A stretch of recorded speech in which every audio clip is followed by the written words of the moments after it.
Good morning. Hi, everyone. We're going to get started. So please take your seat, and our lovely Olga Visa will be up right now.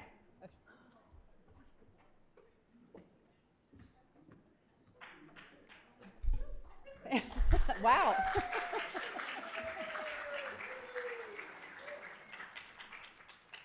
That's to all of you. Thank you. I love seeing all this energy and excitement in the room.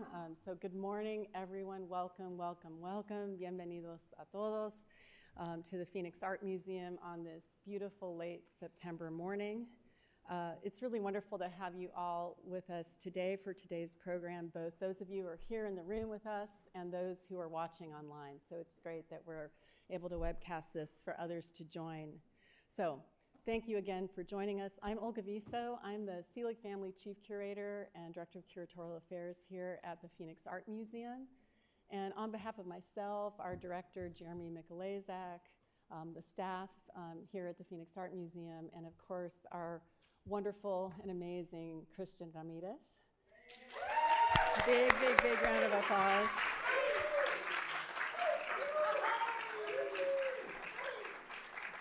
Resounding pleasure to welcome you here. And Christian, as many of you know, is our Assistant Curator for Contemporary Art and Director of Engagement. And she worked very closely with Dr. Matthew Sandoval. Another big round of applause for Matthew. He's had a big grin on his face, like for weeks and weeks and months. So, and very excited to be here in this moment. And Matthew is the Associate Professor of Cultural Studies and Dean's Fellow for Access and Inclusive Excellence at Arizona State University's Barrett Honors College. And so, welcome again to both of you, and really to thank you for the work that you've been doing really over the last year and even longer. I mean, this has been something that's building for a long time. To organize today's symposium, they have a great program in store for you. Want to also welcome all the speakers. We have 14 people coming from out of town to join this event in the program. And a special, special warm thanks to Amalia Mesa-Baines, who will be offering our keynote speech today to kick us off, and she'll be doing it virtually. And Amalia, just to say thank you for your participation and presence. It's so, so meaningful to all of us, as it was hosting Amalia's major survey organized by the Berkeley Art Museum that was here 2 Novembers ago.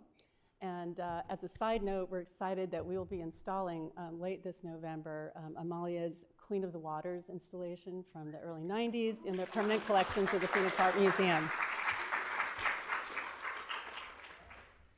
Christian's momentarily going to be offering the kind of run of the day and the program with Matthew, but I just wanted to just offer a few words just to underscore how very excited all of us at the Phoenix Art Museum are about hosting today's symposium, but also to be supporting the essential research that Christian and Matthew, together with Annie Lopez and Dr. Anita Huizar Hernandez, have been leading over the last year.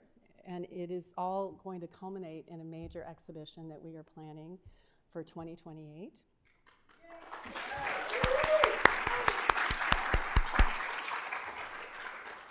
That will be accompanied by a publication also published by the Phoenix Art Museum. So today is just one in what we hope will be the first of what will be many more moments of recognition, of acknowledgement, of coming together, of retrospective reflection, which is so important, to acknowledge the singular accomplishments and contributions of MARS, el Movimiento Artístico del Río Salado, the Phoenix-based arts collective and gallery established in 1978 by Robert Buitron, Liz Lerma. Everybody gets an applause. Ed Diaz, Manuel Acuña, Armando Hernandez, William Galindo, Jose Andres Giron, Jem Covarrubias, Francisco Zuniga. MARS to serve local Chicano and indigenous artists. There's no question that the contribution of MARS was significant and wide-reaching. Active for some 25 years, MARS organized critical exhibitions such as Rascuachismo, Chicano Aesthetics in 1988, Post-Chicano Generation in Art and Breaking Boundaries in 1990, Counter-Colonialismo, 1991, 92, and the list goes on and on. Also created youth programs, the Summer Youth Employment and Cultural Program, which employed MARS and other artists to conduct workshops at the MARS Gallery, and hosted a visiting artist series with artists including Amalia, Luis Jimenez, Carmen Lomas Garza, Cesar Martinez, Judy Baca, and many, many more. These programs engaged young people and attracted Latinx and indigenous artists from the US and Mexico. And as everyone knows in this room, this is a long overdue moment of recognition and acknowledgement here in Phoenix, at the Phoenix Art Museum, and at cultural institutions in our state and museums across the country.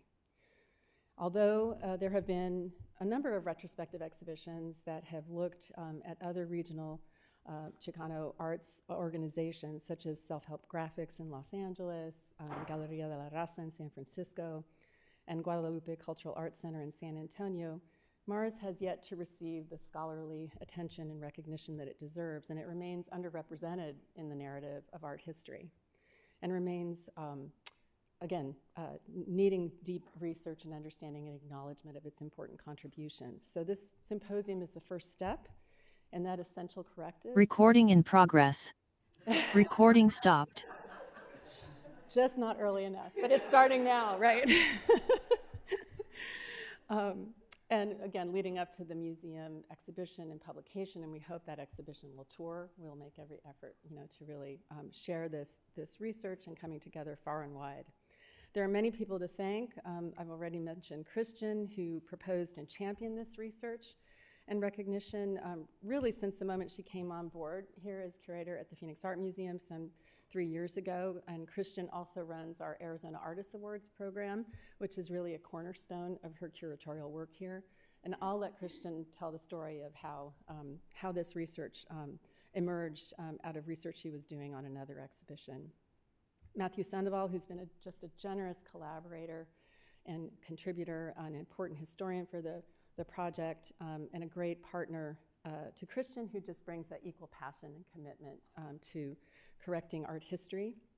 Symposium Advisory Committee members Annie Lopez, who's been just a gracious connector and historian for the project. Dr. Anita Huizar Hernandez, an essential sounding board and collaborator to Christian and Matthew. India Stewart, our curatorial administrator. Tiffany Lippincott, who's here keeping us on point with the program, is our MAP curator of engagement and works closely with Christian to organize programming throughout the year. Kristen Kevershan, who's our special events manager, and our AV technician, Alan Plascencia, they've just been behind the scenes organizing today's events. Finally, we're grateful to the funders who've helped support this project in its early phases of development in today's symposium, the Arizona Community Foundation, and I want to thank Adam Lopez Falk, in particular, who's nonprofit engagement officer at the Arizona Community Foundation, for his support and patronage of this. And thank you to the Arizona Community Foundation, which also supports our Pay What You Wish Wednesdays and First Friday programs that provide access to the museum for our community and to more rural partners of our state to come to the Phoenix Art Museum.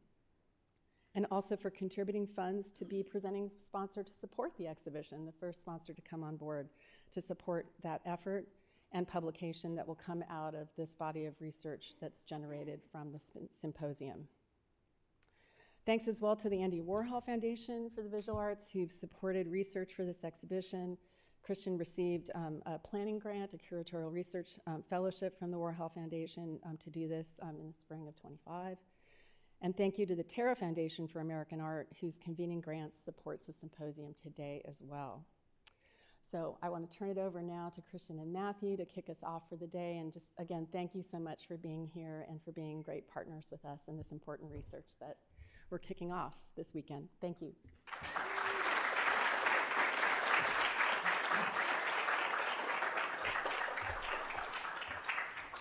Hi, everyone. Good morning. Thank you so much for being here today. The day has finally come. We've been working on this for what feels like forever, so it's amazing to actually see all of the people I've only known on Zoom screens in person. It's amazing. So as Olga said, I'm Christian Ramirez. I am the Con Assistant Curator of Contemporary Art and Director of Engagement at Phoenix Art Museum, and I've had the pleasure of collaborating with Professor Muerte aka Matthew Sandoval, in organizing today's symposium. This couldn't have happened without the sponsors that Olga has mentioned, as well as our incredible community partners, the ASU Hispanic Research Center, Cultural Coalition, Chico, the Sagrado, and Cala Alliance. Thank you so much for your support in this process. An extra big thank you to our advisory committee, Annie and Anita. You guys have been absolutely amazing to work with and supporting us through the initial brainstorms and trying to figure out what makes sense and how to do it. So thank you so much for your partnership with this. And we'd also like to take a moment to recognize all the MARS artists that are in attendance today. So if you are, please stand and be recognized for your incredible contributions to American art.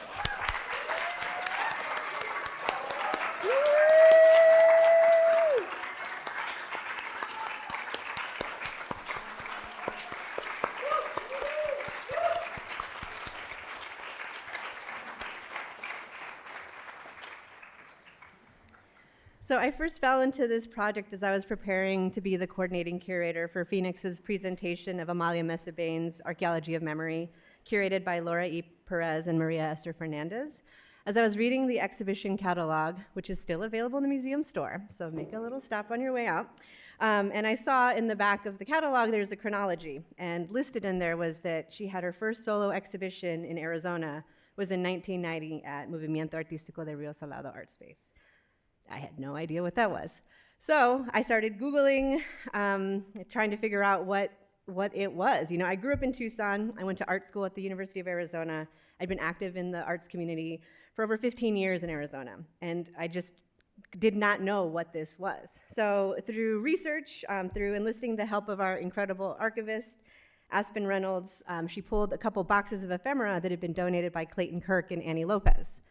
So that's kind of how I began connecting with MARS artists and figuring out what this was and really the importance and significance of the work that they had contributed. And it was really the Raspachismo essay and exhibition that was my holy cow, how has not more been done for this group of people who have contributed so much to not just Phoenix's art community or Arizona's art community, but nationally. It is an important institution in the American art canon.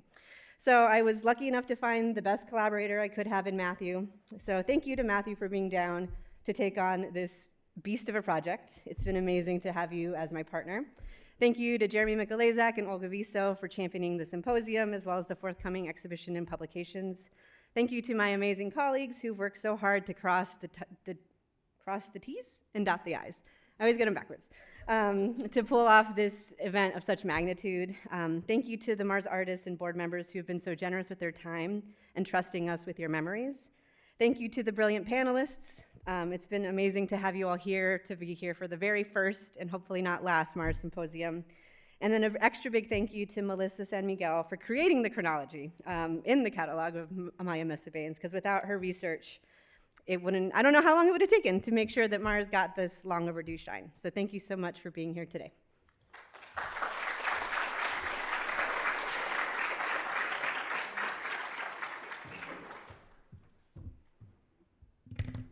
Thank you all for being here. Thank you to the Phoenix Art Museum for inviting me into this project. 2 years ago, we started kicking ideas around for a symposium dedicated to a local group / loco group of multidisciplinary artists who called themselves Movimiento Artístico de Rio Salado. A group loco enough to name themselves after the life-giving force that made Phoenix possible. A group loco enough to create their own alternative art space. A group loco enough to dedicate themselves to promoting Chicano art and culture.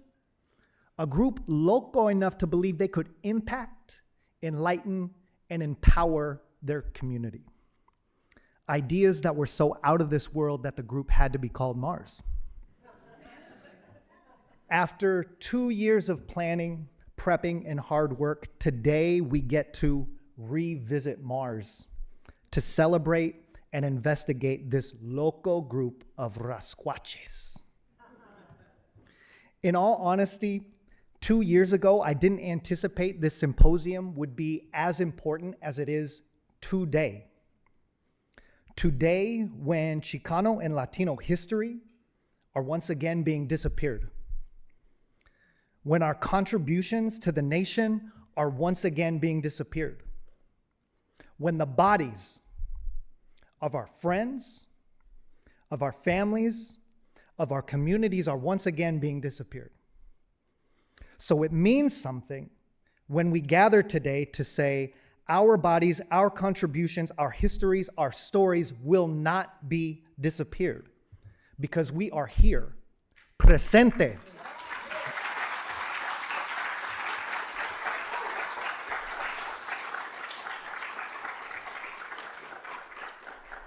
It means something when a prominent institution like the Phoenix Art Museum also steps up to say presente.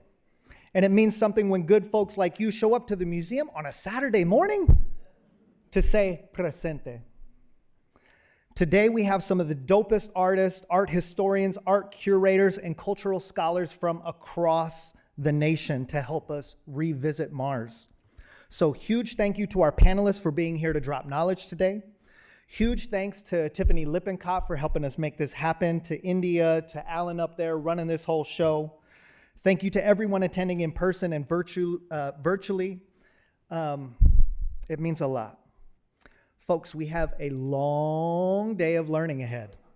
So let's get started. We're going to get things kicked off by a little keynote from the maestra, the madrina, the icon, Amalia Mesa Bain. So we're just going to kick it over to her and get this thing rolling. Thank you, Matthew.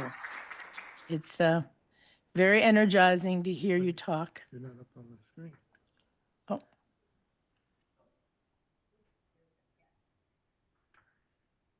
No. Can you all hear me? Hope so. I'm very excited to be with you today and very grateful to Christiane, Olga, and Matthew for starting us off and giving us this space. Like many of my generation, I am a product of a community-based organization. In my case, it was the Galeria de la Raza. But Mars was always there for us, like many others, and I want to talk today about the importance of Mars as a space for innovation and experimentation, and also how welcoming it was for many of us who came from other places. I'm using the arrow and I'm using the space bar, and it's not moving. Oh, no. No, try. Okay. Okay. Sorry about that. So I'll start again. I'm really happy to be here. I've had a long history of working in community organizations from basically California through to Chicago. And when I came to Mars, I understood it as one of our casas de cultura. And like many of the other institutions in which Chicanos networked, it was an incubator for us. For example, my home base was Galeria Raza. But as you can see from the list on the screen, these spaces were responses to inclusion, and they were formed in an era in the first generation of Chicano art, where people were trying to make casas de cultura that were anti-elite, that provided a space for the kind of regional differences and needs. They addressed social justice issues, land rights, bilingualism, indigeneity, spirituality, and feminism. They provided community programs of service through education, cultural ceremony, and political organizing. They also served as networks for different groups and different artists. And I met Roberto Bitron and Liz Lerma in the days of Ixte and Popo when they did performance art. And one of my oldest relationships is with Liz Lerma, my comadre, for decades now. And so I'm very excited to talk about Mars and the way in which they exchanged with those of us coming from California and other parts of the Southwest. What you're looking at now is the work of Rupert Garcia. So along the years of travel and exchange, MARS developed a print series. So Rupert, Patsy Valdez, and work from OSCO made its way to MARS. Over that time, I was invited eventually to come to MARS to create work that was part of a larger Chicano aesthetic. And I want to talk about that aesthetic. There's been references to it from the statements that both Christian and Matthew made about the locos, about the rascuachistas, and all that came with that. It was these spaces that allowed artists to experiment, and through that developed an aesthetic that was in the fertile ground of these organizations. It played a great part, they played a great part in the founding of Chicano art, the strategies of cultural reclamation, resistance and affirmation, rascuachismo, and even what I learned later about women's work in rascuachismo that I coded as domesticana.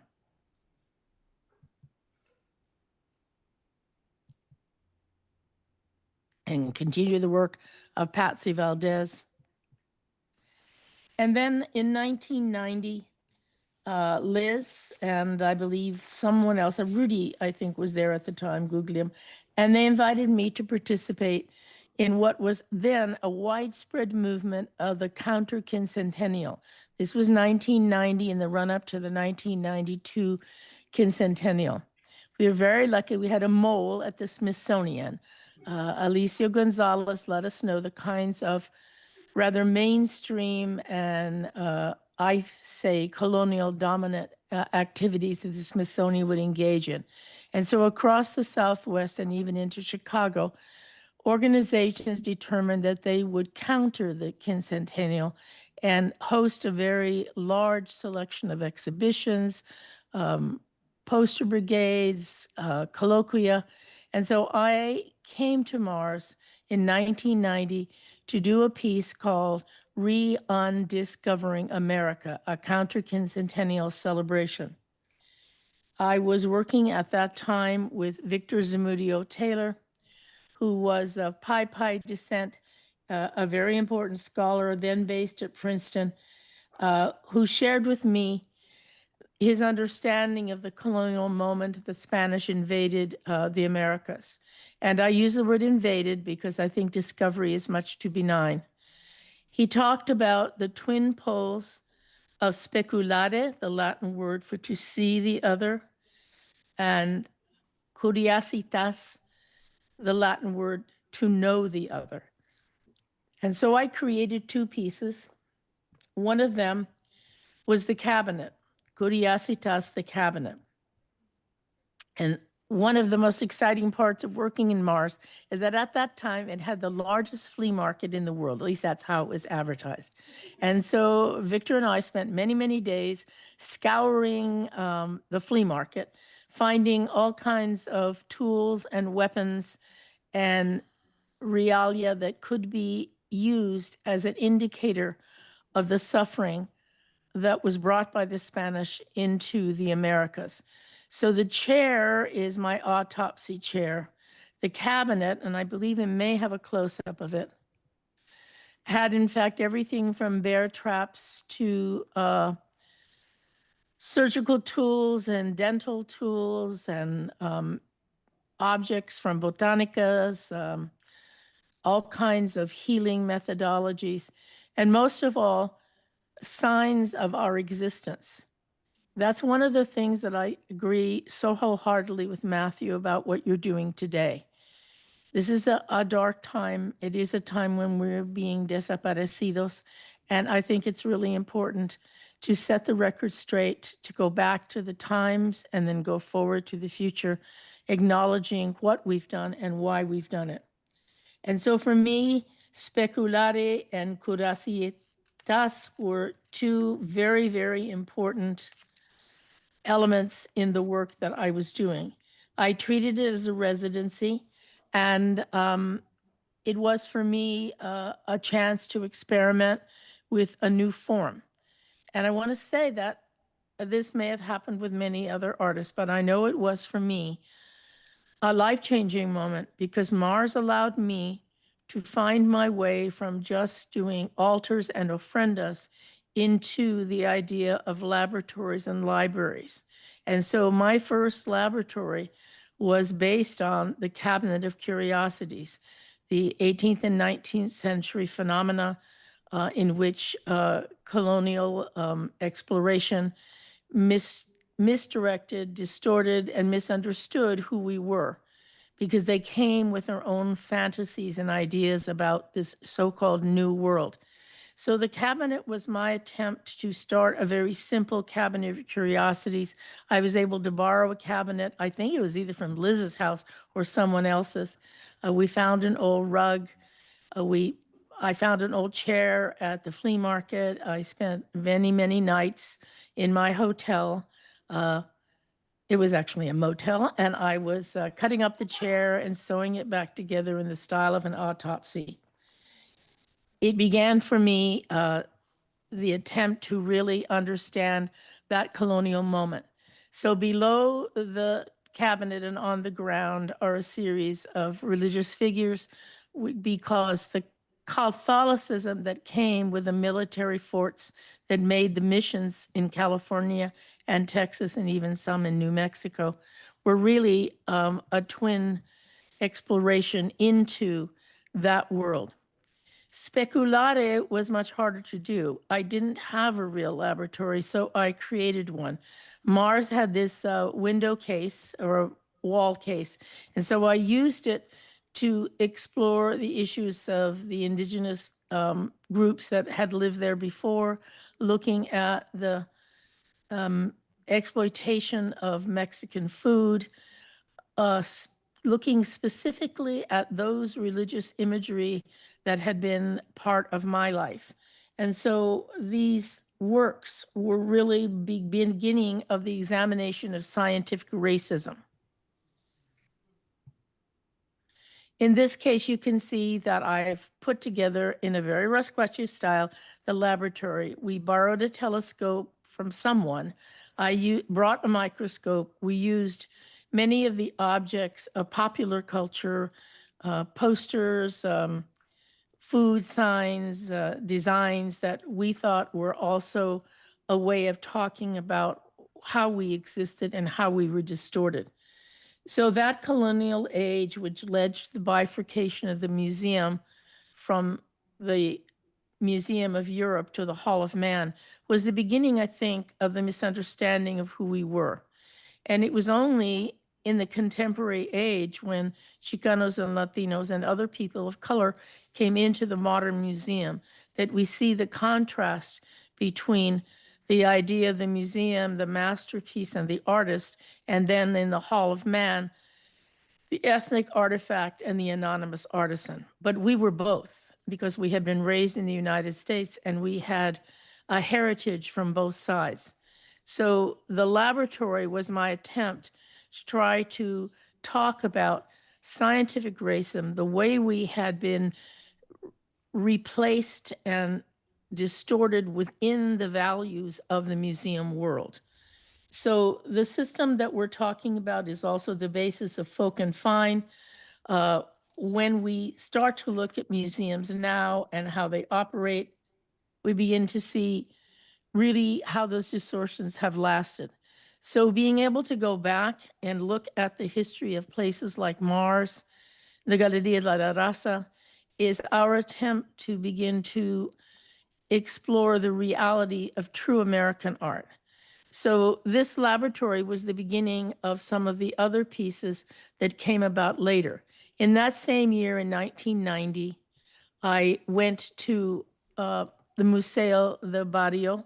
I went to the Harlem Museum, and I went to a number of other places during the Decade Show. And at that point, the cabinet turned into the dresser because I was talking about home place. So what you're looking at now is the dresser from Borders, Emblems of the Decade. And so I took the form of the emblem that, once again, Victor Zamudio Taylor had shared with me. And emblemaries were moral teachings. So they had an inscriptio, that's my borders. They had a pictoria, which is the installation itself, and they had a subscriptio. And in this particular piece, I am quoting from the stories from the schoolhouse border, crossing the schoolhouse border, which in fact is narratives of young people who cross the border. And I was working in the Unified School District in San Francisco, and this is the story of a young boy who's put in a bag of potatoes in the back of a truck and travels across the border holding a piece of paper that tells him where to meet his mother. But in the process, he loses the paper, and when he's released on the other side safely, people have to help him find his mother. So the idea of displacement, immigration, loss, and grief are all part of this. So by this time, in my traditional style of recycling, the autopsy chair from Mars becomes the autopsy chair in the colonial age of the borders. And Victor and I did the wall together. Both of our families are there. Victor is standing in his crib. And on the wall is the upside down St. Anthony, which is a narrative from Judy Baca about her grandmother for when the boys were off to war. She said that St. Anthony should help find him as he was the patron saint of lost things, but he couldn't find them. And so she locked him in the closet and tied him up and hung him upside down. And every night you could hear the knocking, but she wouldn't let him out until they came home. And so this became part of the narrative. I have letters in a box that people wrote to me about borders. And across from borders and emblems of the decade is numbers. And you can clearly see it is a translation of the laboratory at Mars.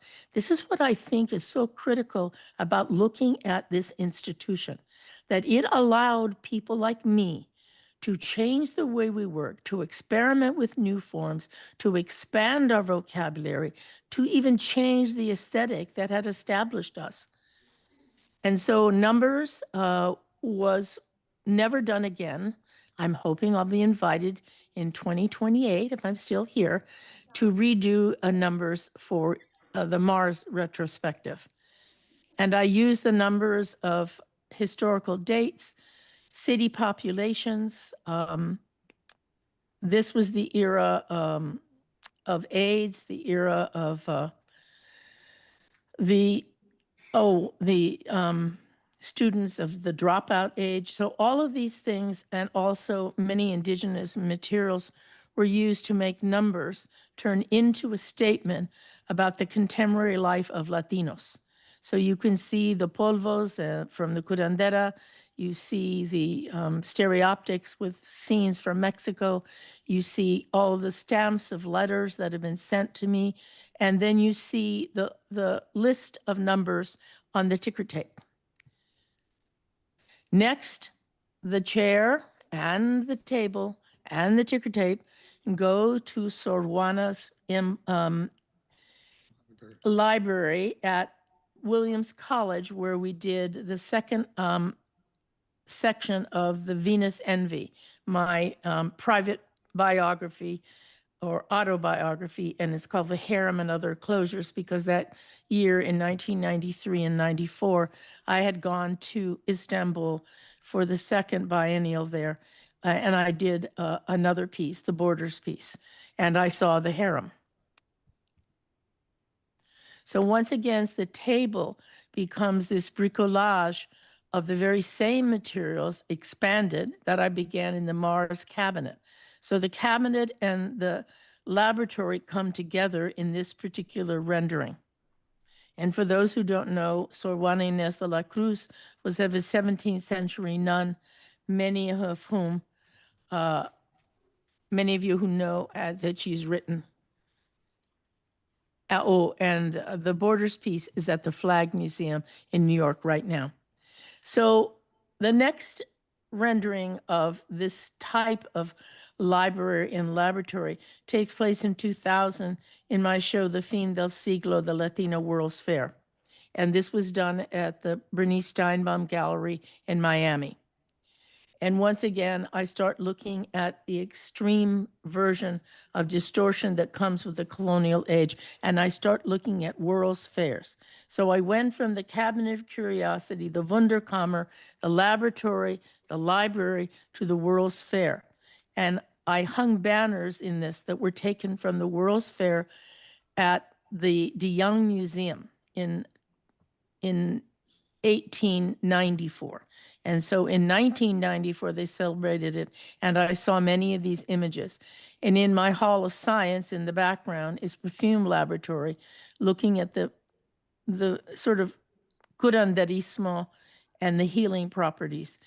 And in that hall are perfume jars that are traveling around in various states and coming to this place as mementos of various women.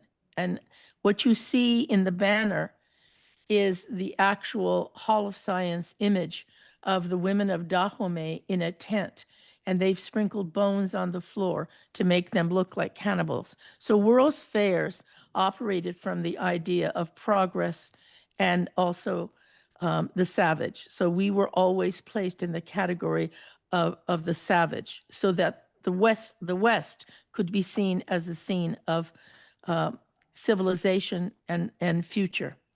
And this was the Hall of Fashion, and I have even a picture of Patsy Valdez as a doll. This is the Hall of Science, the Perfume Laboratory.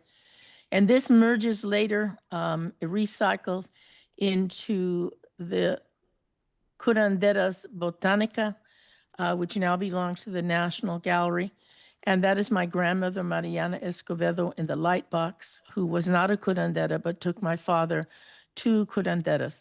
So the healing traditions become an expansion of the laboratory. And on the bottom layer is the curanderas materials. On the top layer is the Western medical and scientific. And what I tried to do in the cabinet is to layer the 5 shelves with the healing traditions of my own family. There's a layer for my father, my mother, my sister, my brother, and my husband. So these pieces are extensions, really, of that very first, I think, I wouldn't call it humble, but I would say it was a beginning process for me at MARS, where I was allowed to do that kind of work. And you can see that on the table there are writings, and the Book of Healing are part of my own study, because this particular piece came out of a very serious accident I had in 2003, in which I broke many parts of my body, my neck, my arm, my leg, my elbow, and my ankle, and took 5 years to heal. So this was in the Neo-Hoodoo show at the Menil, and traveled to Miami to the, later the Perez Museum, but then the Miami Art Museum. And it is a reflection of how culture moves through our communities, and how these systems and networks of art take us into the stories of our personal narratives and our family lives. And this last image is the image of the New World Wunderkammer. This piece was done in 2013. It took me 2 years to get through this piece, and it was an invitation from the Fowler Museum on their 50th anniversary. And they asked me to come and do an altar. And I said to them, you know, what would be more on target for me is if I could do a Wunderkammer with a Cabinet of Curiosity. And so what I did was I went with my husband, Richard, to several visits, long-term visits at the museum and in their collections. And this particular piece is very important to me personally, because it is based on the mestizaje of Mexico, or the tercer raíz, the African diaspora that is part of our heritage. So on the right is the African section of the cabinet. In the center is the Mesoamerican, and on the left is the colonial. And at the bottom, there are blessing spaces. Carmen Lomas Garza was my guide for the indigenous, as a danzante and a woman of ceremony. And Martha Morena Vega from the Caribbean Cultural Center, who I consider my sister, was my guide for the African diasporic work in the bottom layer of the blessings, because this was a very difficult piece to do. If I had been younger, I probably would have refused to do it. I was still very angry about how our communities were ruptured by the stolen legacies that were brought into European museums. And the man who collected this, Henry Wellcome, was a pharmacist who somehow created the first patent for pills, actual tablets, in Europe in the early 1900s, because until that point, you had to go to the chemist and have drugs mixed. So he started out looking at medical properties and medical imagery all over the world. And from there, he went to wounds and surgery. And from there, he went to war. And all of these pieces come from his collection. And I was lucky enough to work directly with the registrars, the anthropologists, the historians that work at the museum. I never touched any of these pieces because they were not allowed to be touched. And I had been given advice by Martha especially that I should not use any pieces that had dried blood on them. So one of the struggles in doing this piece, which comes directly out of that very, very first simple cabinet curiosity at Mars, was to expand the understanding of the colonial age and the vicious and violent history that undergirds it. So in order to give people the understanding of how this came about, I was allowed, with their help, to photograph each of the guardian figures that are in the archways and in the blessing spaces below, and create for each of them a print. And that print was based on research they gave me and helped me to do.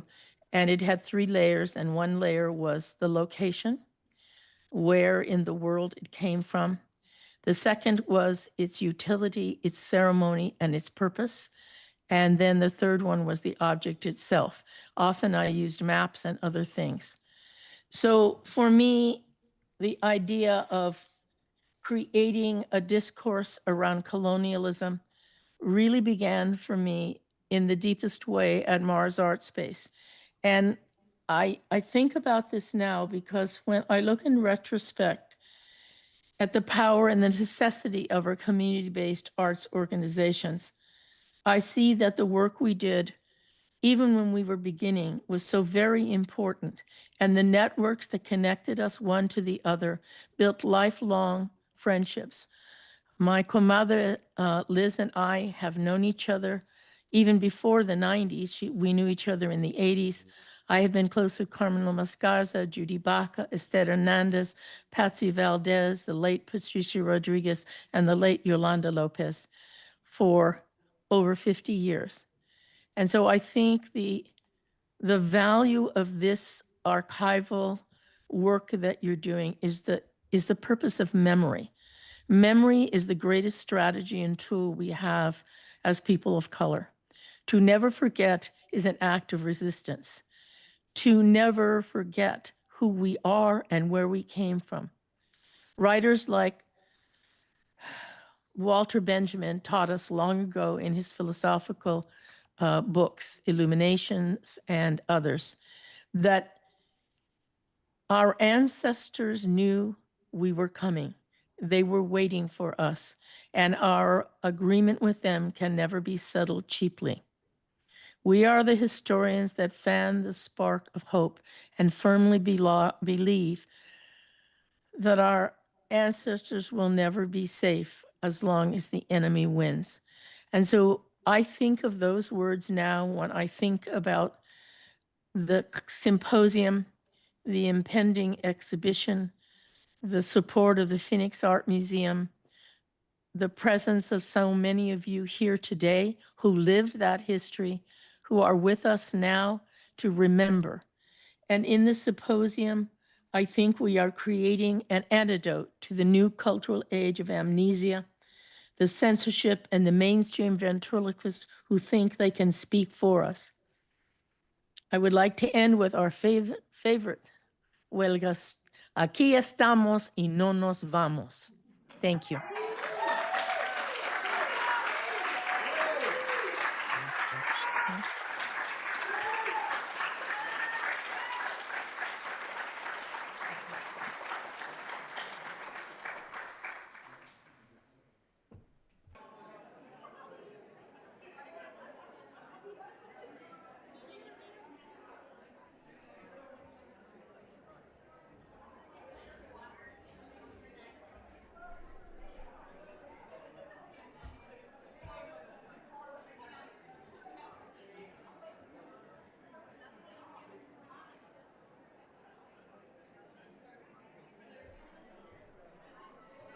All righty.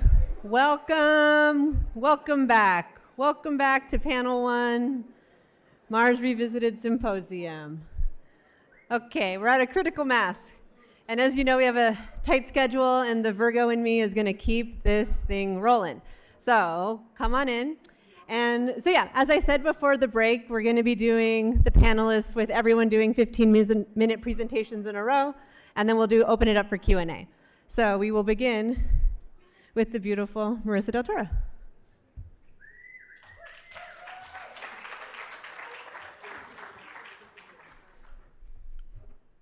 Hi, everyone. My name is Marisa Del Toro. I am so grateful and honored to be here today. Thank you, Christian, Matthew, the museum, Olga, for supporting Mars and the history that needs to be shared. So I'm so excited, and thank you for my fellow panelists. I'm excited to hear you guys speak today and everyone else as well. Shout out to my parents in the audience as well. The Del Toros are here, so we're representing. So let me just click slides. Okay, great. So I am a curator, art historian. I'm also assistant director of Next Haven, an arts organization based in New Haven, Connecticut. I'm originally from Riverside, California, and I'm happy to share that I used to live here in Phoenix. I'm happy to be back again. So thank you all. Today it is gonna be a crash course of Chicano art history, so bear with me. I got 15 minutes. I know my friend, the Virgo, is gonna keep me to time, so I will be moving. So if there's any questions, please hit me up later. I'm also gonna make sure that these slides and a zine version of this presentation will be available on my social media and my website. So the topics we are gonna talk about today is what is Chicano AOX art? And I'm gonna first define Chicano. And just to quote Los Angeles Times journalist Ruben Salazar, Chicano is a Mexican American with a non-Anglo image of himself. So that is just gonna start us off. And Chicano is a reclaimed term during the 1960s as a sign of self-determination and cultural reclamation.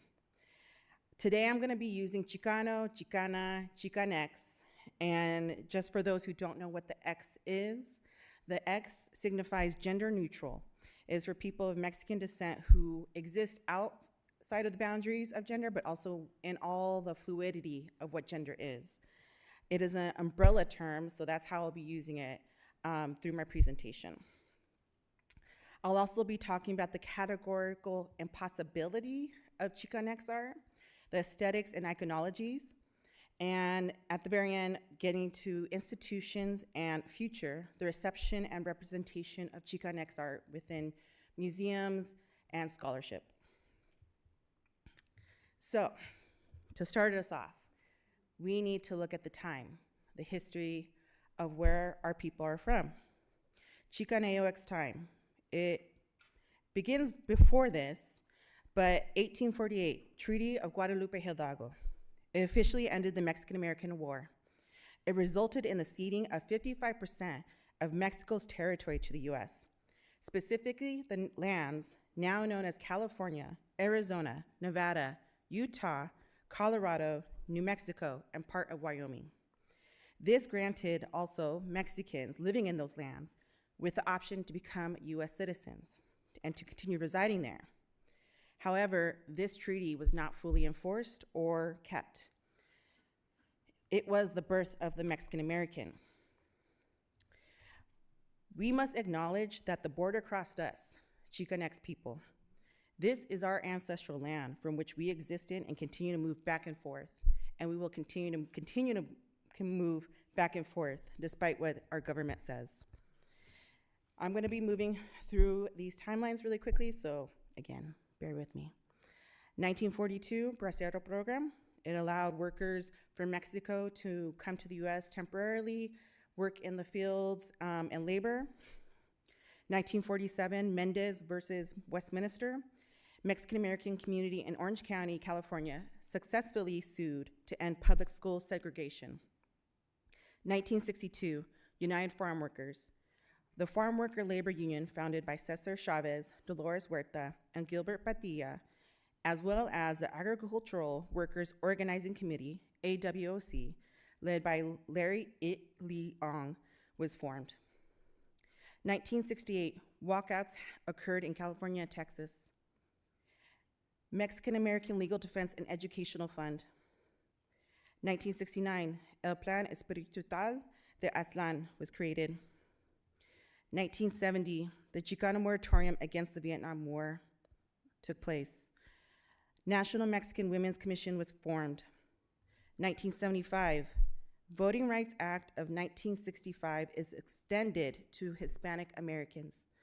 I want to just highlight that again, that in 1975 is when Hispanic Americans were allowed to properly vote within this country. So this is the Chicano art timeline. Again, there's more to be added to this, but I can only fit so much on one slide. So to highlight some of the key moments, 1959, earliest Chicano exhibition held by the Mexican American Political Association. And this is just to remind you all and to acknowledge that Mexican Americans were always creating and making art. It did not just begin in the 1960s, it occurred before then as well. 1965, Luis Valdez founded El Teatro Campesino. It became an extension of the United Farm Workers, UFW, as an organizing form. Artists like Carlos Amaraz painted backgrounds and sets, and they would move throughout the cities of California, the Southwest, to highlight their mission to speak about labor boycott issues occurring at that time. 1969, Arte del Barrio Traveling Survey Exhibition. This was the first time recorded that I could find. Chicanx artists were self-organizing exhibitions across the world and across the US and traveling them. That is significant to acknowledge that we were also organizing and sharing our art. 1980, this was another traveling exhibition. It originated in 1976, but Veñas de la Mujer exhibition. It's a significant traveling exhibition co-curated by Judy Baca and others that celebrated and highlighted Chicana and women themes. It's just another significant moment to acknowledge that Chicana art was very prevalent during this period, even before then. 1998, Alicia Gaspar de Alba's book, Chicano Art, Inside, Outside the Master's House, was looking at art exhibitions of Chicano art, the reception, the presentation, and critically, but also celebrating how they construed Chicanx identity, culture, and representation. 2008, Phantom Sightings, Art After the Chicano Movement, another traveling exhibition that originated in LA and then came here to Phoenix as well as other institutions. This is another significant Chicano art exhibition to be had within this country. So now I move to look at the styles and aesthetics of a few Chicano artists. Malaquías Montoya. These are prints. The one on your left, Yo Soy Chicano, 1972. The one on the right, Vietnam Aztlán, 1973. These are typical of the styling of this period in the 1960s and 70s. Print was prevalently used within this time frame as it was an easy and low-cost method of sharing poignant political messages to the masses, to the people. So print, calendar, any form, zine, magazines were shared and passed out. But also, this is also a time when Chicanx artists, Chicana artists were defining their voice as a visual artist, defining their style, their theme, critically debating each other as well. And I want to quote Malaquias. Quote, "It is with this voice that I attempt to communicate, reach out and touch others, especially to that silent and often ignored populace of Chicano, Mexican, and Central American working class, along with other disenfranchised people of the world. This form, this art form, allows me to awaken consciousness, to reveal reality, and to actively work to transform it. What better function for art at this time? A voice for the voiceless." And I share that to highlight artists such as Malaquias. Perspective for his art was to be a voice for the voiceless. Now, this was not universally shared amongst all artists.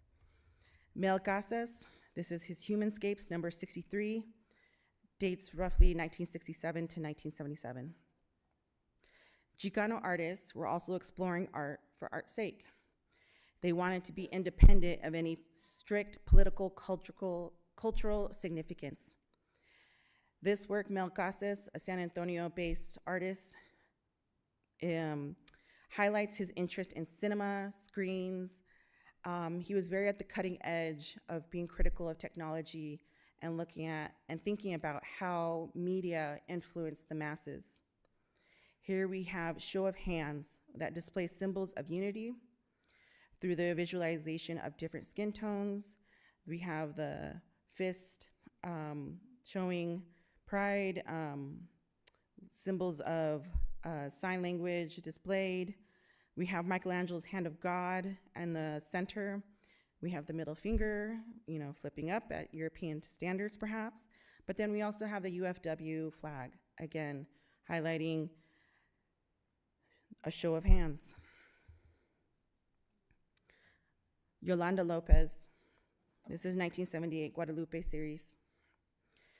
On the left is her grandmother holding a knife in skin nape.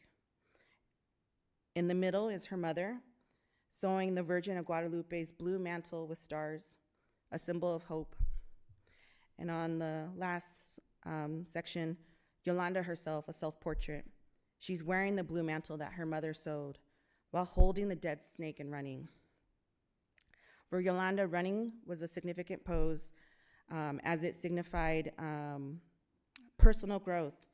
When she went to UC San Diego, she began to run while attending grad school, first in her family and the only person of color in her program. Running was also a significant movement in the 1960s and 70s. Women in the US were not officially allowed to participate in running marathons until 60s and 70s when they pushed their way in. This series was originally intended as a critique of the Virgin of Guadalupe iconography that was considered pious, modest, and caring. However, instead, it became a strong symbol of Chicana feminism. It centered working class women as strong, independent women.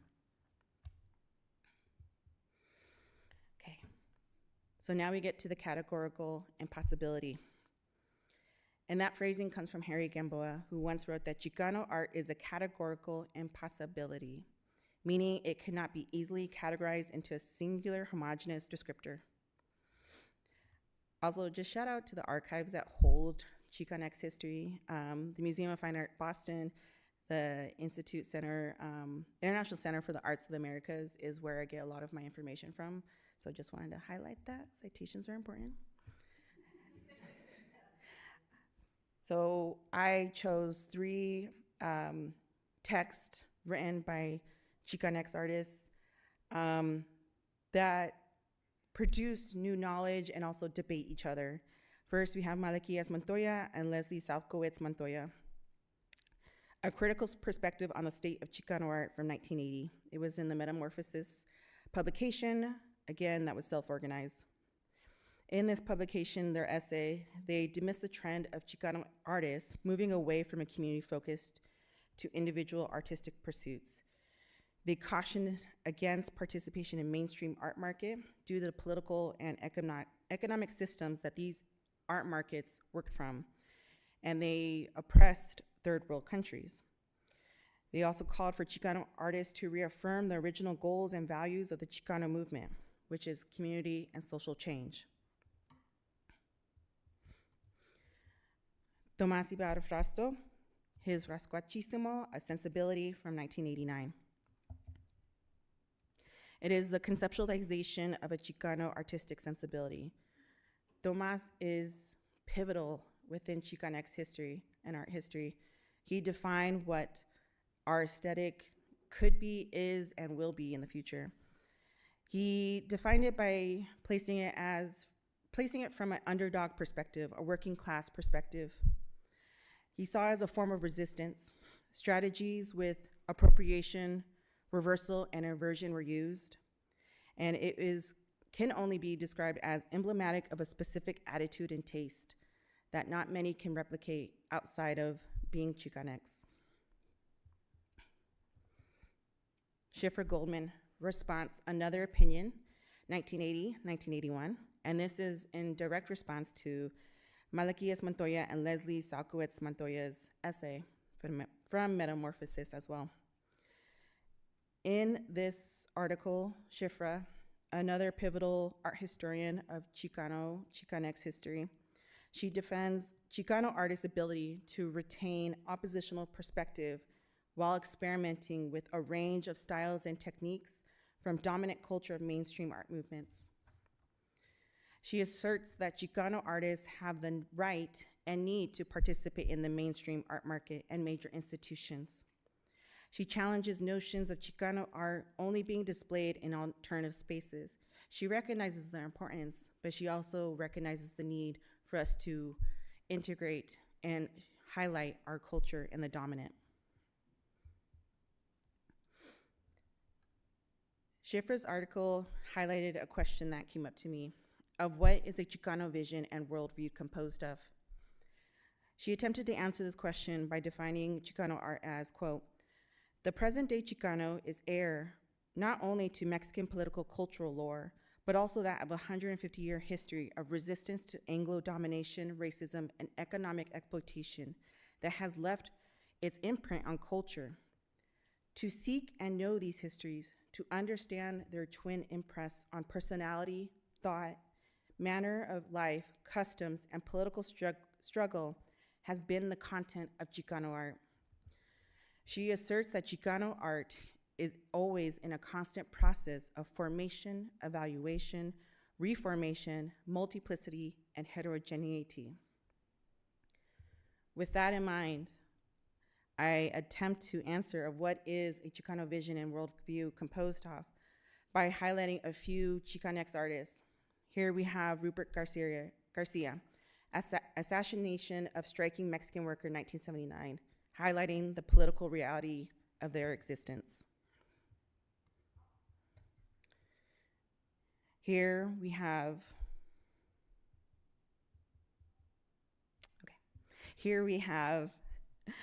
Patsy Valdez and Ms. Vaginal Davis, highlighting performance, queer, and fabulosity. Patsy took photo of Ciclona, a performance artist also based in LA and part of OSCO history, and then hand-painted this photograph to highlight the beauty of their work, their performance. Ms. Vaginal Davis, here in a cover shot for Cholita, a made-up band, well, actually a real band that they formed with friends that captured punk aesthetic and queerness. Okay, there's a few slides missing, but that's okay. I also wanted to highlight Irena de Cervantes. Her portrait of herself, the triptych of Nepantla, is a spiritual self-portrait that looks at Nepantla, and this is also what Chicanx art and Chicano vision encompasses. It shows the in-betweenness of cultural identity. Here we have Gabriela Munoz and Gabriela Ruiz. These images highlight how body is served, performed, and critically analyzing feminist perspectives that critiques against bodily restrictions and suppressive moral values, but also expressing the female body.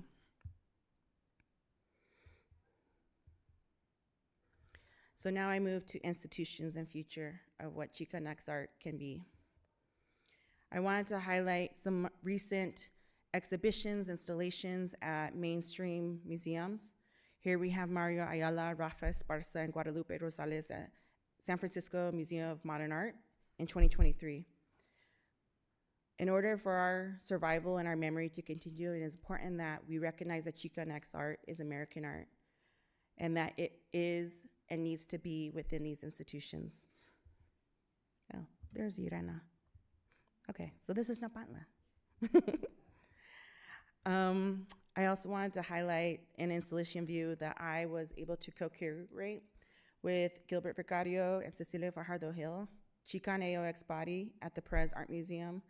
This first premiered at the Cheech Museum in Riverside, California in 2023. This exhibition, we focused on the experimental, conceptual, and performative nature of Chicanx art, pushing the boundaries of what Chicanx art has been understood to be from the mainstream and adding more scholarship. And the most recent installation, View of Shifting Landscapes at the Whitney Museum of American Art from 2024 to 2026. And this is a display of their collection, which includes several significant Chicanx artists, some Patrick Martinez, Leslie Martinez, Amalia Mesabanes, and Luis Jimenez. I wanted to highlight this because also it is important that we are collected by institutions for our memory to continue on forward. Before I end my conversation today, I also want to highlight the scholarship it took to get here that informs my work and others. This list is not exhaustive. There are so many more that cannot fit on the slide. But I also wanted to highlight there's a further reading section, and I hope you guys take the time to look at that and continue this scholarship yourself. Before I end, I want to say thank you, but also I want to highlight and finish with Asco Instant Mural. In an interview, Patsy Valdez and Humberto Sandoval, in what they described as a hit-and-run tactic, sort of guerrilla style, they duct taped themselves against walls along the streets of LA, took a photo, and they took off in their car down the street. This was a statement. It was fleeting, but significant. They didn't leave any residue. They didn't leave any marks on the wall. But for Patsy, it was about the restrictions she felt as a woman in her community and society. They addressed programmatic erasure of Chicano culture in mainstream media and also mainstream art world. Chicano Arts is a reality. It happened. They also highlighted the oppression and restrictive limits affecting people on a daily basis in their community. So I ask you to contemplate the complexities of Chicanx art within the wider paradigms of contemporary American art. And I end my conversation there. Thank you.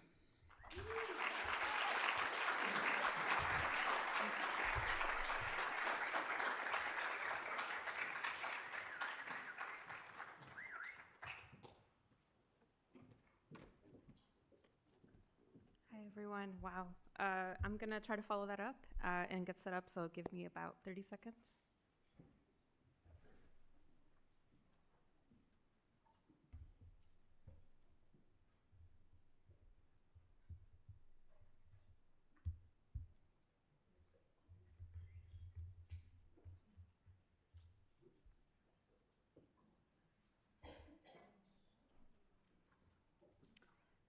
Hi, everyone. Buenos dias. My name is Angelica Becerra. My pronouns are she, her, hers, and I'm currently the Bradford and Christine Mishler Associate Curator of American Art at the Huntington Library, Art Museum and Botanical Gardens in Los Angeles, my hometown. But today I'm going to say that the artist is more present than the curator. As an artist and curator, oftentimes I don't get the opportunity to have the artist step in the front And if that's okay with you, I think the artist is more here than the curator. I want to first thank Christian and Matthew, who have already heard it a lot of times today, but I'm just really grateful that you organized a symposium and created an opportunity for all of us to be here. I know a lot of work went into today, and I just want to say thank you. I'm so glad to be here. Again, my remarks today deal with highlighting the importance of the collaborative process between printers and artists, and how MARS recognized this with their Artist in Residence program. My goal today really is to underscore how the act of working with print and creating opportunities for artists to connect with each other in and outside of the print workshop is part of the incredible legacy that MARS has built. As a printmaker, I just wanted to highlight the printers are, the backbone of a lot of the work that you saw in Marissa's presentation, for example. Chicano artists, especially those who produce print, rarely work alone, and it is that act of problem solving and learning that I want to talk about today. I also want to acknowledge that I will be putting a spotlight on the labor of printers who notoriously would like to remain behind the scenes. So my apologies for blowing up your spot. As a past participant of the professional printmaking atelier at Self-Help Graphics in my hometown of Los Angeles, I know firsthand the importance of having a skilled master printer at your side. My deepest gratitude to Duit Tafoya, who guided me through my own first printmaking experience. He's the maestro, even though he hates the word master printer. And really, without him, I would not know what to do in the studio. So I always name him along with, whenever my print comes up, for example. I also wanted to highlight the man on the screen that you have here. This is Joe Segura. And I was telling Christian when I was invited to speak today that I first came to know about MARS by this unexpected side road called Joe Segura. He was born in Sterling, Illinois, and is a grandchild of migrant workers from Mexico.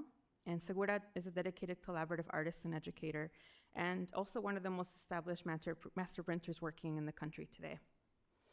I came across Joe and his work as a printer in the first few months of my fellowship in modern and contemporary prints and drawings at the National Gallery of Art in Washington, D.C. And going off script, I was just trying to find us.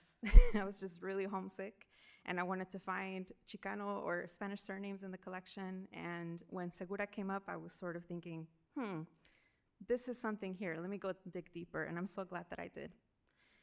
I came across his name in the catalog for New Mexico-based Tamarind Workshop, and once you kind of see Joe's name, he's everywhere.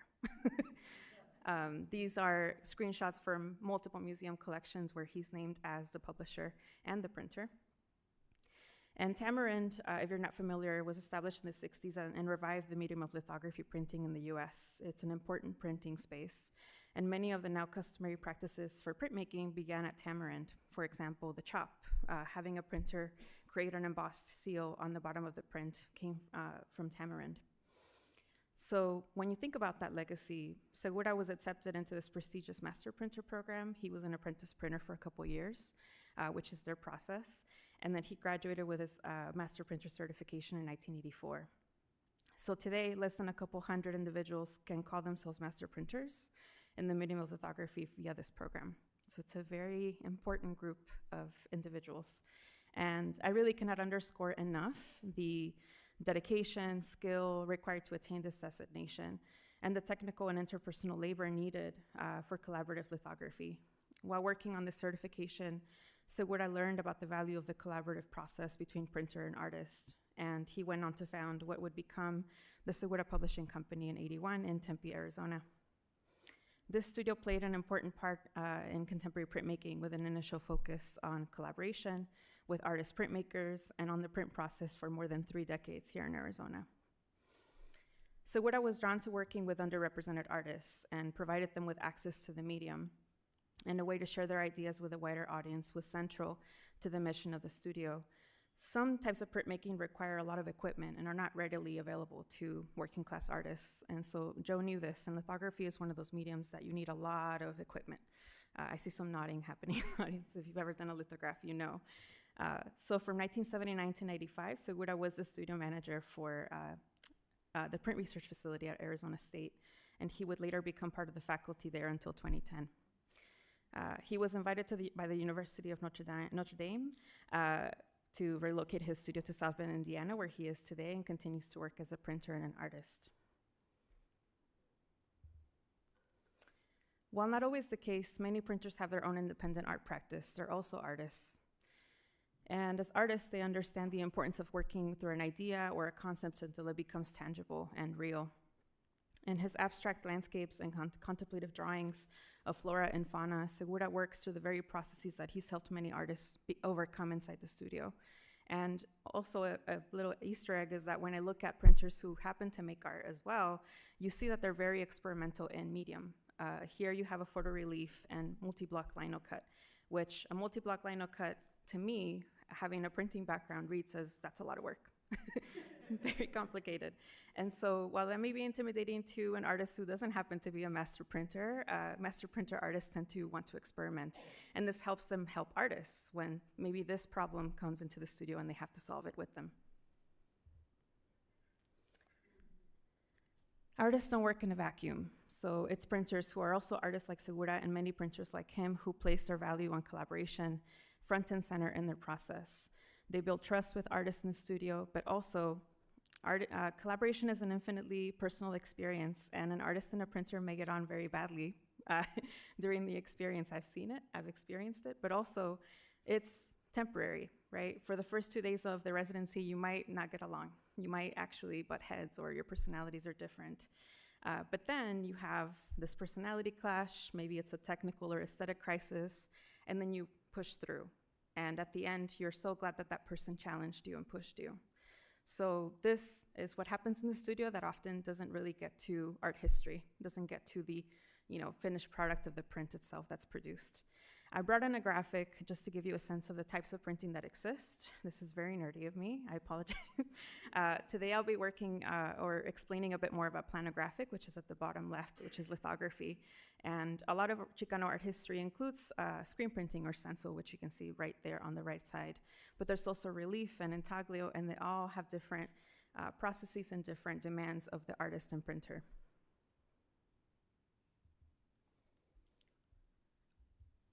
So just to give you a really quick rundown of how a lithograph would be made, and I apologize if I'm saying things you already know. To start a print series, an artist would draw on a series of plates. These can be limestone slabs. They can also be aluminum plates. Lithography has several surfaces now, with a grease-based litho pencil, which is what you see Luis Jimenez using on the right of the slide there, and a different plate for each color to appear in the finished print. So every time you have a new color in your print, that's an entirely new plate or surface that you have to prepare. Each plate is processed with gum arabic and acid and printed by sponging with water and rolling with ink. This is where the printer would step in and do that chemical process for you once you finish your sketch as an artist. The greasy pencil attracts ink. This is a very technical part, so pardon me while I read exactly what I wrote. The water repels the oil-based ink from the rest of the print, and this is the step where the printer sets the drawing so that it can be printed. So through a bit of chemistry, the acid interacts with the limestone surface, and the oils in the drawing produce fatty acid salts. These salts bind to the stone surface, and they're what holds the ink during printing. So in short, it creates a chemical impression of the artist's drawing, and it stays there even after the drawing is rinsed off.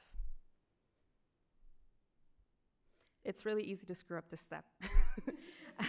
You use too much acid or leave it on too long and the image will print too light. You use too little and the image will print too dark. So a master printer understands having to sort of have a chemistry set, and mixing the ratios of the acid just right so that the composition looks great as a print later on. To complicate it, most fine art prints require multiple steps of this, and each part of a composition requires a different concentration of acid. A bad etch, which is what we call this step, can destroy a work and force the artist to start over. And I've been there, it is demoralizing. So in summary, every print takes creative, exacting work on the part of the printmaker and the artist to make sure that each one is identical so that all prints in each series or edition are considered originals and part of the series. I love this picture.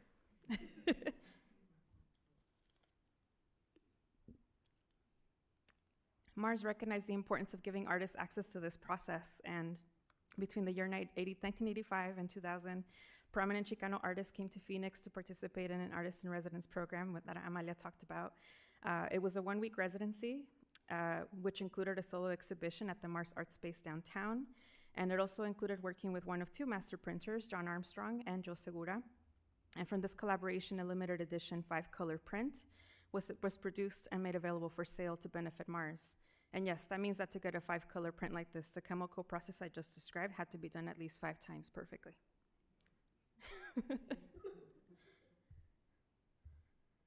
So the print that you saw in the image before is this one. This is the Rose Tattoo by Luis Jimenez. It is no mystery that when I look at a print like this one, I have a deep appreciation for the labor and skill that go into printing. A successful chemical process in litho leaves no trace. The traditional goal of the printer is to create an exact reproduction of the artist's original design and without any visible signs of manipulation or variation. So in this sense, the printer strives to be invisible. But when I look at this, Segura's skill is far from invisible. I see the bright yellow layer underneath with vibrant blue on top, bringing the card to life. The layering of both yellow and blue gives the man's shirt and jeans a dimensional green hue. Here, Jimenez's signature cross-hatching gives the print a loose, dreamy quality that feels like he just drew this in 5 minutes, perhaps. While we now know that the process of making it was disciplined and methodical and nothing but loose. Jimenez and Segura would go on to work together again. You'll find this a lot in art history, is that when printers and artists get along well and work together well one time, keeps happening. Born in an immigrant family in El Paso, Texas in 1940, Jimenez really placed the Southwest at the center of his life and art. So cowboys, cacti, and rattlesnakes were constant motifs in his work. And here, a subtle layer of blue at the bottom of the snake, visible there, makes the yellow tones of the coiled serpent more vibrant and menacing because it's opposite on the color wheel. Another artist that I've heard several times today, and I'm so happy he's present in this way, is Rupert Garcia. He participated in MARS's Artist in Residence program, and he's one of the leading artists in Chicano art in the Chicano art movement of the San Francisco Bay Area in the 1960s and 70s, and he's well known for his graphic screen prints that comment on race, politics, and the Vietnam War. Garcia composed his political posters of large blocks of bright color that function on both figurative and abstract levels, and he eventually found silk screen or screen print to be too mechanical, and he switched to using pastels in lithographic prints in 1975. So when he went on to MARS, he was already in that place where he wanted to experiment more with pastel and lithograph. And the work on the right, which I think Amaya showed in her keynote, is called Hoodwinked from 2017, and this was a really intimate work where this is a self-portrait of Rupert from his time in Vietnam, and the cover on his eyes is actually the ribbon he received for his service in the Vietnam War, and this experience deeply affected him, and he went on to, join the anti-Vietnam War movement in Berkeley. So lots of interesting connections between his own service and also his political art making. In this print, Goliath over David, or the US invasion of Granada, made in 1987 with Joe Segura, he exemplifies one of these later lithographs in his pursuit of political truth through his work. As the piece title suggests, Garcia casts the United States as a strong Goliath and the small island nation of Granada as David. But in this case, however, David does not prevail. And in this previous rendering of the biblical story, the US obtained victory in Granada after a few weeks. And with this analogy, like Rupert does so well, he challenges the validity and morality of the power that the giant US asserted in this conflict. He demonstrates American power visually in this lithograph with a machine, the looming figure of a helicopter. This print was a detail taken from a larger painting of the same name and highlighted the experimental and playful potential of print. So an artist can come with an image already made, and then it changes through the process of lithography or printmaking. This is really allowing us to really zone in on a larger image that he had brought in. I hope my remarks today have been both useful and revealed that when it comes to the work of printers, it takes an extraordinary amount of skill to be invisible. Every lithograph poses a unique challenge that requires the printer's accumulated experience, intuition, and judgment. Viewing prints in a gallery, I think it's easy to miss the hidden steps involved in realizing an artist's vision. But with first-hand experience, hidden worlds of creativity and skill emerge for you to see. This is the alchemy that I hope became more visible for us all by highlighting the role of the printer and the relationship between artist and printer. I am very close with my printer, and I consider him a close friend because he's seen me at my worst, and he has never let me give up. Collaboration is not just a crucial part of printmaking, it is a key component of Chicanx aesthetic production. It was happening at the height of the 60s all over the country, and it has deep, deep roots here in Arizona. Thanks for the foresight of the Movimiento Artístico de Río Salado. Thank you, everyone.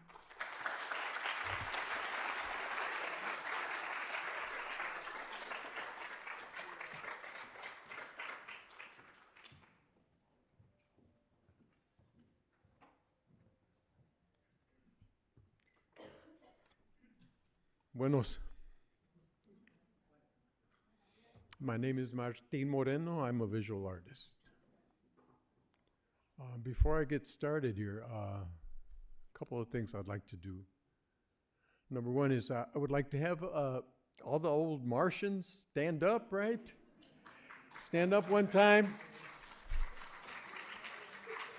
And if you would, say your name out real loud for everybody to understand that you are one of these artists that played such an important part in this movimiento, please. So if we start here, your name loud, say your name loud, please. Liz Lerma.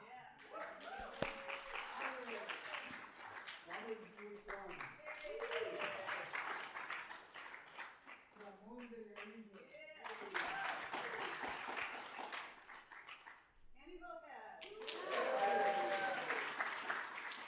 Jeffrey Paul.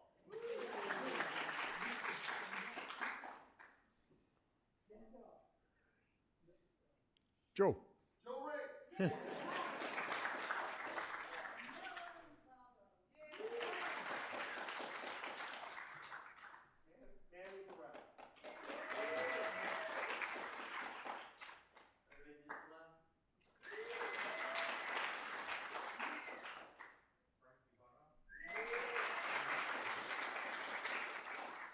One more here.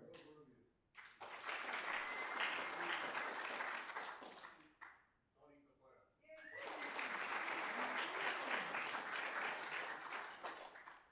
Stuckey.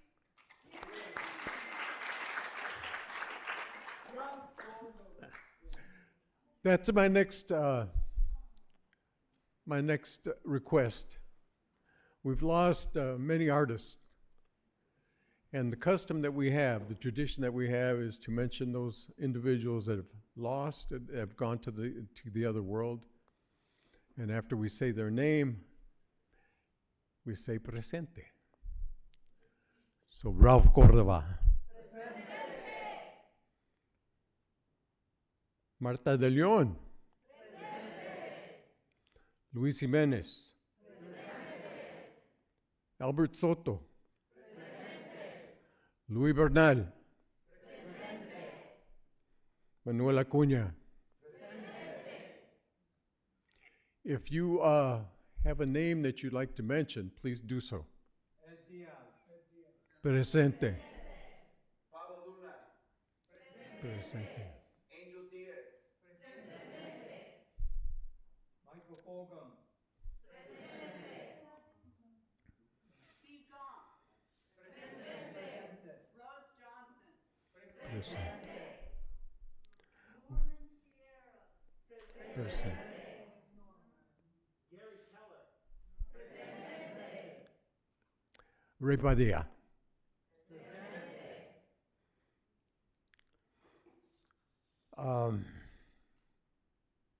Matthew, come over here and help me get this thing. You see, I'm old school, right? There I am. ¿Cuál plano? All right. Is that easy enough? Yeah, it's easy. You can see that forward. Yeah. You got it. To understand Chicano art, you need to understand the history of art, the history of Chicano movement. My history started in Michigan. We refer to it as Michigan sometimes because it was very lonely there sometimes. My parents were migrant workers and factory workers. My mother instilled in me the belief that I could create anything if I could see it in my mind's eye, right? And I believed her. I still believe her. She was brought to this country when she was in the 3rd grade, right? She didn't speak English. She never spoke English. She feared deportation. She was one of many, thousands and thousands of people that were brought to this country by their parents to make a better life for themselves. We live in a time that our existence here as human beings is threatened, and art today is more important than ever. It's always been my philosophy that the artist has a right to point the finger at injustice, but more than the right, the responsibility to do so.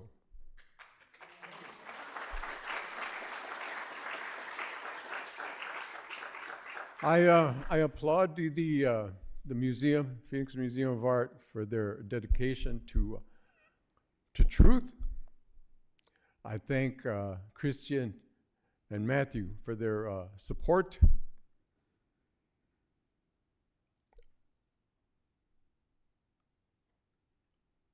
This is one of 3 major pieces I did in Michigan before I moved to Arizona. Pictured here is a young Moreno, right? You can't see it too well, but on my arm I have this patch that says Chicano Power. You see, the Movimiento did not start in the Southwest. It did not start in Texas or Califas. It started all over the country at just about the same time. When we were becoming aware of the injustices, when we were being given a voice through the words of the poets, through the Teatro Campesino, through the visual artists, Asco Fiasco, right? This movimiento was nationwide. In Michigan, there was Raza Arte. Dr. George Vargas was the founder. Nora Chapa Mendoza was a member, prestigious woman. She received honors actually this year for being Artist of the Year in Michigan.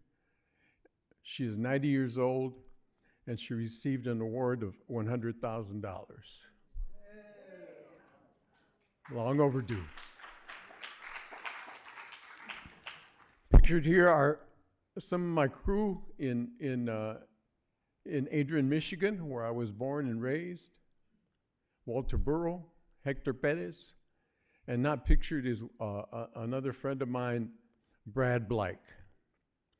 As an artist, I treasure collaboration. It is essential. It is essential for a successful project. And as a muralist, I pride myself on the fact that many of my works are still up.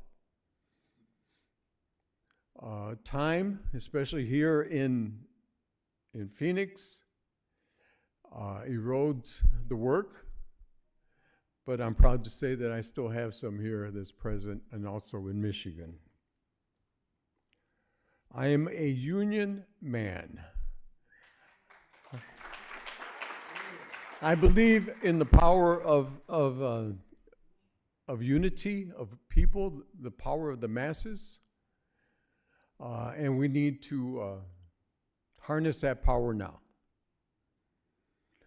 I was raised and taught by priests and nuns, so that Catholic Christian stuff is stuck in my head, and it comes out all the time in my artwork, right? Like it or not, right?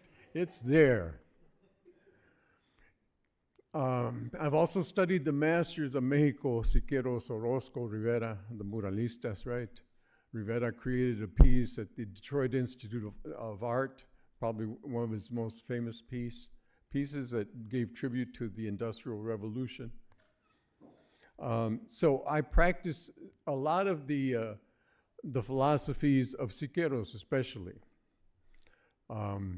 He indicated that the artist could guide the viewer, right? So this piece is one of the first major pieces that I did in Michigan. This is a very non-threatening image done on a one-way street, on a building. So this is the only thing that you see when you're cruising down this street, and you see this beautiful flower, non-threatening. So you have to get off your car and see the rest of the work, and this is what you see. This is a reference to my migrant background, right? While we were doing this piece, Martin Luther King's auntie came up to us and came up to me and says, "Oh my goodness, that's my Lord." And she saw this hidden symbolism that I had painted in the piece, the crucifixion. But also above that, this was after the anti-war movement, right? So this also reflects the gesture of the military, the infantry, right, when they're carrying their weapons through the rice paddies. When I was young, the only thing available to me as a young man was the fields and the factories. There was no other choice. Role models were few and far between. The campesino, right? We were the first environmentalists because we worked the land. We knew of the pesticides that would harm us. We were aware of the hazards and the dangers of low pay, right? And the dangers that were before us if we entered the industrial stream, right? This is death. This is what's coming out of this pipeline is molten flesh. It's being molded into these forms which are human bodies. This is a depiction of how we dehumanize people. We dehumanize the labor force so that they are things. If you are a thing, you're easily manipulated and used and abused.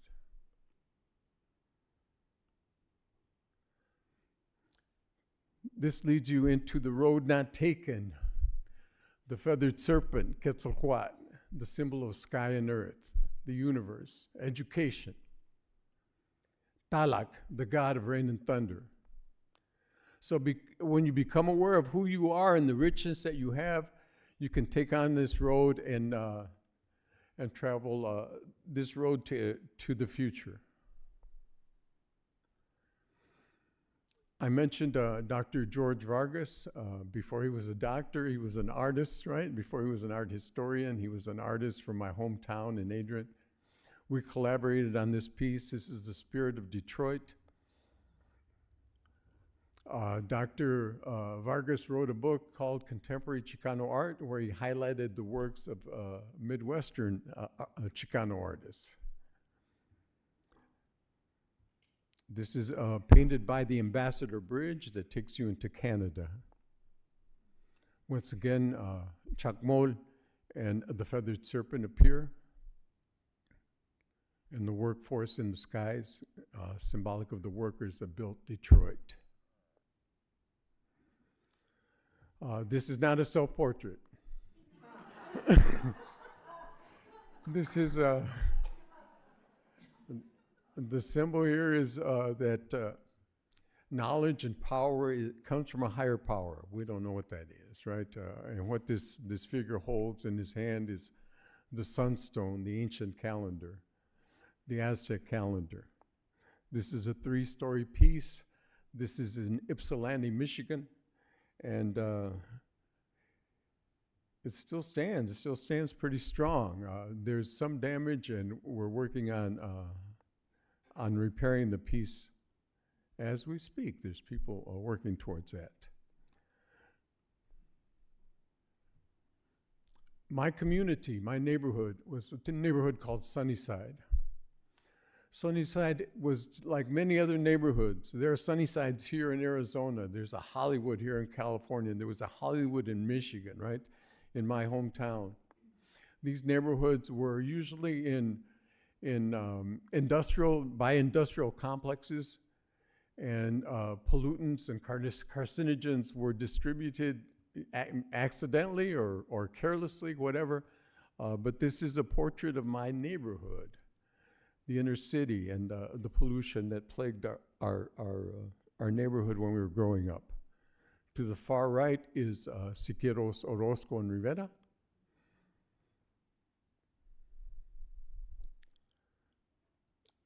We talk about iconography, and one of those things that I always deal with is the reference to familia, the reference to the land, the reference to workers of the land. So this is a sculptural piece that is at the center of the mural. These giant Olmec sculptures that appear to be in metal are very ominous, almost floating above this altar.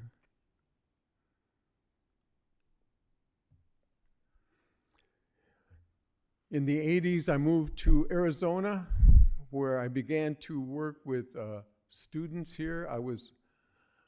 In 2011, I was selected as Artist of the Year for the state, the Governor's Award. I was very honored to receive that. But during that time, I also led a campaign to create public art. This piece was created at South Mountain High School. This is where my son and my daughter-in-law attended school. This is also a collaboration where I utilize the talents of South Mountain High School students, but also the talents of my son, Reggie Casillas, and Armando Williams, and Gabriela Munoz were among my crew there, right? Gabriela has been shown here as award-winning artist that is a force to be reckoned with.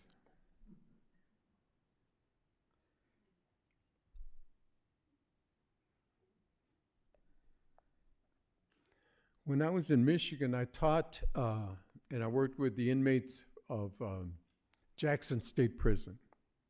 Jackson State Prison was the largest federal prison in the country at one point in time. And some of the vatos that I worked there with had these tattoos, right? The bleeding rose. And when I asked them what that represented was in Spanish in their Cholo language, it says, ¿sabes qué? Que la vida es muy bella, y that life is beautiful, but yet very painful. These were hardcore cats that were doing life, who had changed their lives around, were now utilizing art. And the poetry that came from their words and their thoughts have stuck with me forever. So I use this a lot in my work, the bleeding rose, symbolic of the fact that life is beautiful yet sometimes painful. This is a tribute to the neighborhoods that were affected by the expansion of the Phoenix airport. Some of these neighborhoods no longer exist. The piece is called Familia, once again, el corazón de la comunidad, the heart of the community. This depicts the life of a young woman and the stages of her life. This is another piece I did at Sagrado Gallery. This was done also with the help of my son, Reggie Casillas and Gloria Casillas. Gloria is also a force to be reckoned with here. She's shown here at the Phoenix Museum and is being shown nationally. Very proud of her. This is the hummingbird. This is the Aztec god of war, Huitzilopochtli. But she's also the Guadalupe. The Guadalupe is utilized a great deal in Chicano art, not because of the spiritual things that she represents, but also the fact that she's the symbol of taken the fallen warrior to the next world, right? So, and once again, the bleeding rose surrounds the image. Rasa Development Fund. I give tribute a great deal to our indigenous brothers and sisters, right? The fact that they were here before we were, right? The fact that they developed the irrigation systems that exist in our in this city that we still use. It's a forgotten history that needs to be recognized and remembered. I try to do that whenever I can. Once again, the Guadalupe with the bleeding rose in hand. This was painted under the direction of Dr. Ray Padilla at the Hispanic Research Center at the university. This is only a part of the stairwell mural that I created there. Amalia mentioned the fact that in 1992, we celebrated the fact that Native Americans discovered Columbus. Yeah.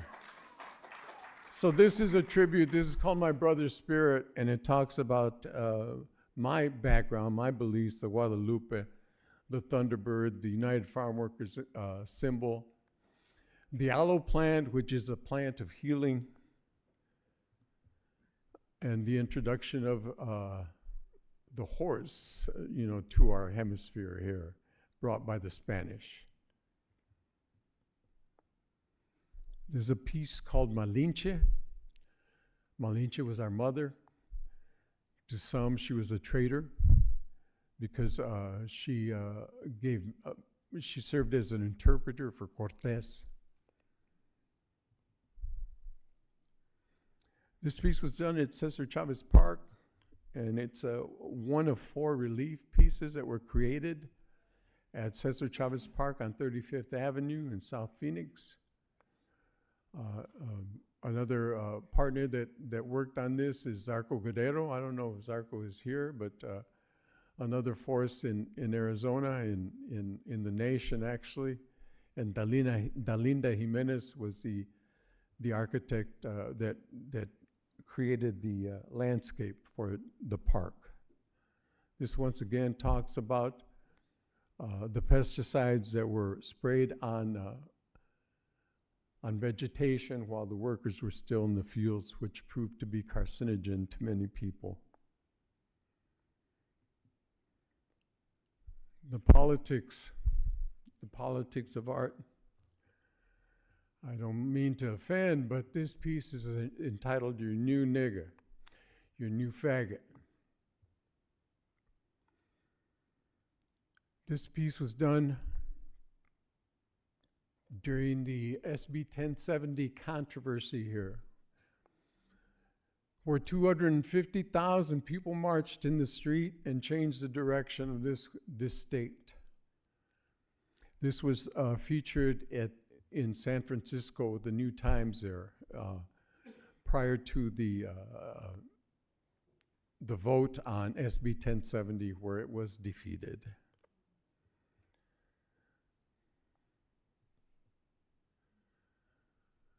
This is also a piece that we it's a banner that we fly periodically at the protests, right? Once again, pretty self-explanatory. Art and politics are inseparable. Like I said before, we as artists have that responsibility to point a finger. We need to do so, probably with more force and with more ganas than ever before.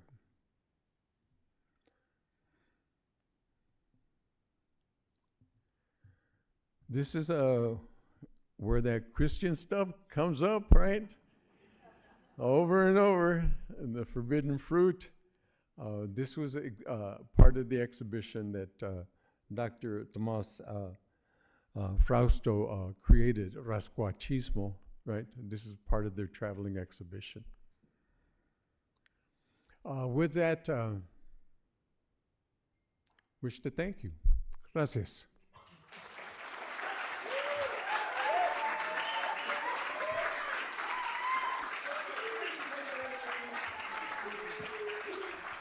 All right. So we're gonna take a little pivot from the sketch and just go to lunch, and we can Q&A it up over some food. But we have El Fongo de Joy has done the catering today, so go out and grab a burrito, a bag of chips, some drink, and then we'll reconvene in here at 1:30. Cool. Thanks, everyone.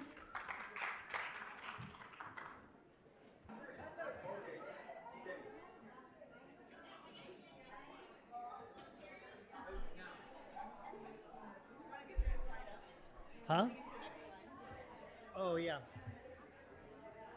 There we go.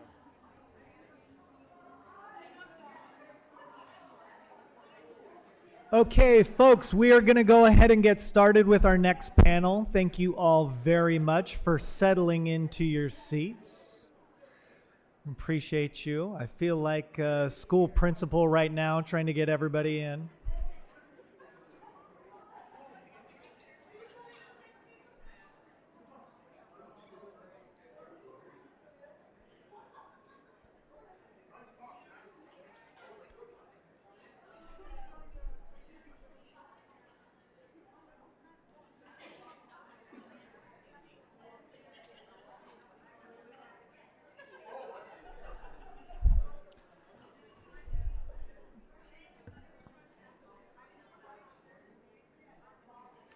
Christian, is this the order? Is Robert starting? Okay. Robert Boutron, you are being called to the stage. Hey, thank you, sir. Okay, folks, we're going to get started. I love also that this auditorium now smells like Mexican food, so I feel like this is great. This is great. We're going to get started with panel 2. We'll get started with Robert first. This whole panel is dedicated to MARS and alternative art spaces. Take it away, sir. This is your pointer to go through each of the slides. Now, how do I get to my screen? So point to that slide. Okay. All right, I think I'm ready. After that fall, we'll see. Hold up a second. I got to pause.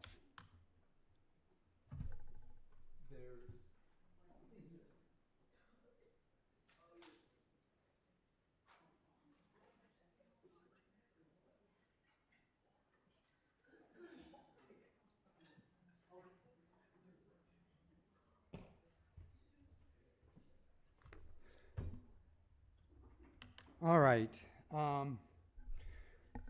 This is a list of artists who were members of MARS at some time during its existence. I apologize if I omitted some people or misspelled your names. I wasn't around the entire time. I also wish to thank Christian and the Phoenix Art Museum staff. Tiffany, wherever you are, you did a great job. And Matthew, Sandoval, Annie, and others who contributed to organizing this symposium, and the people actually who helped support grant funding for MARS, and the people who supported MARS or who were patrons of MARS. This has been a long time coming for MARS. I think it deserves this kind of recognition, not only here locally or statewide, but also nationally.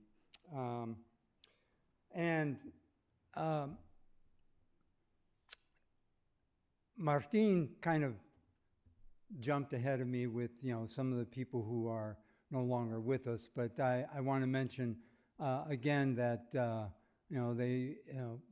Manuel Acuña and Ralph Cordova and other people, they're not with us today, and they've gone on to that big art studio in the sky.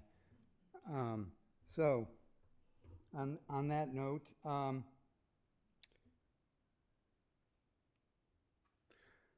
so this is a short list of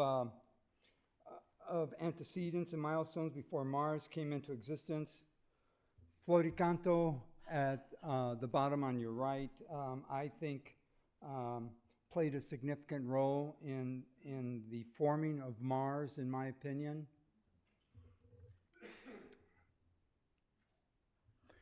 And Floricanto traveled around the Southwest. The fifth and last one was in Phoenix in 1978. I attended the event, and this event celebrated Chicano writers, poets, theater, musicians, and Floricanto inspired the formation of Arislan, which is an Arizona statewide organization that was created to promote Hispanic art in all its diverse forms.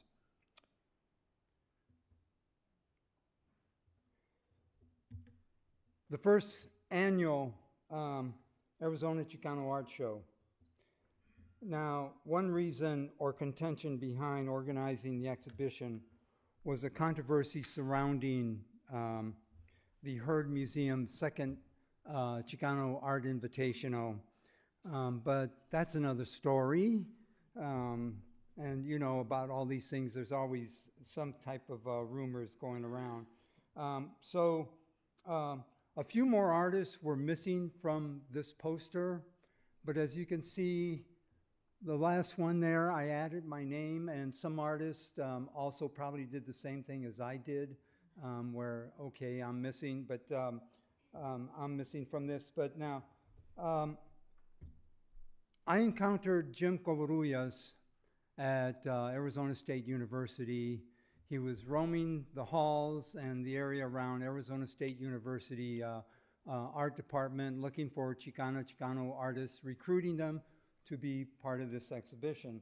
And he informed me of the show, and he encouraged me to participate.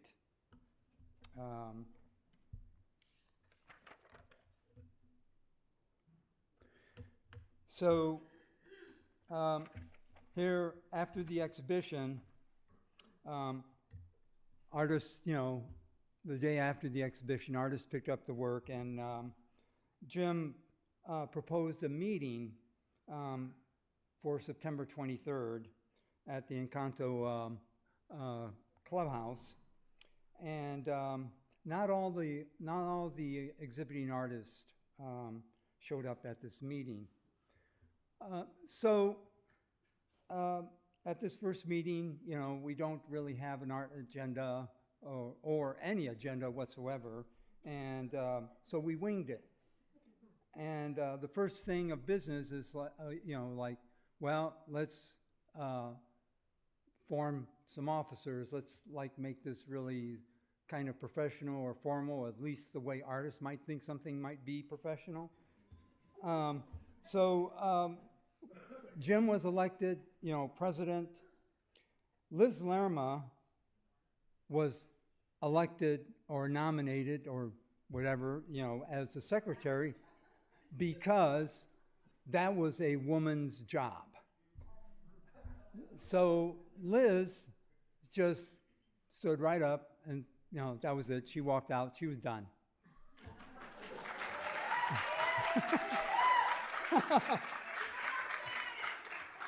So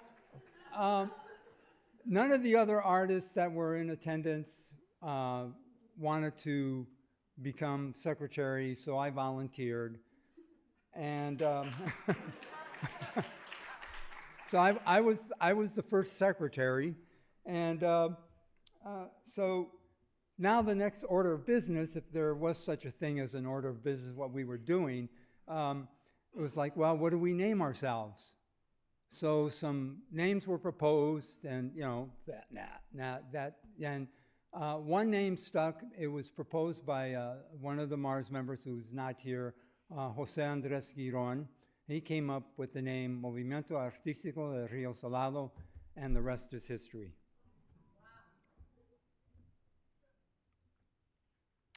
So what do? The nomadic years, we have no space. And we had one meeting. We have to have more meetings. We have meetings at around various homes of the artist, and we want to show our work. And so during this nomadic time, we want to show our work, and we came up with, well, we also need to come up with some type of expenses, how to pay for expenses. So we decided to have a membership dues, which was $5 per month. And believe it or not, artists, even though all of us were somehow working somewhere, had families, something, $5 were too much in 1978. So it was really like pulling teeth from artists to give $5 a month. So that was just the way we started. And during those 2 years, we displayed our art at numerous places in the Phoenix metro, or in today's vernacular, they're called pop-ups. And we were, we're artists. We want to get our work out. We're energized, and we want to get our name out there. We want to be in Scottsdale, and all the gallery, row there.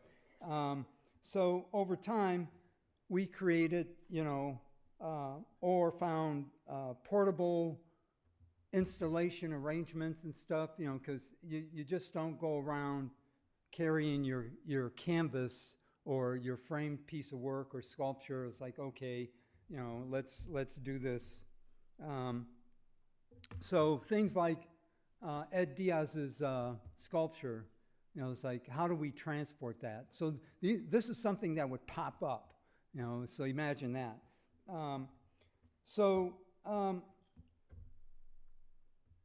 The other thing is, as an alternative artist group, we want to show our work, and we get offers. Hey, here's an opportunity to show your work. And it's like, well, great. What are you how much are we going to get paid? And it's like, no, there's no money involved. It's like, well, we didn't do it.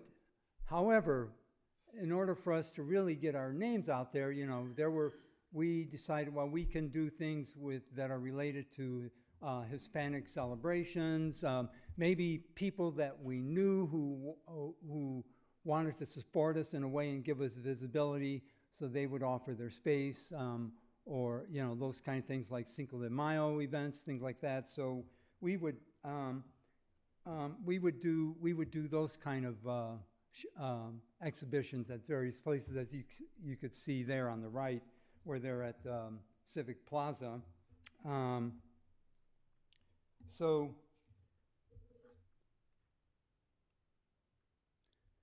here's another one here.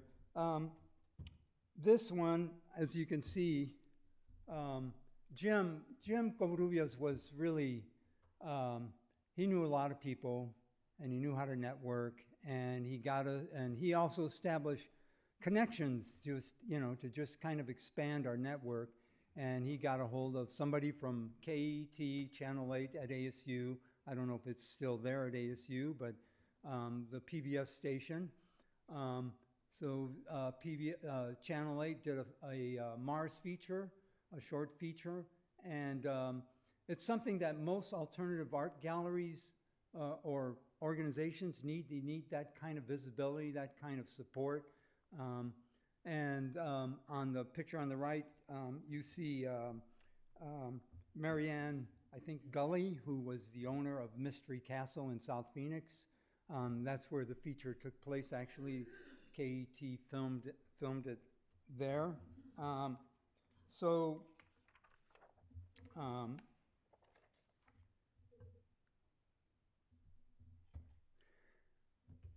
Now, after 2 years, we finally land a home. Unfortunately, it's not the Guggenheim in New York. So around December in 1980, MARS signed a lease rent a space from Valle del Sol, who was our landlord next door to us, and this was at 1201 South First Avenue.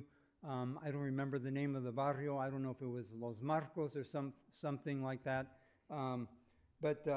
Anyway, Valle del Sol is a nonprofit community organization. So funding for the lease came from Arizona Commission on the Arts, and Jim probably wrote and applied for the grant, most likely consulting the commission how to apply. The space was full of, just office furniture, school desks, dust, just a bunch of junk. And so again, you have to gather a bunch of artists to say, hey, we got to come here and clean up, and imagine trying to gather, it's like we're trying to be worker ants, but, most artists are not kind of worker ants, if you think about it. It was a way for us, we got the space, and we had to, the other thing that we get this, in order to get a grant, we need to also get a 501c3, which is nonprofit status. So that was something we had to do, in order to get public funding, and that was the way we got our first space. Now, I don't remember how we did this. I think most organizations now consult an attorney, who does this. But, what the heck? Let's go for it.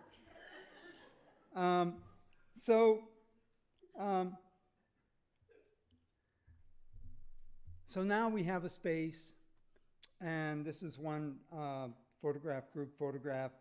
And MARS encountered a lot of challenges and issues, and one of the things that we had to deal with was that MARS is one of two,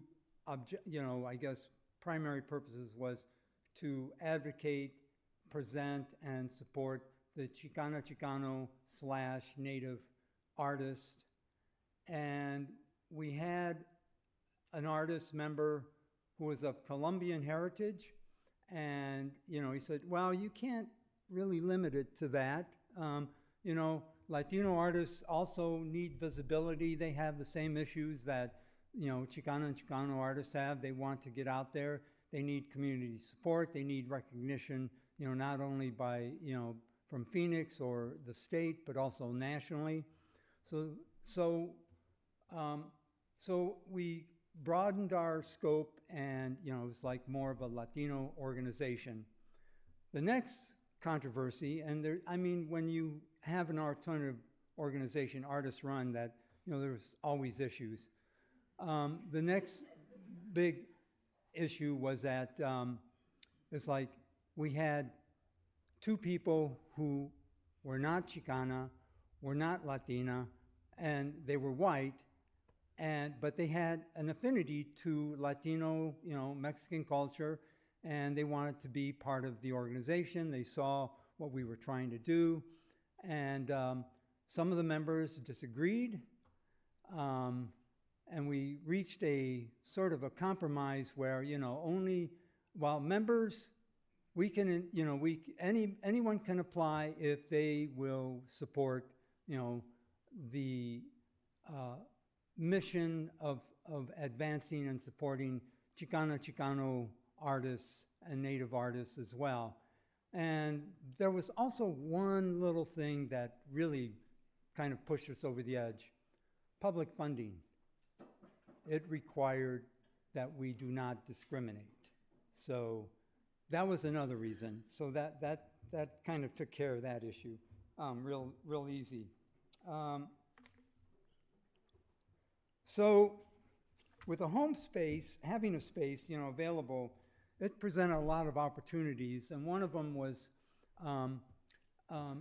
CETA, and this was like the first summer after we got this space, and it was great because it offered a salary to some of the artists. I was one of those artists who did workshops with some of the kids conducting photography, and the kids got paid, And the other thing is that it also introduced a younger population to MARS and what we were doing. So it was a great opportunity. So after receiving our first grant from Arizona Commission on the Arts, the next step was the National Endowment for the Arts. And NEA arranged a presentation and meeting at MARS to discuss, what this program is about, what it can do, and what's the application process. We had a MARS meeting afterwards. This is about like how you start as an artist with the napkins. You write notes on napkins. And these are notes that, I'm the secretary still, so that's my handwriting. So we go from napkins to now, over time, a couple years, we've gotten really professional and formal, and now we have letterhead and, typewritten, so it's all good. And, we really had to jump on this because, one of the things is, as an alternative art space and artist run, is that it's like, well, okay, now we need a board of directors. We need a real director, an artistic director or an assistant director. So how do we do this? It's like, we had to get our shit together, in other words. That's what it came down to. So, what do artists, we wanted to show our work. We wanted some place to show our work, and probably more than anything, we wanted somebody to buy our work. So, this is something about, how an alternative space develops. The other thing is that, we find out when we're writing now grants, there's these grant buzzwords that you can use. And then, there's also, you can hire somebody to write your grants. And we thought, wow, that sounds great. How much? Unaffordable. We couldn't do it. It just wasn't in our. It wasn't for us. So, with some of the money we got, these are some of the promotion, marketing things we did. You could see here on the left side of this screen here, many of the exhibitions are pop-ups that we did while we were, kind of roaming the streets of Phoenix. And so you get an idea of how we started and what an alternative artist run space needs to do to start getting the word out, to get visibility. So you get an idea of what's going on there. So with grant funding, after the whole place was cleaned up and we had already a few shows, we remodeled the place and we changed everything. So you get some of that, and you get one of the first shows there in that remodeled space. You can see, I must like Liz's work because she was in she was in an earlier photograph, so she showed up there. So this is how MARS looked in the change. With renovations done, MARS initiated an annual group show. It began in MARS 82, and it just kept going, MARS 83, MARS, and so that would continue. We established a board of directors, and me, as the first director, I was selected as the first director. I was an unpaid director, unfortunately. We still didn't have enough money. Actually, I should point out, and also the artist also would have to sit. I would sit at the gallery. That's the other thing required by alternative art spaces. Who's going to keep the space open? So I think when I zoomed in on the back of that, in the back end of that photograph on the right, I think that's Liz back there. So, and that might be Roxy, her daughter. So anyway, so that's how things began. So then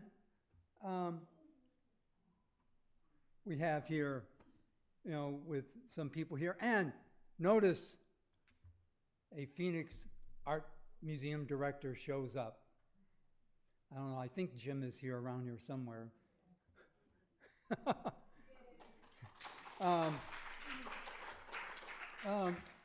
So again, we're marketing, we're, word of mouth, and how do we get people to South Phoenix? So we said food. The receptions had to do it, so we just all of us, the MARS artists, it was a potluck, essentially. The artists would bring food, and I mean, it wasn't, we didn't have Costco, so it's like, you had to make it. So food, and it got around. I mean, we had the best receptions in Phoenix, and everyone would show up, including Jim. And it was great, and that's how word got around, and it was a place to be seen, believe it or not, in South Phoenix. So another thing we did was we needed, yes, Norman. He was great. He was a great supporter of MARS. He had a tacos parados, a taco stand, in other words. And it was takeout only. It was around Buckeye and Central. And we would go there and, he would feed us and support us. And so he finally got a restaurant on Central between Monroe and Adams. I think it was Monroe and Adams.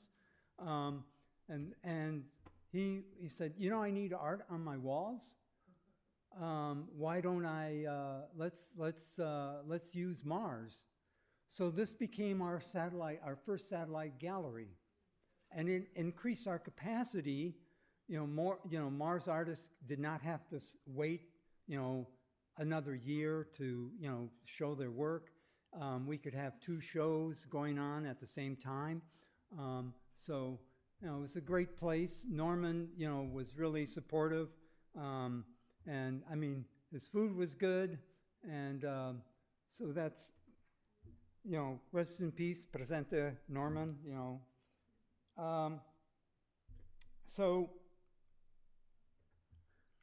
we're always brainstorming. Artist-run spaces are always brainstorming. We did our version of a calendar. Those of you who patronize a panaderia, bakery, or carniceria, the butcher, they always have a calendar at the end of the year that is for the following year.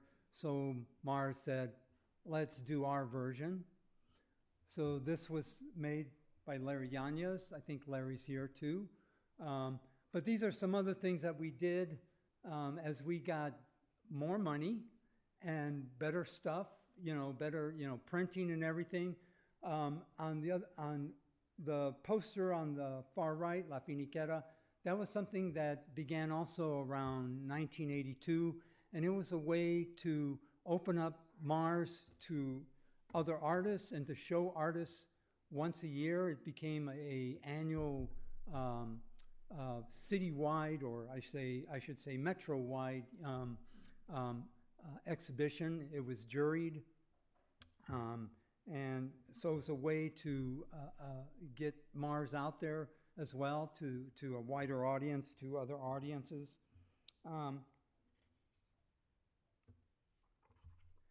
Then this was a brilliant idea, I think, the blue light special.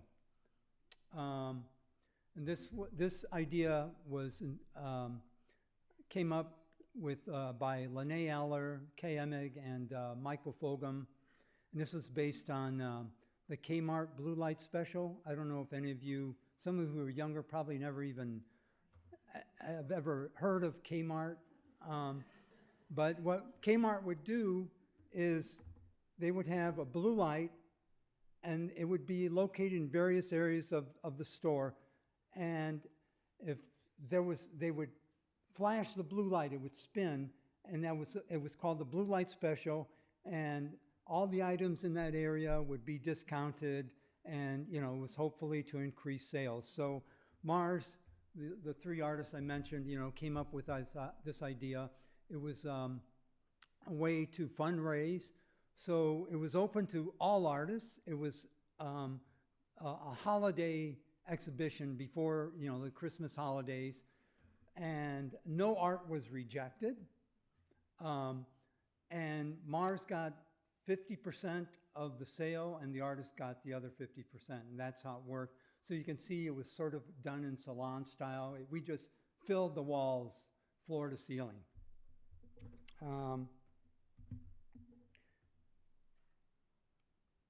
Then another thing that we did was the visiting artists printmaking residency.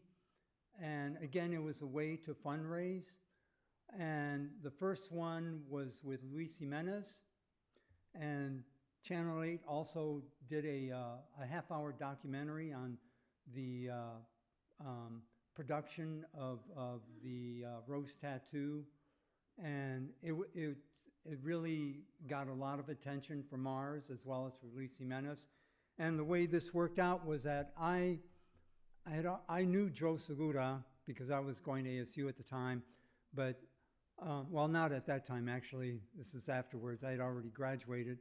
But so I approached Joe to try and work something out with Luis Jimenez, and it became an arrangement that with all the subsequent visiting artists or printmaking artists, they would create a print for MARS through Segura Publishing.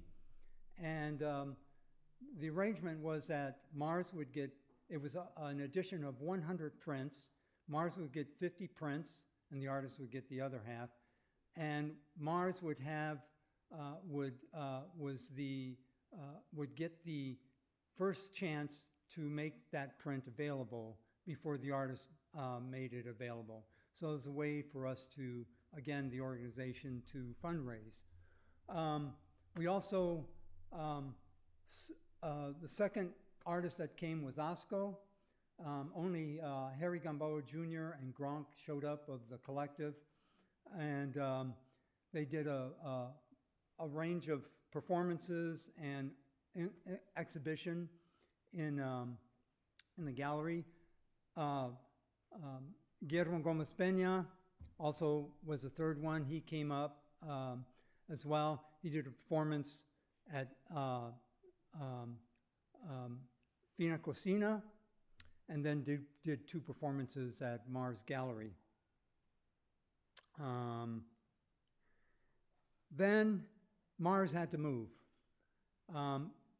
This was my last involvement with MARS. I was a guest curator, and I organized a show, a photo show called Chicanolandia, and it was in the new space. I think MARS had moved in, I think, around 1991, and so MARS continued from there. Valle del Sol had to grow, and it needed our space, and so we were lucky to move, to have this space, and MARS continued for another 10 more years, I think, after that.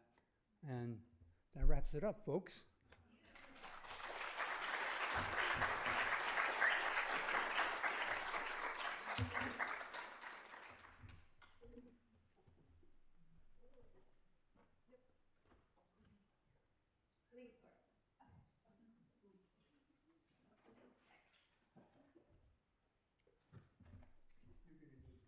There you go. Oh, wait, I was wrong. My apologies. Melissa, you're up next.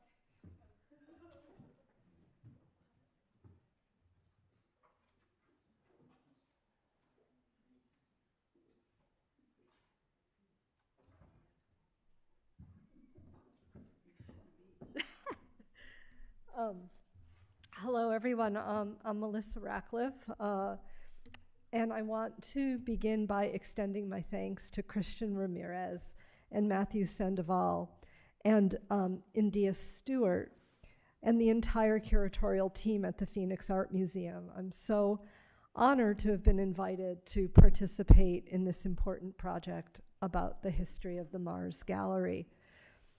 Exhibitions like the one being planned need to tell two intersecting stories: the administrative history of a gallery space, and Robert so wonderfully lays the groundwork for that, and also it has to allow for a capacious revisionist history of art.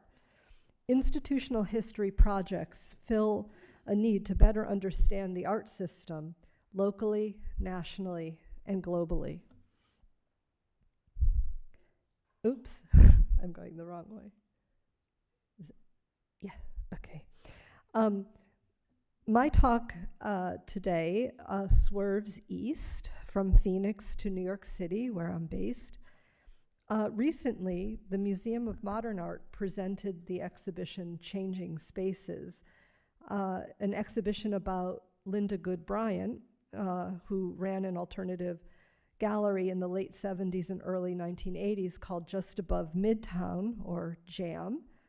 It brought renewed attention to this innovative space that supported African American artists, along with artists who had not yet become part of the cultural mainstream.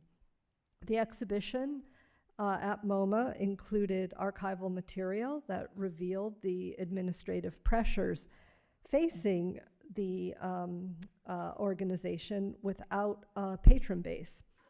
The juxtaposition of artwork with this mural-sized scan of past due invoices offers, at a glance, the story of nonprofit contemporary art galleries. They endure not because they could afford to, but they are propelled by visionaries who believe in the mission, believe in the artists in the face of mammoth hurdles. This economy of means and strategic use of bartering and encumbered debt becomes the curator's framework through which to understand JAM's ethos and the types of projects championed there. My 2017 project for NYU's Gray Art Museum, Inventing Downtown, examined an earlier era, the 1950s and early 1960s, of artist-run galleries in New York, self-financed by artists at a time when real estate and overhead was within reach economically. So economies could not be the framework for my project. My understanding of the era correlated to the primary sources. I had to trust the research process would result in a framework authentic to artist galleries. The framework then must be in conversation with something I started to call the social art history, a combination of art with the era's social context. The way to do this was to keep the messiness of research intact. It looks like this. Less familiar artwork and artists were combined with artwork and artists who broke through. This combination offers a chance to see artwork as it originally appeared publicly. And I was thrilled that in the aftermath of my exhibition, so many of the artists, particularly women artists who had struggled for decades, were finally seen. They were accorded the respect and attention they so fervently deserved. And actually, as I left New York to come here, the Whitney Museum opened up a surrealism exhibition, and one of the artists who was in Inventing Downtown has a number of works at the Whitney now for the first time, and she's 92, so so yeah, living long is also helpful. If you're not part of the mainstream. So to back up a bit, I want to share where I come from. In 1990, I was still in my 20s, I volunteered at the alternative gallery Exit Art, which was founded in 1982 by Jeanette Ingberman and artist Papo Colo. A year later, I became the paid curatorial assistant thanks to an internship grant from the NEA. About 10% of the 5,000 square foot loft on the 8th floor of 578 Broadway in Soho was used for staff purposes. The rest was exhibition space. The tiny office reception area could fit about 2 or 3 employees. So the exit team, I was like this 4th additional person. So the exit team set up an office for me in the archive room. It was a lofty designation for what was a windowless closet filled with file cabinets stuffed with the not quite decade-long history of the gallery. Installation photographs and slides, photographs from openings, correspondence, Xeroxed reviews, grant proposals, budgets, bills, and the like were, I realized, history. That all I was to produce would one day be part of this history.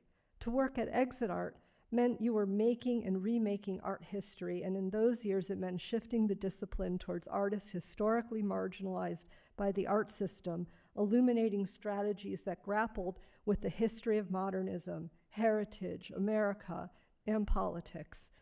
Exit Art was transforming art history, and all that we did must be saved, must become part of the archive. This attitude was endemic among the alternative space community. It is why librarian Marvin Taylor was able to start the Downtown Collection at NYU Fales Library beginning in the late 1990s. For anyone interested in the history of New York City's artist-run spaces, NYU is now the key repository, the place to begin. My introduction to social art history occurred at this juncture, 1990, when Exit Art reprised their very first exhibition, Illegal America. There was no artwork in the exhibition, only documentation, photographs, police records, artist statements, newspaper clippings, and occasionally sketches that chronicled artist actions that broke the law. Charlotte Moorman's performance with Namjoon Paik as the topless cellist, and you weren't allowed in New York to be topless in a bar performing. That was against the law.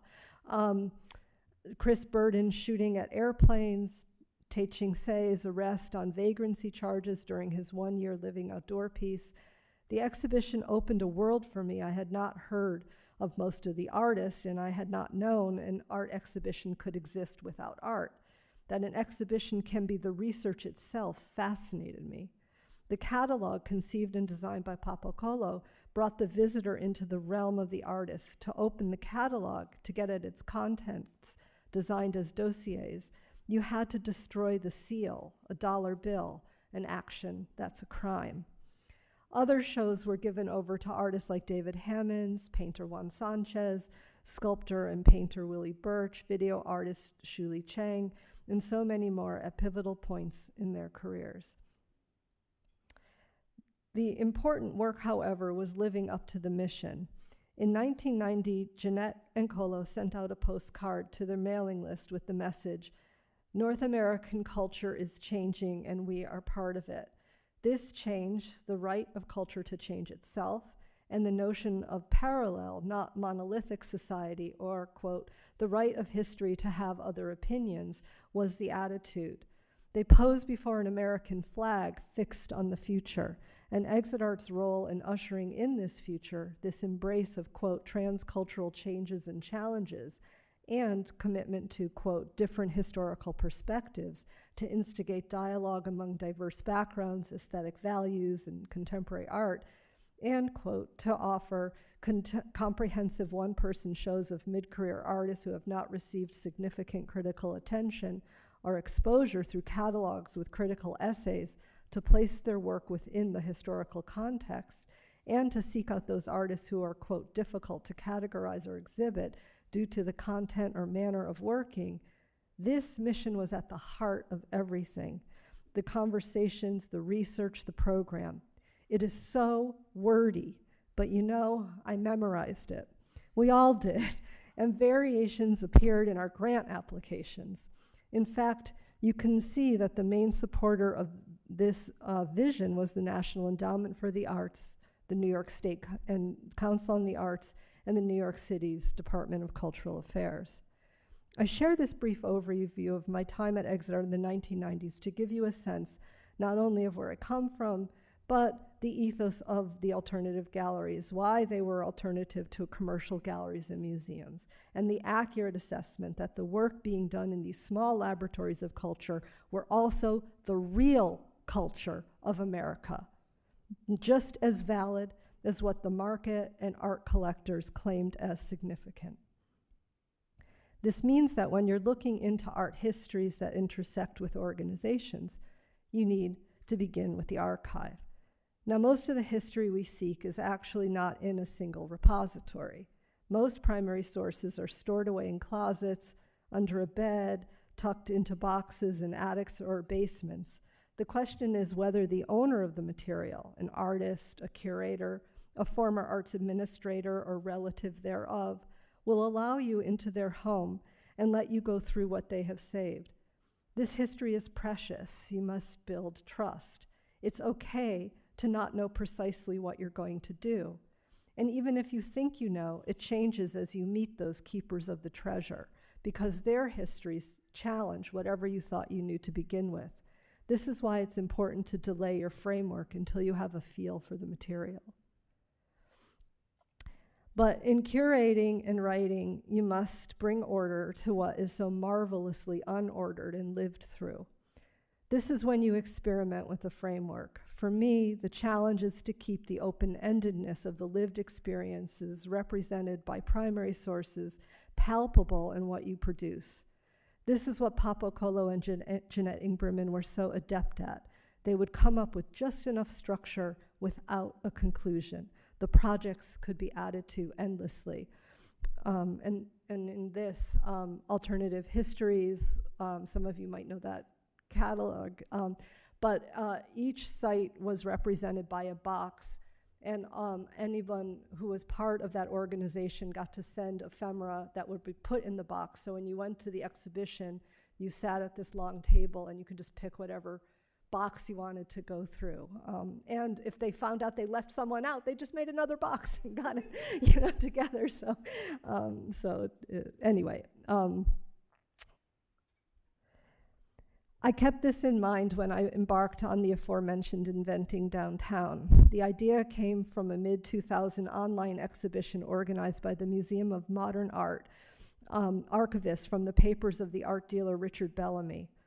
I included Bellamy's Green Gallery in a course I was teaching in 2010 and remained curious about his career. He was such a reluctant dealer. I visited the archive at MoMA and in Bellamy's papers came across a folder of material labeled Hansa Gallery. Alan Capra was one of the better-known artists affiliated with both the Hansa Gallery, and he started a second gallery, the Rubin Gallery, for which there was no archive. Capra died in 2006, but the long-ago Rubin Gallery director, Anita Simmons, was alive and well and living on the Upper West Side of Manhattan. I spoke with her, and she in turn put me in touch with Millie Glimsher, an art historian and co-founder of the Pace Gallery, who was interested in the happenings produced at the Rubin Gallery. Millie shared a photographer's archive she had discovered and shared interviews she did with the artists involved. She also put me in touch with Julie Martin, whose collection of artist interviews conducted with her husband, the engineer Billy Kluver, was perhaps the most catalytic experience of my life. I received from listening to 40 or so interviews, all conducted in the early 1990s, a history of American art told from the vantage point of artists, dealers, and writers, all of whom emerged in the late 1950s. In this way, I was led, a bit like a bouncing ball around on waves, to sources, to collections. The process was not systematic. I became part of a community, an entire world, and at some point, usually a deadline, I had to stop and begin the second phase, synthesizing all I gathered, finding the framework that is authentic to the material. I decided, despite the variances in style, the framework that made sense for Inventing Downtown was formalism, discipline, specificity, modernist concepts, because all the artwork produced in the spaces were testing modernism's boundaries. At the time, you could You could have figurative artists, abstract artists, and artists who use space to ask, how far can you push art as an object until it no longer registers as an object of art? All coexisted. The galleries provided visibility for these experiments, and Richard Bellamy's Green Gallery, which I had thought was my subject when I began, was also included as a coda. I still saw the Green Gallery as path-breaking, but now I understood it as it furthered male artists, not female artists, and gave only a partial view of downtown. In preparing for my talk today, I reread an essay I wrote for the 2012 book Alternative Histories, an analysis of the literature about nonprofit galleries in New York. I had forgotten that the essay's persistent theme was government funding. On one side were largely white art organizations, mostly self-financed or financed by a wealthy patron. On the other were organizations for whom government support was vital, necessary, and most often those were ethnically mixed or ethnically specific organizations. The predominantly white organizations were cynical about government, a hangover from the war in Vietnam and Watergate, and this attitude extended into the late 1980s and early 1990s Reagan era culture wars over the AIDS crisis and freedom of expression. Yet for the ethnically specific and multicultural, as a term we used then, organizations, government funding was the main source of revenue. These spaces did not have a private patron base. It did not mean that multicultural organizations were compliant about draconian and censorious policies that emerged. It meant that they saw past the politician who would use contemporary art to score political points. Agencies like the NEA were comprised of people like us. The idea was about audience, not only artists, because, as the NEA staff strategized, the beneficiaries of the funds they had to grant was the public, whose tax dollars made the NEA possible. This strategy meant that during the Reagan era's downsizing of the federal government, the NEA remained a lifeline. But cuts to art support accelerated during the financial crises, starting with the dot-com crash of '93, the start of the Clinton era, the collapse of financial giants during the subprime mortgage crisis of 2008 at the start of the Obama era, and more recently, the recession of 2020 due to COVID and the start of Biden's presidency. I wonder if you see a theme here. Each crisis cut more out of the arts budget, which was never fully restored. Of course, everything taking place in Washington today, the retraction and suspension of grants, not only threatens the viability of nonprofits across the cultural spectrum, it also weaponizes the cynicism about government doing anything useful. It urges the populace to consider government and those that work in it as inept, compromised, and wasteful. And it strikes me now, lest we forget our history, that part of any research project into alternative spaces must include how these spaces were supported. It means reading through the files of grant proposals and analyzing the monies received. Because the history of alternative spaces that relied on government grants must include the fact that they were financed by their fellow citizens. We owe it to them. Thank you.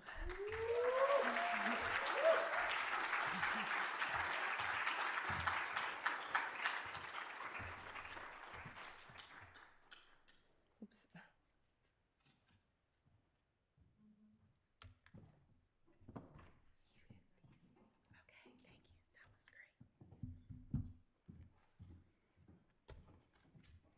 Okay, let me get organized here. I have props.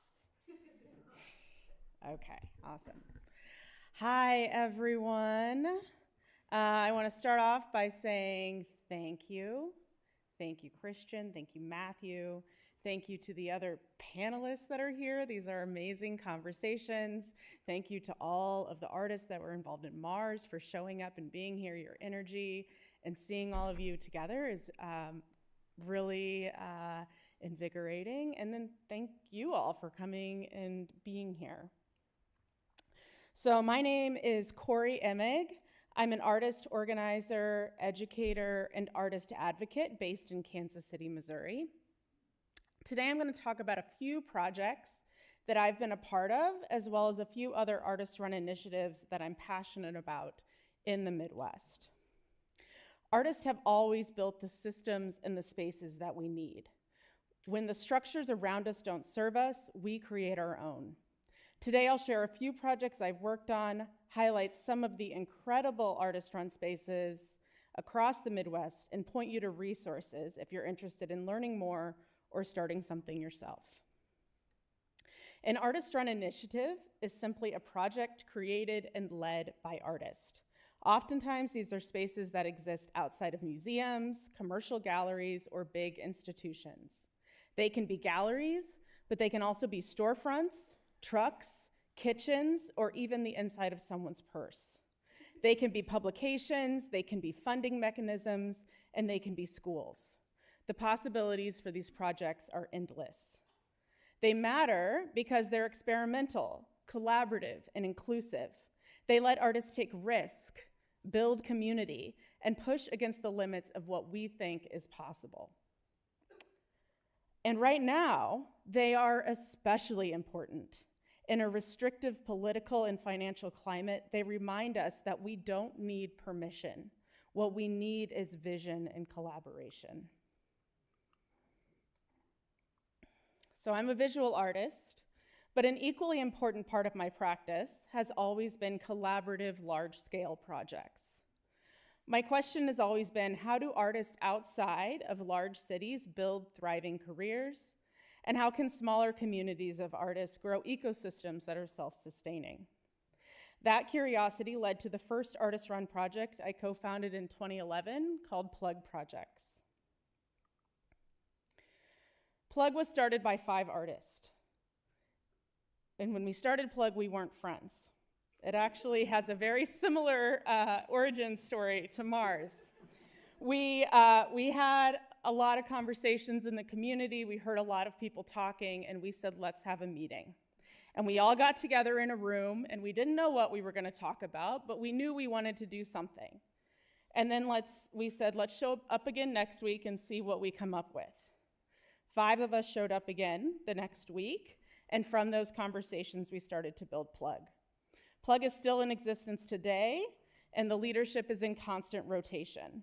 It has been run by around 30 different artists at this point, but the mission has stayed the same: to bring artists from outside of Kansas City into the city and to create national opportunities for the artists living in Kansas City. Over the 4 years that I was involved, we hosted over 50 exhibitions and at least 100 events. Events included critiques, film screenings, workshops. We even turned old newspaper boxes into mini galleries and spread them across the city. What started as an experiment quickly grew into a hub for artists locally and nationally. But Plug was never just a gallery. It was an ecosystem. It connected Kansas City artists to national conversations, and it taught me about the power of community and of building something ambitious without waiting for permission. After leaving Plug, I moved to Champaign-Urbana for grad school, and the artist community there felt very different. I knew artist-run collaborative projects weren't just something I enjoyed, but they were an essential part of my practice. Having a platform like Plug had showed me that these projects could expand a city's reach, connecting local artists with national networks and making a place feel much bigger. That perspective became even more important while in Central Illinois, where I felt trapped and a little bit isolated. But again, I found a group of artists that were interested in doing something, and we started a project called Say Uncle. Say Uncle was an experimental residency and nomadic exhibition program with initial support from the city of Urbana and the University of Illinois. We invited 3 artists from around the country to come and work. Each artist was given 2 weeks to create a body of work that could serve as temporary public artwork. We utilized my apartment as their residence and the extra grad studios on campus as their studio space, fully incorporating them into our grad school community, giving them access to university resources and support. After the work was completed, we traveled it across Central Illinois, showing it in galleries, alternative spaces, and community events. One of the exciting aspects of Say Uncle was that each residency had to be flexible. We were constantly collaborating with artists, installing their work in unusual locations, being responsive to the site, and adapting their practice to a public mobile format. To expand our reach, we collaborated with a number of other galleries and spaces in the region. Demo Project, Sidecar Gallery, Project 1612, University Gallery at Illinois State, and the Terrain Biennial. These partnerships amplified the impact, giving artists multiple platforms to show their work and connecting Say Uncle into a larger network. We also documented each project in a series of publications. Here are my show and tell. You can look at these later. In a series of publications, and eventually created a book to archive the residency and the exhibition series. That publication allowed the work and the conversation around it to travel further. Through our work with Say Uncle, a community was beginning to form across central Illinois. We may not have been in the same city, but we realized there were vibrant art communities in towns 2 to 3 hours apart. Artists making exciting work, organizing projects, and building their own small ecosystems. Say Uncle gave us a reason to travel and connect with these communities. From that energy, Beyond Alternatives was born. Our goal was to create a symposium to continue conversations about artist-led organizing outside of large cities. We expected the local turnout from central Illinois, but instead over 100 artists showed up from across the country. The response showed us how hungry artists are for connection and how deeply this conversation resonates far beyond our own community. After the symposium, we wanted to expand the conversation nationally. We partnered with art critic Patty Johnson, who is also the keynote speaker at Beyond Alternatives, to launch a project called Impractical Spaces. Impractical Spaces is a project documenting active and defunct artist-run initiatives in all 50 states. This is an ongoing project, but it's not just documentation, it's advocacy. By mapping and archiving these projects, we show how essential artist-run spaces are to the cultural ecosystem and to ensure this work isn't lost but valued. Okay, now that I've shared those projects, they show a progression from being in one city locally to a regional network to a national anthology, but none of this exists in isolation. I'm gonna focus on the Midwest, and I'm gonna give a few examples of the spaces that artists are creating, including a wide variety of models and scales. These are storefronts, nomadic projects, residencies, and hybrid models. So let's look at these spaces. We'll talk a little bit about how they sustain themselves and the networks that they create. This is gonna be really fast. I have put Instagram handles and ways to access these projects on the slides, so don't be shy to get your phone out if you want to look up any of these as we're going. I'm going to start with Public Space 1 in Iowa City, Iowa. Public Space 1 was founded in 2002 by University of Iowa students. It began as a volunteer-run space above a bar. It has since grown into a cornerstone of Midwest artist-run culture. Over the years, it's expanded into permanent buildings, including galleries, studios, media arts co-op. It also runs the Center for Afrofuturist Studies, and it administers the Big Field Fund from the Warhol Foundation. I will have to say the Warhol Foundation comes up a lot. They are huge supporters of artist-run initiatives across the country, so thank you, Warhol Foundation. Through all of this growth, they have stayed artist-led and community-driven. Next, Project 1612 in Morton, Illinois. Project 1612 is a backyard residency founded in 2015 by Jessica Bingham and Alexander Martin. Artists live and work in their home for 4 to 6 days, ending with a one-night exhibition in the garage. There's no fees or commissions. The founders cover all of the expenses, and the residency prioritizes underrepresented artists, creating a space rooted in generosity, trust, and shared commitment to art making. Next up is CREA. This is in Holland, Michigan. CREA, formerly called The Garage, is a DIY artist-run education space founded by Yair Medina. It's small in scale, but big in ambition, a space for dialogue, critique, and community education. Artists curate exhibitions, host workshops, and lead discussions.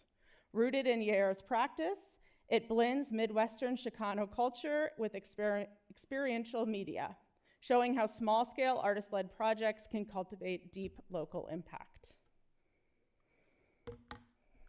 Next is Dream Clinic. This is in Columbus, Ohio. Dream Clinic is a 7 by 13 foot experimental space inside of a shared studio that used to be a car wash. They invite artists to transform its small footprint into immersive site-specific projects. Dream Clinic shows how even the tiniest venues can spark big ideas. Wholesome Gallery, which is founded by the artist Gary Noland, occupies just 2 walls of his studio. After living in LA, Gary returned to Kansas City and created Wholesome as a bridge for local artists and the broader national scene. It demonstrates how even modest spaces can serve as hubs for dialogue, exchange, and visibility. Viva La Tenta is a mobile project led by 2 KC Chicano-based artists celebrating the legacy of printmaking. They bring live printmaking events into public spaces, connecting audiences with the craft and its history as a tool for community and political movements. It's art making as both education and public celebration. Western Pole in Chicago is perhaps the most stripped down artist-run project. They have weekly exhibitions of 8.5 by 11 works taped to a single telephone pole in Chicago. Over 200 artists have participated with documentation shared online. It's been featured in major outlets, but its heart is simple. A reminder that community and visibility don't require gallery walls.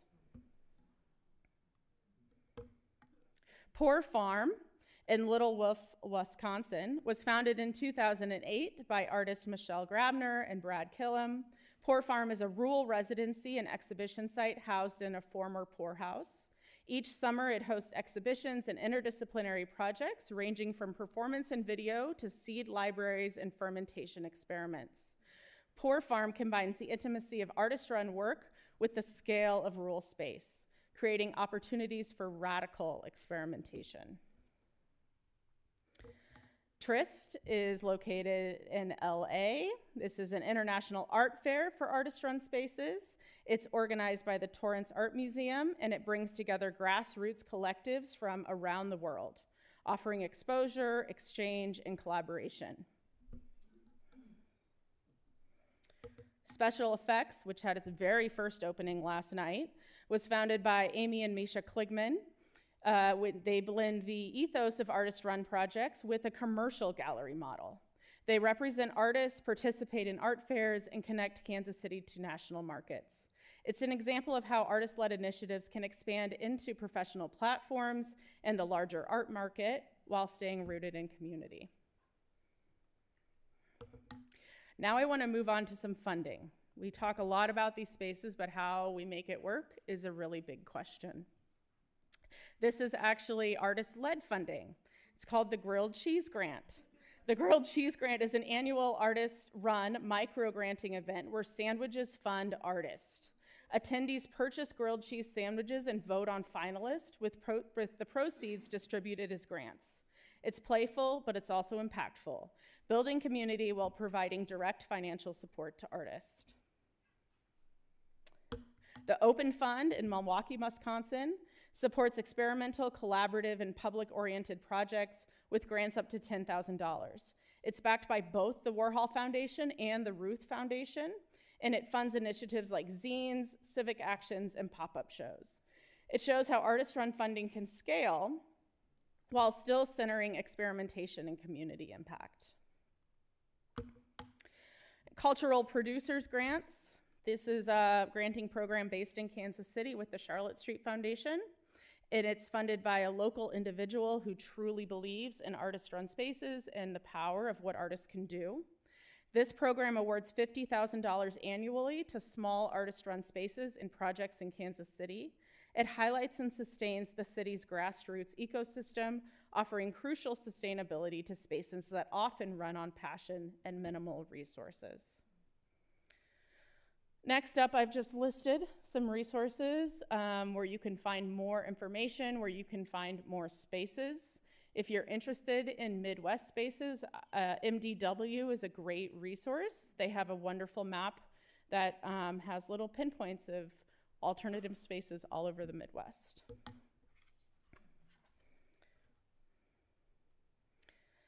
And I just want to end with artist-run spaces aren't just galleries, they're ecosystems.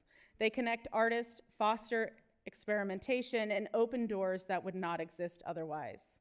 In this moment, politically, socially, and economically, these spaces are not optional. They are essential. They allow artists to build community across geographies, experiment outside institutional or commercial pressures, support emerging voices with funding, mentorship, and exposure, and invent new ways of working together and sustaining creative practices. From backyard garages to rural residencies to national networks, the lesson is clear. Artists build the systems they need. They don't wait for permission. They create the future. I hope these examples today are inspiring, but I hope they also challenge you to imagine what's possible in your community and to recognize that these artist-run spaces are the lifeblood of a thriving, inclusive cultural landscape. Thank you.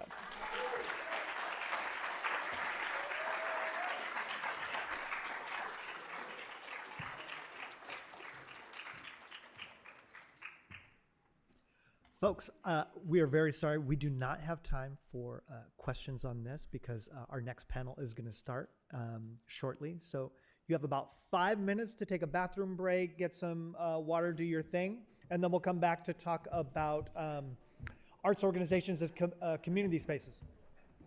But also then you can stay for the happy hour event, and then we can have a more casual Q&A with all the participants that you don't get to talk to right now. So thank you. Oh, wait, do you want to take a...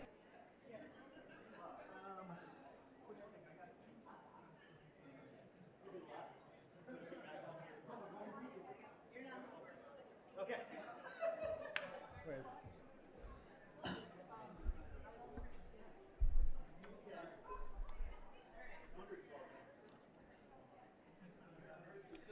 Okay, folks, we are going to go ahead and get started with our third panel of the day.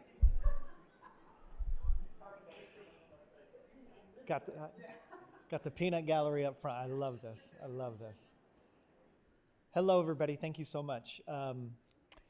Yes, so this is our third panel. We're going to be talking about arts organizations as community programs. Okay, I'm going to get things off. We'll pass it over to Carmen, and then we'll follow up with Liz to talk to us about some of the Arizona-based stuff, including MARS. But I'm going to start us somewhere totally different. So if we were to survey the history of Chicano arts organizations in the United States, we would find that they did a hell of a lot more than merely create art and create spaces for artists to make and display their artwork. In many cases, Chicano arts organizations provided vital social services for their communities. I want to talk about some of the community services performed by one of the most dynamic arts organizations to come out of the 1970s Chicano arts movement. The Royal Chicano Air Force. There we go. It played a big part in how Chicano art really developed here in Arizona, so I want to spend some time grounding us here with RCAF. So Royal Chicano Air Force, or RCAF, was an art collective based in Sacramento. It was founded in 1970. In terms of the group's artistic output, they were fiercely multidisciplinary. In addition to muralism and printmaking, RCAF's work included poetry, music, theater, dance, performance art, photography, and filmmaking. The group's name, Royal Chicano Air Force, was a tongue-in-cheek reference to their Chicano militancy. In fact, Royal Chicano Air Force created a whole mythology for their group in which they told people that they flew airplanes made out of adobe.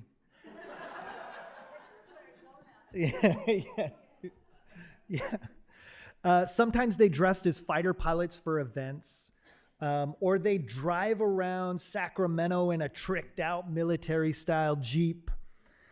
But while these were funny satirical gestures, there was an underlying reality, which was that several members of RCAF were military veterans of the Korean and Vietnam Wars, experiences which led them to become anti-war activists, which, as we've mentioned several times today, really was a major part of the Chicano arts movement in general in the 1960s and 70s. In addition to being one of the most significant groups in Chicano art history, RCAF was also notable for their community organizing, their political and labor activism, their work with Sacramento officials to give Chicanos affordable housing. Hell, RCAF even ran a community auto repair co-op so that Chicanos could help each other with their car troubles, Holmes. In short, they did a lot more than just create art.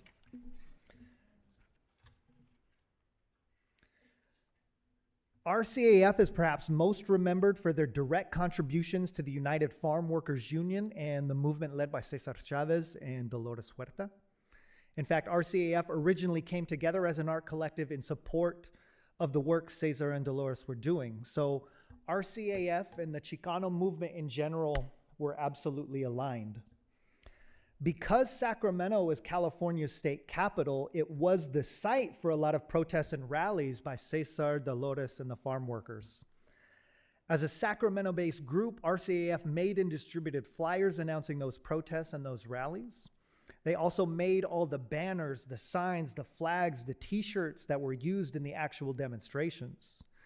RCAF also coordinated food and housing for the farm workers and other Chicanos who traveled to Sacramento for the rallies.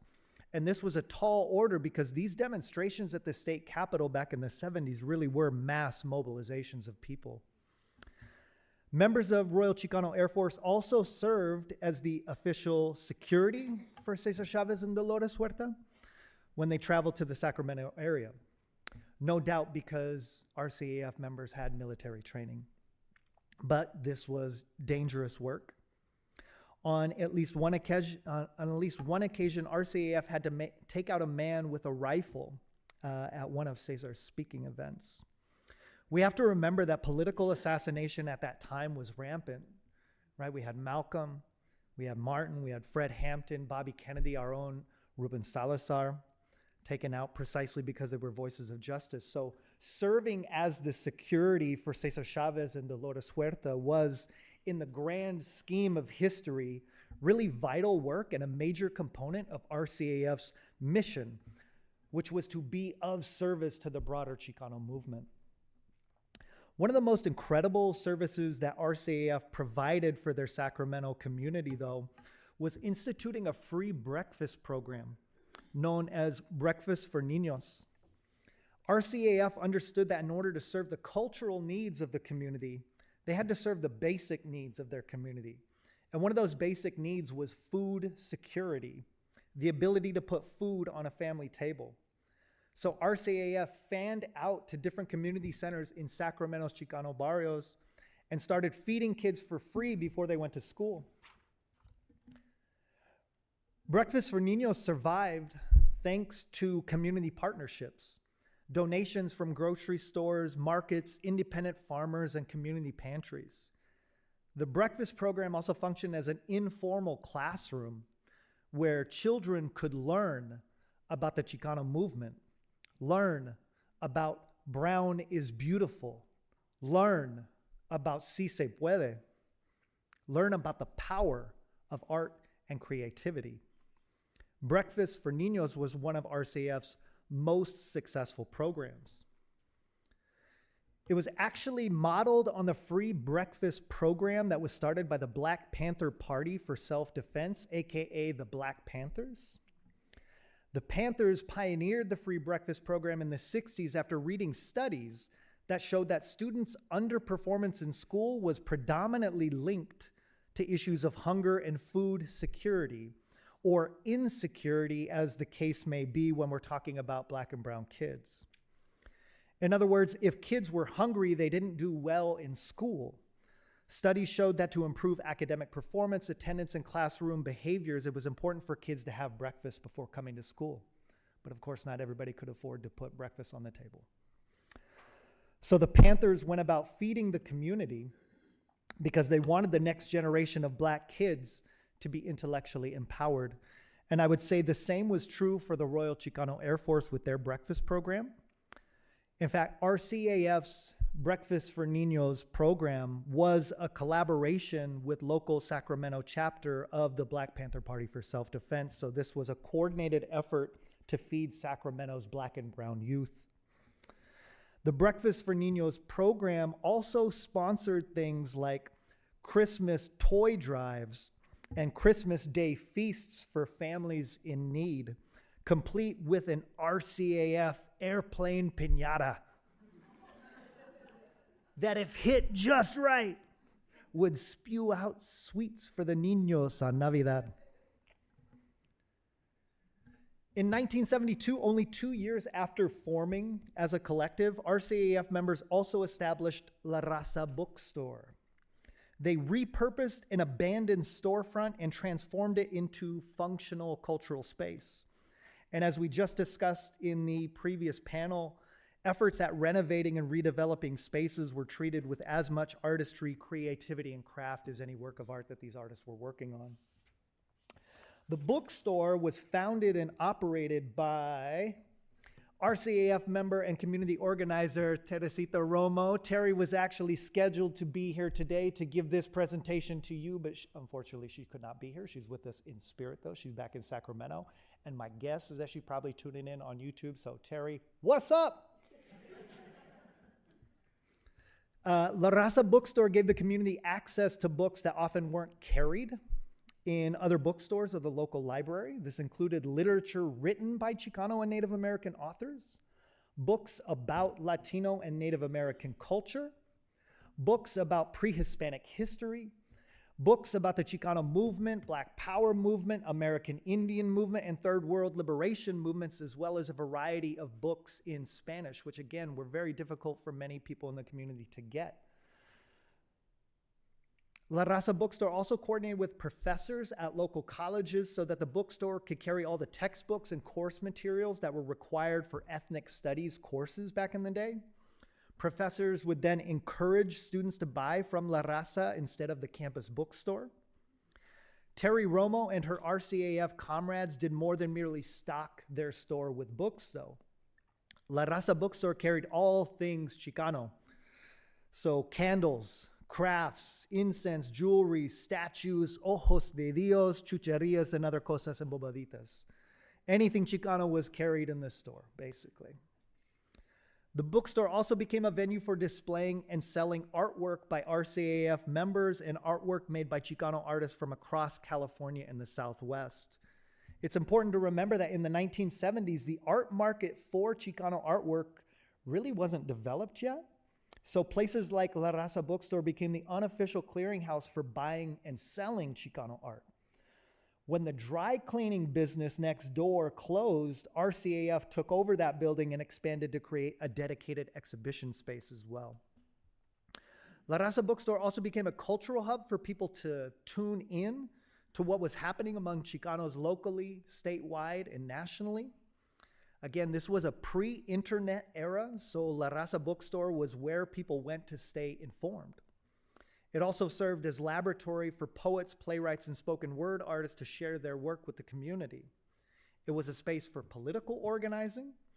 It was also a space for rehabilitation. La Raza Bookstore hosted anti-drug programs so that their community could be and remain healthy and free of drugs. Again, all of this shit was being run by artists.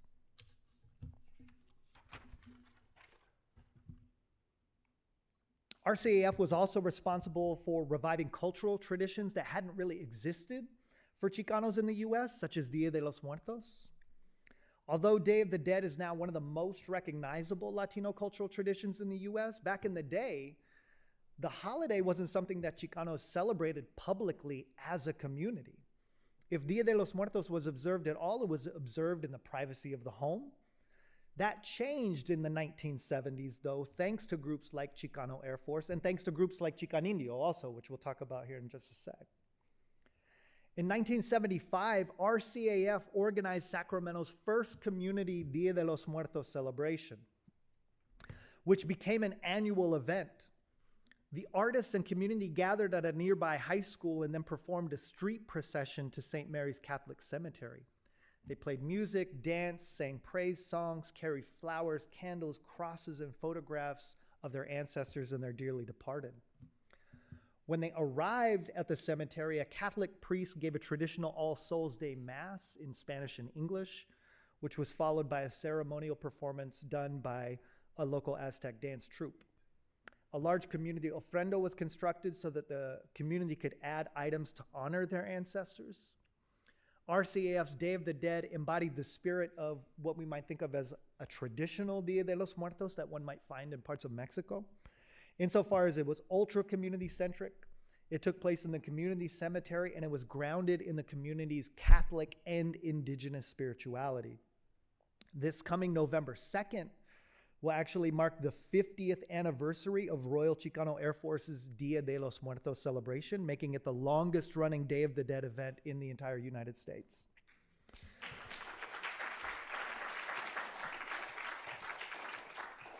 Word. Yeah, if you want to know more about it, travel to Sacramento this fall because Terry Romo is doing a major exhibition about their Dia de los Muertos.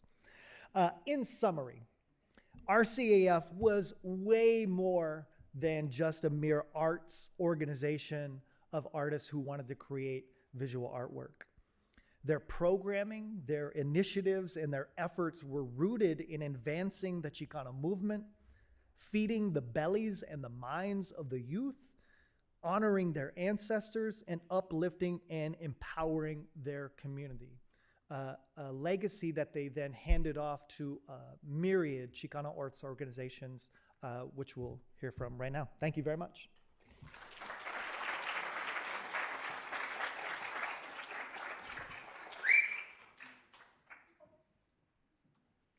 So you got a little clicker here. This is forward, that's back. And we're okay there. There you go. So I just go forward. That's forward, that's back. You got it? Well, buenas tardes. Good afternoon, everybody. Buenas tardes. Yo soy Carmen Guerrero. I am the co-founder and executive director of the Culture Coalition. But in 1974, I went to Mexico on a vacation from my college. I graduated from Oberlin College in Ohio. And I met this wonderful artist who became my life partner, who's a Renaissance artist. He does sculpture, he does murals, he does masks, he does theater, music, and sing and dance. So we started Chicanindio Artists in 1975, Chicanindio Artists Coalition in 1975. And it was a concept about uniting Native Americans and Chicanos. We have more in common than we have differences. So we were the first Latino arts organizations incorporated in the state of Arizona. So that's how we started. And Zarko is the one who created this beautiful image of half Native American, half Chicano, like half Zapata, half Indian. That was how we started Chicanindio. Chicanindio really started because this is our Humanizarte also that Zarko wrote.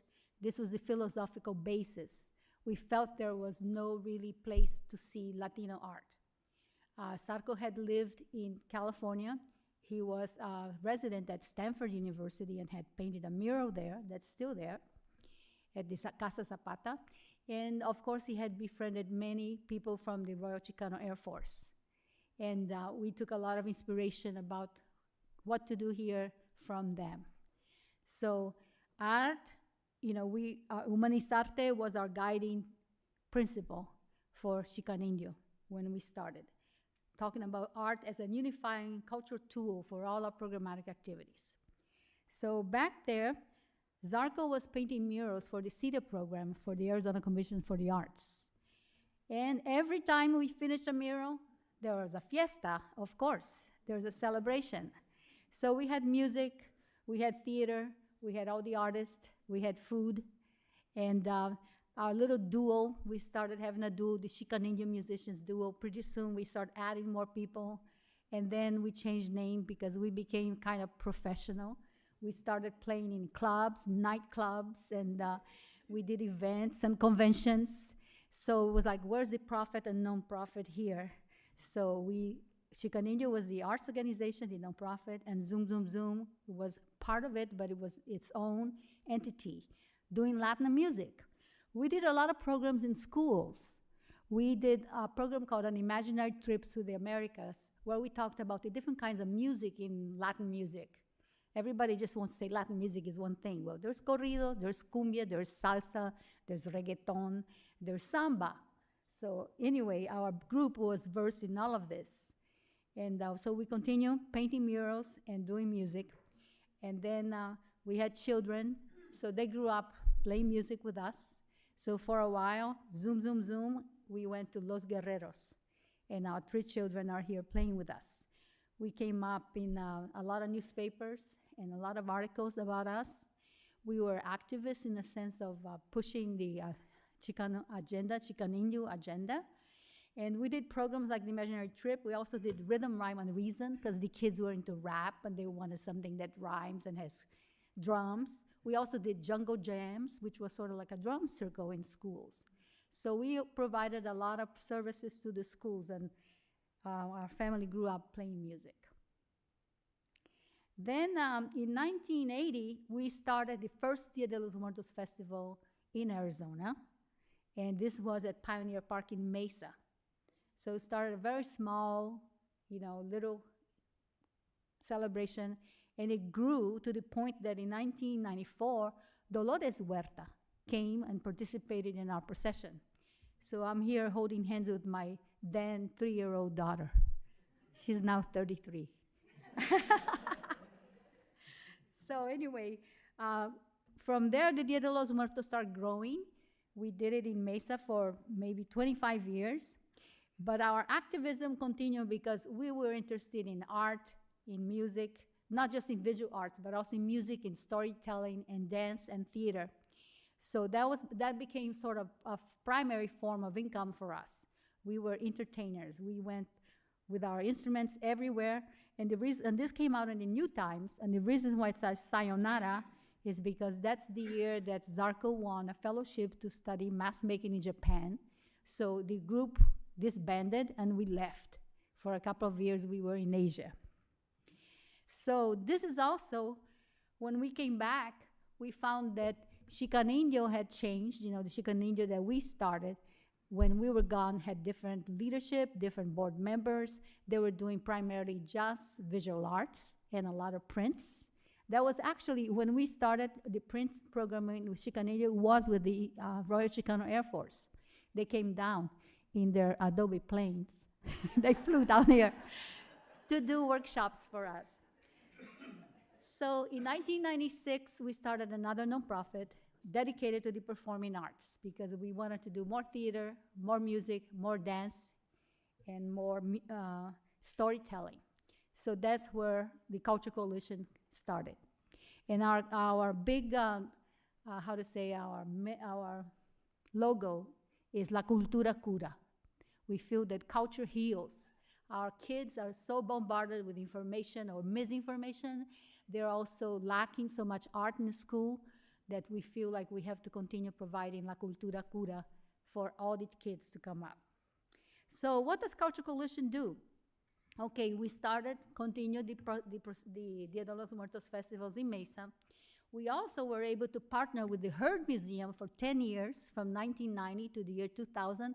We had a huge 2-day Dia de los Muertos at the Heard Museum. So I don't know how many of you got to see that. We also partnered with Desert Botanical Garden. That was a long one, like 16 years, from 2004 to 2019, just before the pandemic. We did the 2-day event at the Dia de los Muertos at the Desert Botanical Garden. So we found strength in partnering with other established organizations. So we didn't just work by ourselves. And we don't have a space that is ours, but we do art and music and dance and festivals everywhere. Right now, we are doing Mikishli is gonna be this year downtown Phoenix. That's the other thing too. Mikishli is the name we changed from Dia de los Muertos to actually doing Mikishli, which means transcendence, not death.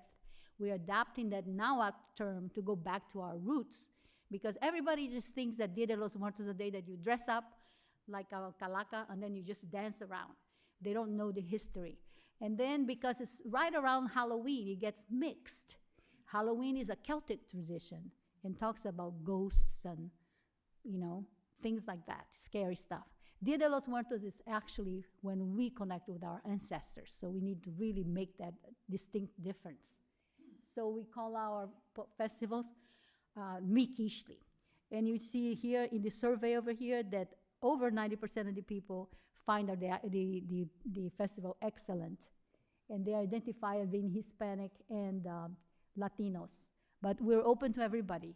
Our festivals are always free and open to all. We don't charge for our programs.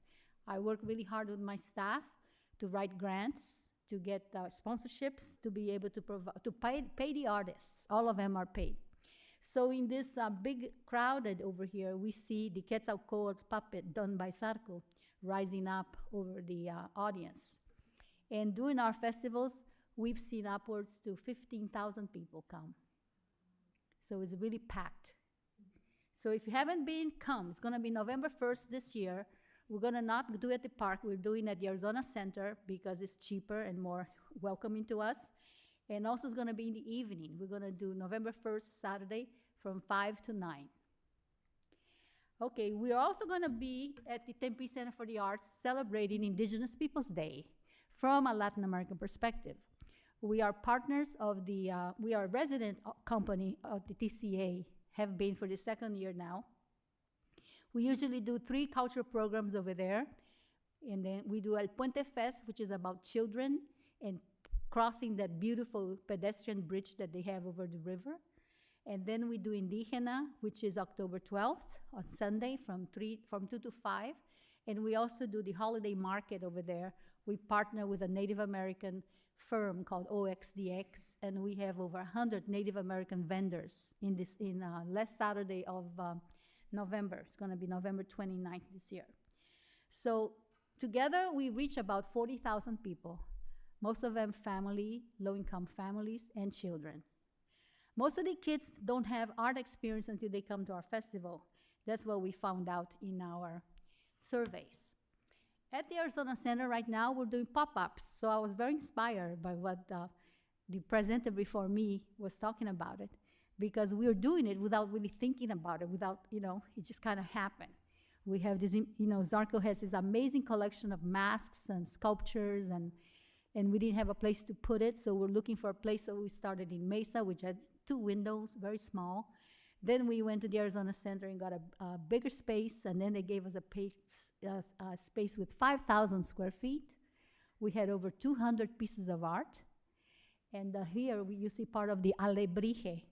It's an 8 feet tall sculpture done by Sarko. It is multifaceted, the front and the back. But anyway, that's when we had our opening, February 7th, beginning of this year, at the Arizona Center. So let me see what's next. Here, we also have, inspired by the Royal Chicano Air Force, we have an after-school arts program. We function every day, Monday through Friday, except for the summertime. We follow the school calendar. And we are inside a low-income housing project, downtown Mesa. So there's about 113 families living in this project. So the kids, after school, they go home, there's nobody there, but they come to our classroom. So we provide them with a free meal, and then we do their homework or help them do their homework because they must succeed in school. And then they have an art experience, which also includes cooking and gardening, because it's important for those kids to learn how to feed themselves and how to understand the farm to table. So we partner with Local First Arizona to do the cooking and gardening. We have a music teacher who's here today, Javier. Thank you for coming. So he works with our kids, teaching them guitar and ukulele. So we're serving these children because providing this free art experience is really at the core of what we are. We want people to embrace the arts because I really believe arts is healing. I believe the arts addresses our divinity. So I think that we're forgetting that because there's no art in the school, in elementary school anymore. So it's important. Over here, we also have an apprentice program in our organization.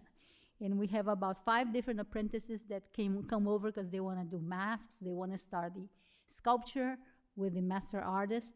And then they ended up helping us at the festival because they're the ones inside the puppets. They're the ones performing. And they're also making money because every time we book them, we pay them. So it's kind of nice to make that connection between art and money, isn't it? Especially when you are young and you need to, and you are just a student, at college. Marshall, the one here in this bottom here, he just did a collection of 10 masks on his own for a play in Scottsdale that we're going to see tomorrow. So now he has enough confidence to just do his own masks. We partner with 3 different municipalities, 4 actually, because Chandler is coming up now. But in Mesa, we do a Mask Alive festival every year in March, and where we invite different cultures that utilize the masks, and there's many of them, like the Chinese, the Japanese, the Mexican, of course, the Filipino. They all use masks for part of their regalia, part of their, cultural expression. We partner with Tempe, like I said before, doing El Puente Fest, Indígena, and the holiday market. We also partner with the Sudavaki Museum. Used to be called Pueblo Grande Museum, is over here in Phoenix, 40th, and Washington. And we do a Portal Fest where we celebrate the heritage of water. The only reason why we can live in this big city of Phoenix, Arizona with water is because the Hohokam, thousands of years ago, started the canal system. So this canal system is still in use today and still provides a sustenance to all of us. So we work with them. And then also we do Indígena that recognizes the ingenuity of Latin American artists.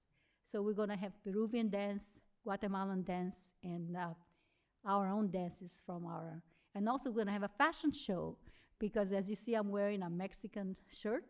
And people see me and always say, where you get this and why?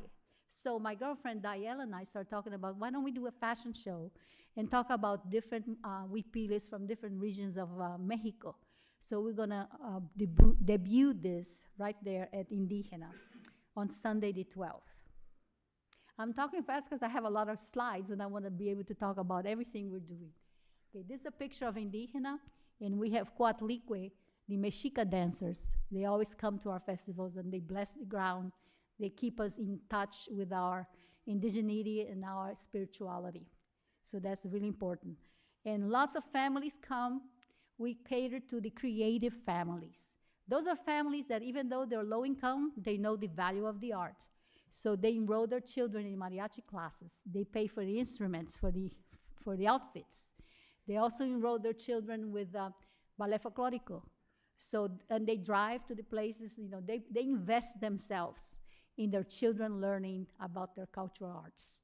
So we invest in them by providing opportunities for them to perform, and we pay the teachers so that they can continue teaching, and also invest in them. When they come to the Center for the Arts, they bring their aunts, their tias, their comadres, their vecinas, because it's free.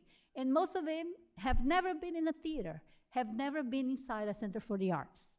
So that's what we're trying to do. We're breaking barriers for all these families. Next, we have Mikishli, and here we have the Calacotes. They're dancers. They're like clowns around the festival. They make everybody laugh and dance around it. And our Mikishli is going to be November 1st at the Arizona Center, so please come and enjoy it. It's free and open to all. And we're going to have over 80 vendors there. A lot of people come, so there's going to be a big mercado.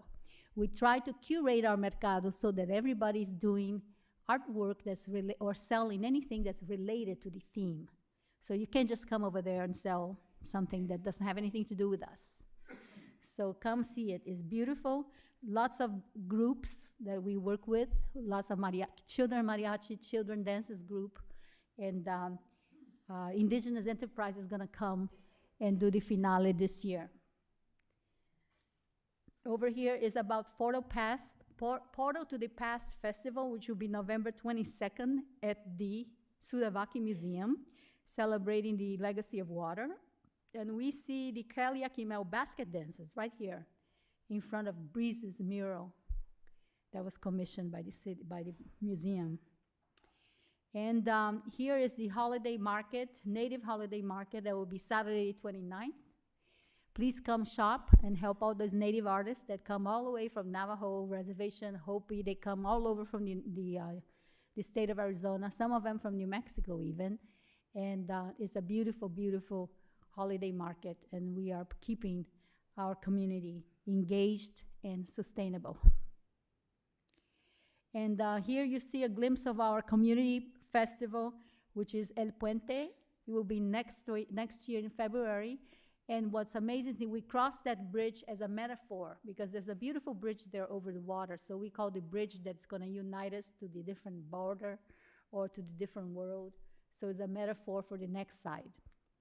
And again, we see the puppet, the flying serpents, Quetzalcoatl, flying around with the big calacas. You see the big puppets over here. They're 8 feet tall, Frida and La Flaca. And they have puppeteers under them. So they walk, they dance. Mask Alive will be Sunday, March 22nd at Pioneer Park. So music, dance, puppeteers, vendors, food, comida, and kids' activities. And it's over. I'm done. So anyway, I'm not alone anymore. I used to be the lone wolf and be the only one doing things behind the scenes. I have a staff now of 8 people. I have 4 teachers that are there every day taking care from 2 to 6 with the kids that come in. And also I have an assistant director, an events coordinator, and a social media person. So I thank for the generosity of all our friends that keep donating to us, and also the grants that we get and sponsors. So thank you very much, and que viva el arte!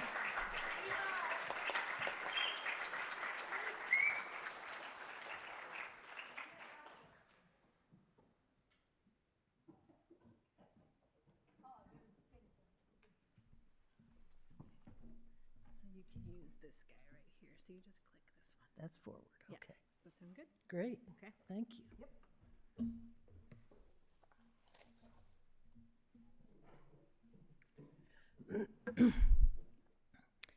Hola, buenas tardes. I'm Liz Lerma.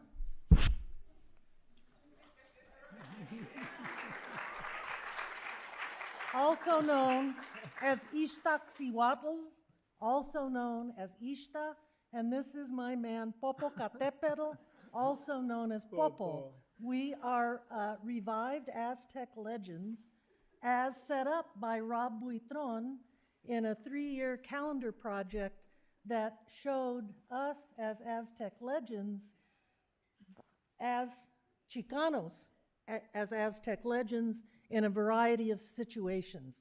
It's wonderful work, and we just had to have Popo and Ixta at their own symposium. So here we are.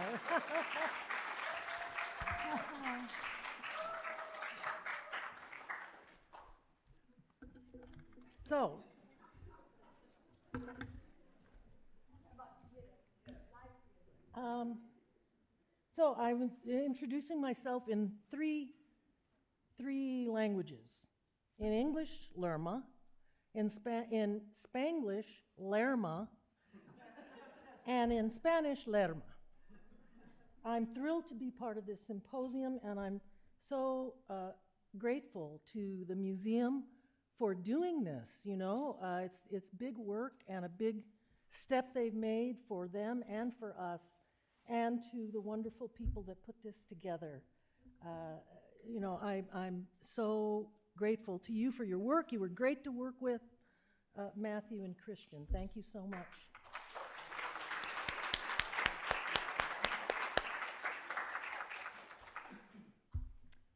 Okay, let me get started here. I'm a founding artist member of MARS, and I also served as its executive director for 2 years. I also participated in the first annual Chicano Arts show, and my name was not on the poster either, and I wrote it in. And I was part of the founding of MARS in 1978, and you heard about that. And once I cooled off, I came back with a vengeance, and I was so honored to be part of it for all those years. Now let's talk about MARS. MARS is an acronym for Movimiento Artístico del Río Salado. You've already heard some of the things that I might say. I'm going to try and skip if I know someone said it. MARS was a professionally directed, nonprofit, artist-run gallery which served the metropolitan Phoenix area with programs showcasing visual, performance, and literary artists. Community exposure of Arizona and Mexican-American Chicano artists was emphasized with the objective, Mexican-American, Chicano, and Native. In the beginning, that was part of it, and it was always sort of, that's part of us too, so that was part of it. It was emphasized with the objective of fostering the development of artists' exhibitions of high artistic quality in an inner-city minority community. The first MARS Gallery, as you heard, was opened in a downtown Phoenix low-income neighborhood in 1981 at 1201 South First Avenue, and the gallery was renovated in '83. Professionally directed since 1984, MARS expanded its staff in '87 with the addition of an assistant director.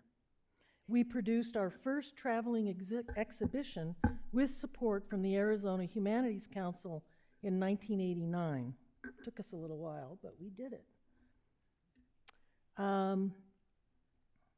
In its time, MARS had satellite galleries, as you saw, Norman's Fina Cocina. We were also at, well, I'll tell you that later. Here it is. The Hispanic Research Center at Arizona State University and New Metropolis Architects, Inc. in Phoenix, and of course inside Norman's Fina Cocina. Here's how it all began. During the summer of 1978, the foundation for MARS was laid at the annual Floricanto Culture Week. A week later, some of the exhibiting artists met to discuss future plans, and at that time there were 9 artists who committed to a new organization. Robert Buitron, Ed Diaz, Manuel Acuña, Armando Hernandez, William Galindo, Jose Andres Giron, Francisco Zuniga, myself, and Jim Covarrubias, who organized that first exhibit. Robert C. Buitron wrote, "There was a consensus that an organization was needed in the Valley of the Sun because we felt that art created by Mexican-American Chicano artists was considered second-class folk art or art requested only for Cinco de Mayo events. Our perception stemmed from a disenfranchised social environment and the need for a gallery to present contemporary art forms which would serve an inner-city community. MARS' goal was twofold: to promote Arizona's cultural heritage by promoting Arizona and Mexican-American artists, and to provide cultural growth through a progressive gallery serving as a vital resource and networking center for community members and artists, and as a cultural center for Phoenix. MARS allowed non-Chicano, Chicana artists, and I'm going to say Chicanoa just to have to stop saying both, but to refer to the male and female, artists to join the movement if they had an affinity to the culture. And that's how it started out, and that worked great. In 1983, Robert C. Buitron, MARS director, wrote, Rob, by the way, was really the one that put MARS into writing in such a way that we could get grants, that people could understand. He's a great writer, and I call him Mr. Mars.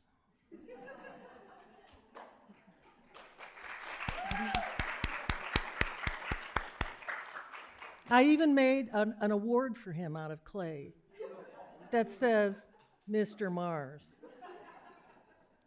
Where was I?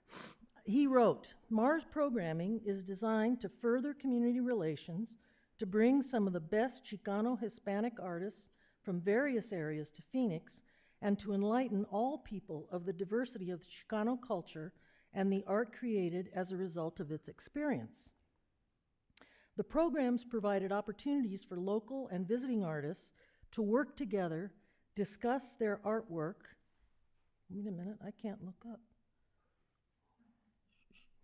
And expand the organization's artistic services and capabilities. These exchanges clear a pathway to other personal visions and aesthetic perceptions. By providing such programs, MARS established links with artists, individuals, and community. And some of those great links that happened between artists were with our Visiting Artists series, and the Local Artists series, and La Feniquera, where you had many different artists coming in, and we could see work and talk about it, and it really worked great. In its first 5 years, MARS presented 65 exhibitions and conducted over 30 workshops and demonstrations. In 1981, MARS was awarded a subcontract from the City of Phoenix to conduct a CETA Summer Youth Employment and Cultural Program, which employed MARS and other artists to conduct workshops at the MARS Gallery in beginning photography, painting, silkscreen, music, and dance. Oh, wait, I haven't been flipping this. Oh, there's one of my favorites, the Women of Mars exhibit.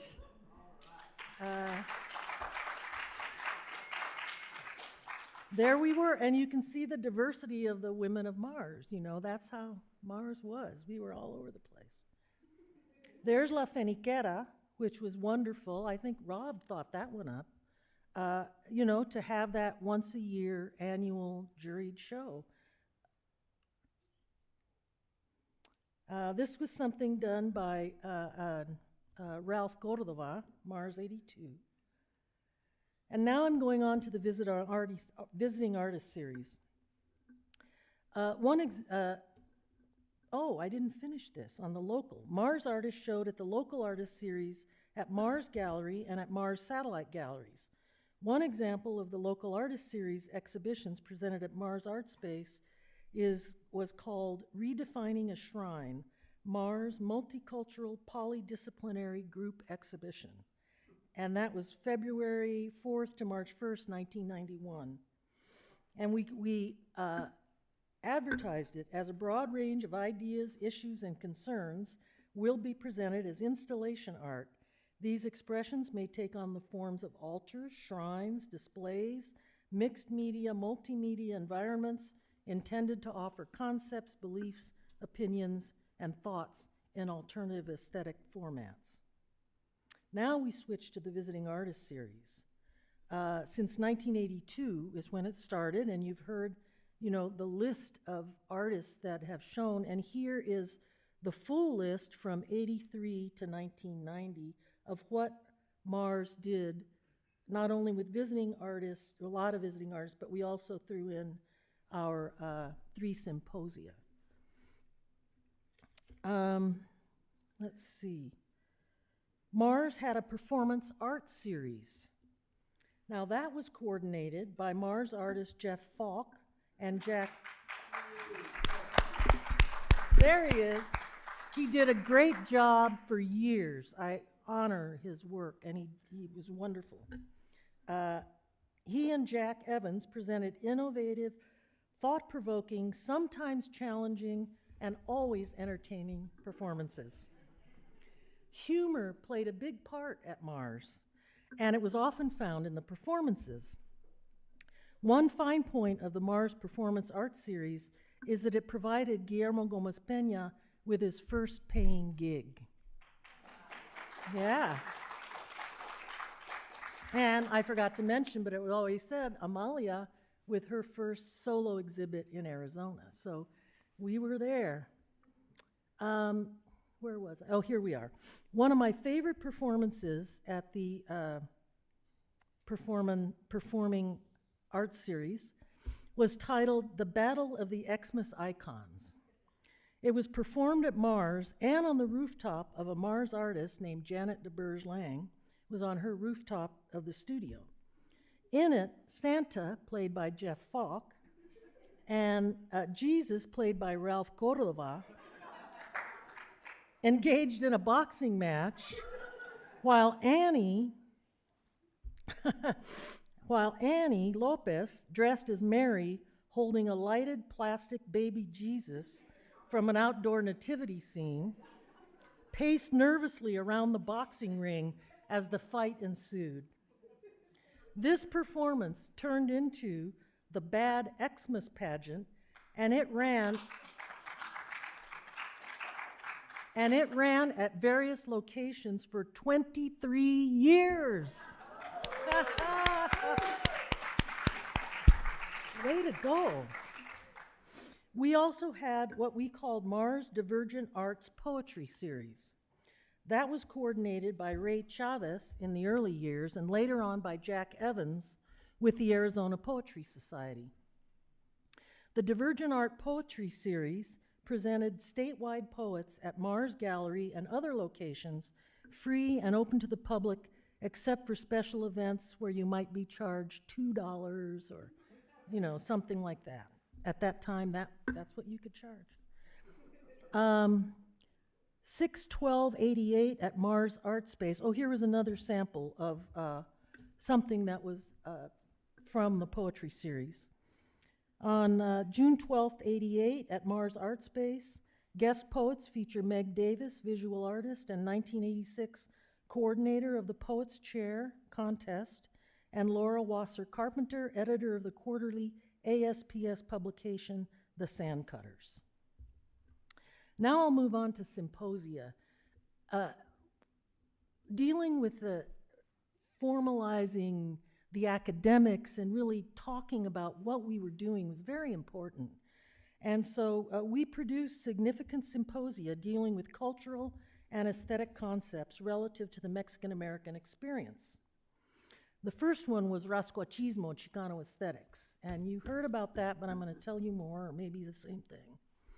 It was a groundbreaking exhibition and symposium that focused on the style and meaning of Chicano art. It presented Southwest Chicanoa artists and the distinguished Chicano scholar Tomás Ibarra Frausto and his definition of Rascuachismo Chicano aesthetics. In Spanish, rascuache means leftover or of no value. The rascuache philosophy makes the most of what's available, inventing new uses for conventional objects, which may mean taking something that would be considered broken or otherwise useless and transforming it into something new. Some classic expressions of Rascuachismo are bathtub altars and inverted painted tire planters. Chicano artists and Chicana artists also have done lots of Rascuache artwork. Rascuache, I think, is part of the culture, actually. In 1980, here's the next symposium, MARS presented Post-Chicano Generation in Art Breaking Boundaries. And that was a little controversial, actually. A symposium presenting a concept proposed by co-curator Max Benavides, describing visual artists who are or identify with Latinos and have been influenced by the Chicano movement. However, these artists see their work as having moved beyond the Chicano paradigm, where Chicano art is primarily about identity as a concept. Post-Chicano art prefers to make statements that resonate for culturally diverse audiences over messages and symbols that speak primarily to one group. I was the co-curator, so I wrote, post-Chicano generation art has yet to be completely defined. The concept may reflect an incipient movement which may have many permutations. It is not signaling the end of the Chicano art movement. It may be an offshoot that reflects change. Chicano and post-Chicano may be described as symbiotic. The exhibition presented Chicano Chicanoa artists from Arizona, Texas, New Mexico, and California who built a bridge between regionalism and globalism at MARS. Let me Oh, well, here we go. There's the countercolonialismo invitation. There it is on the front. Oh, I went too far. Through its national artistic alliances, like NAO, the National Association of Artists Organizations, and upon hearing from Native American voices, MARS became aware of artists nationally addressing the upcoming 500th anniversary of the Spanish conquest of the Americas. Spain was calling it a quincentennial celebration. Culturally diverse American artists referred to it as a quincentennial, marking and describing, but not celebrating the event. Counter Colón y Alismo was an exhibition that presented their art with a catalog and symposium. The exhibition toured 7 locations: Centro Cultural de la Raza in San Diego, Dinnerware Artists Cooperative, Pima Community College, Diverse Works, they were in Tucson, Diverse Works, Houston, Texas, Mexicarte Museum, Austin, Texas, Galeria Posada and Center for Contemporary Art, Sacramento, MARS and the Herd Museum, and Centro Cultural Tijuana, Baja California. So we got around with that one. MARS often collaborated in order to reach its creative and programming goals. Sometimes the collaborations involved producing various MARS artistic series and events.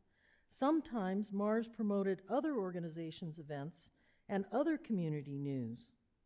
Some collaborations among many included those with Arislan, Chicanindio, City of Phoenix, Maricopa Tech, South Mountain Village Fair,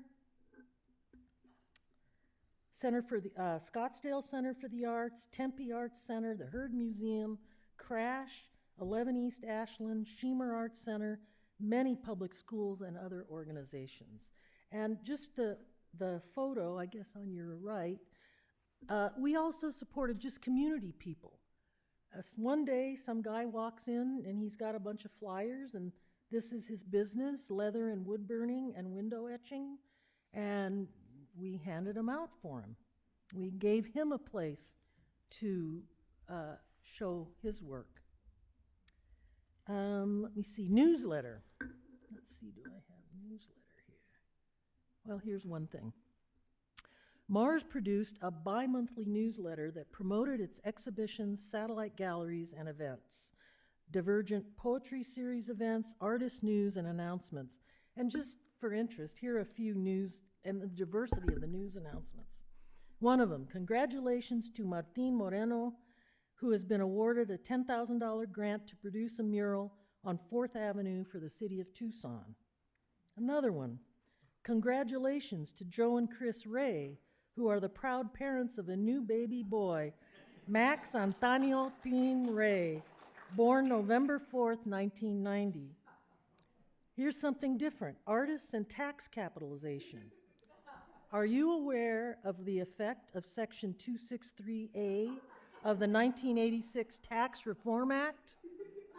For more information, call Rudy Guglielmo, NAO, Regional Representative at MARS Artspace.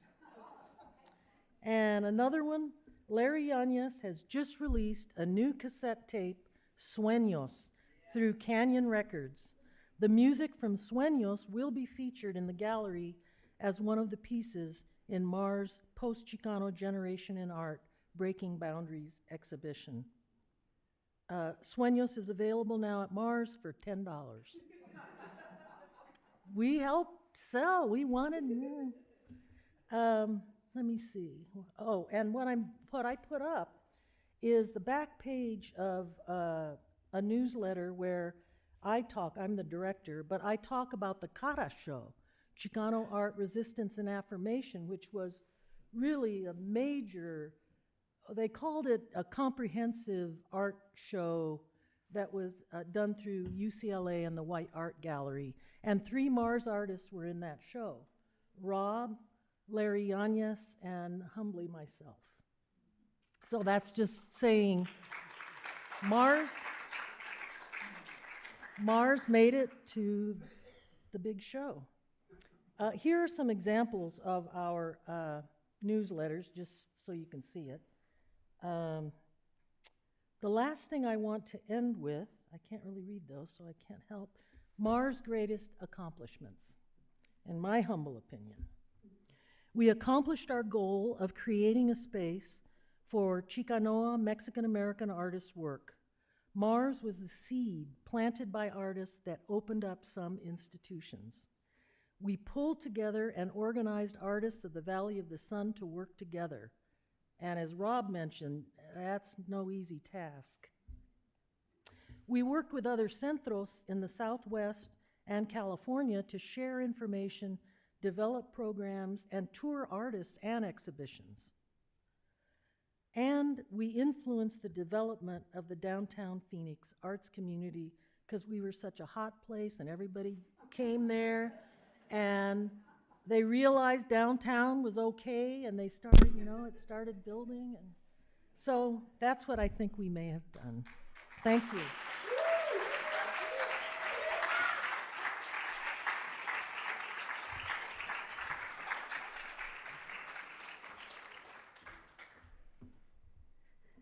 So similar as before, we're going to skip Q&A, but hang out for the 5 p.m. happy hour time so then you can actually just chat with everybody in person. We're going to do a quick 5-minute break before our final panel, which is the legacy of Mars, which will be these people. So go do your thing, come back in 5.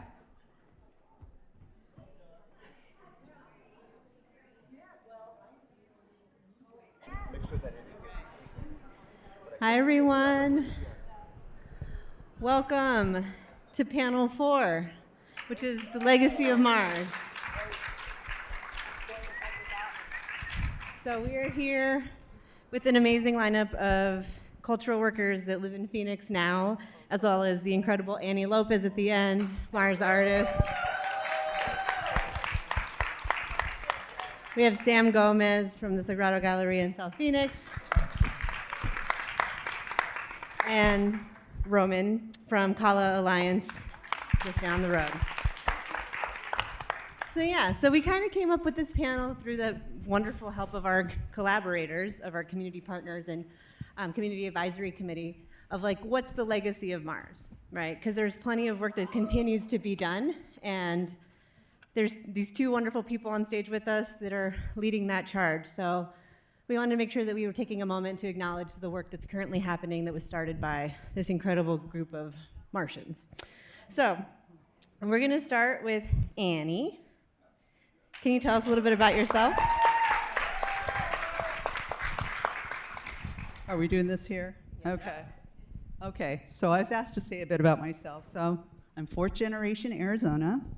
I have an actual pioneer certificate because my family was already in the state when it became a state, so we're already here in Arizona. I use that history in my artwork. I am a middle child and a middle daughter. I took over as family photographer at a young age because my mom couldn't hold the camera steady, and I was tired of blurry photos.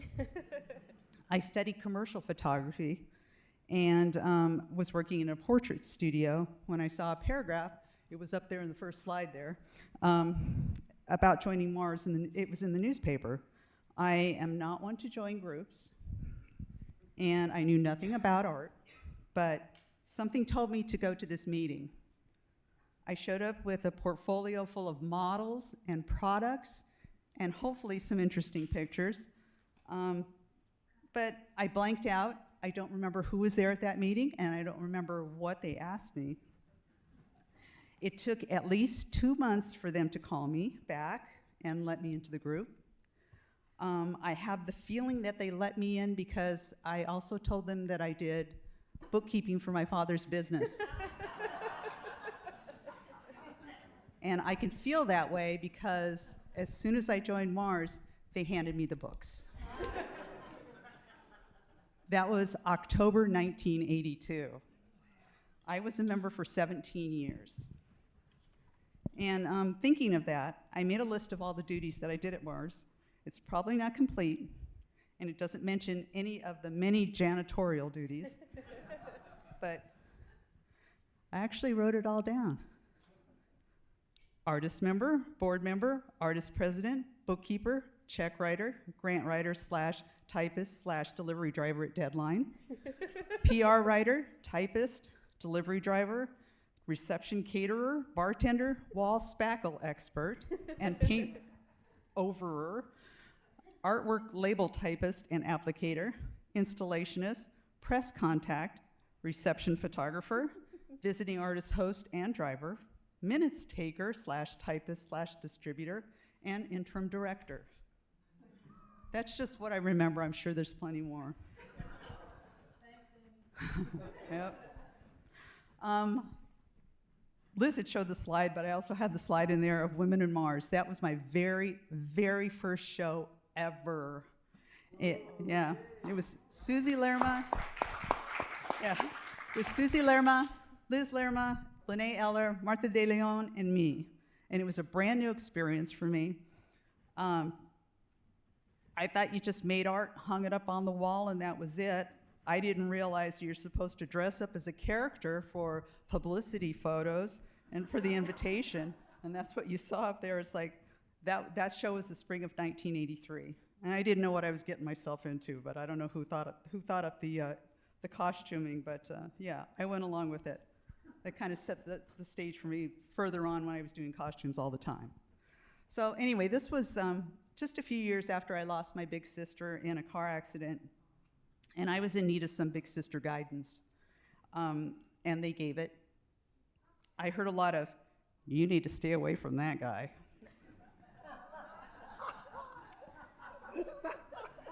Liz, Susie, and Lene, if you're watching, thank you for that.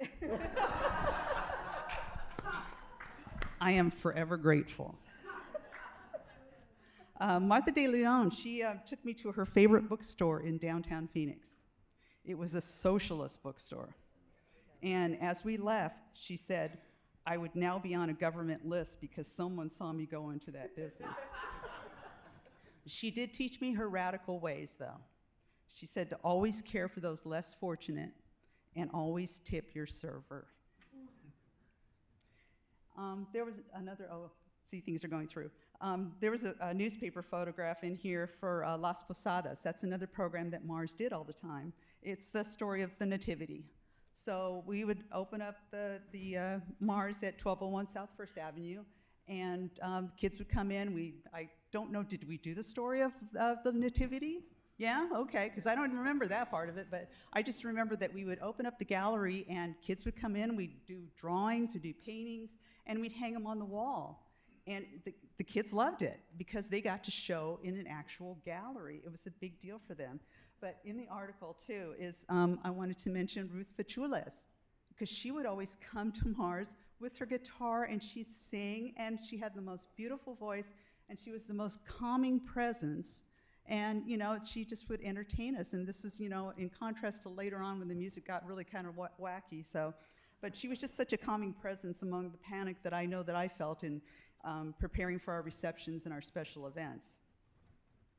And also in there is a Christmas tree picture. That is at the Lures Building location, where we had actual gallery lighting and not just bare bulbs sticking out of random wall sockets like at the First Avenue location. Every year around the holidays, some of us would go out and we'd give workshops at like Chicanos por la Causa and AIDS Project Arizona. And with the kids, we would make Christmas ornaments. We'd bring them back to the gallery, hang them up on the tree, and then we'd invite local artists to come in and also make ornaments and put them on the tree and sell them to help that nonprofit. So we were helping other people besides ourselves. We weren't just keeping the money for ourselves. We were donating this money to nonprofits. And local artists were, like I said, they were also invited to come in and sell their ornaments there. And at the same time, that's when we do the Blue Light Special. They both spoke of that. And at the Blue Light Special, that was kind of like everybody's introduction to showing at MARS. A lot of people could come in because we didn't reject art. We just invited people to come in, hang your stuff on the wall. And it was a lot of local artists' first experience in showing, too. So. And speaking of introductions, in 1984, MARS accepted their first white guy as a member. Jeff Falk was brought in by Ralph Cordova.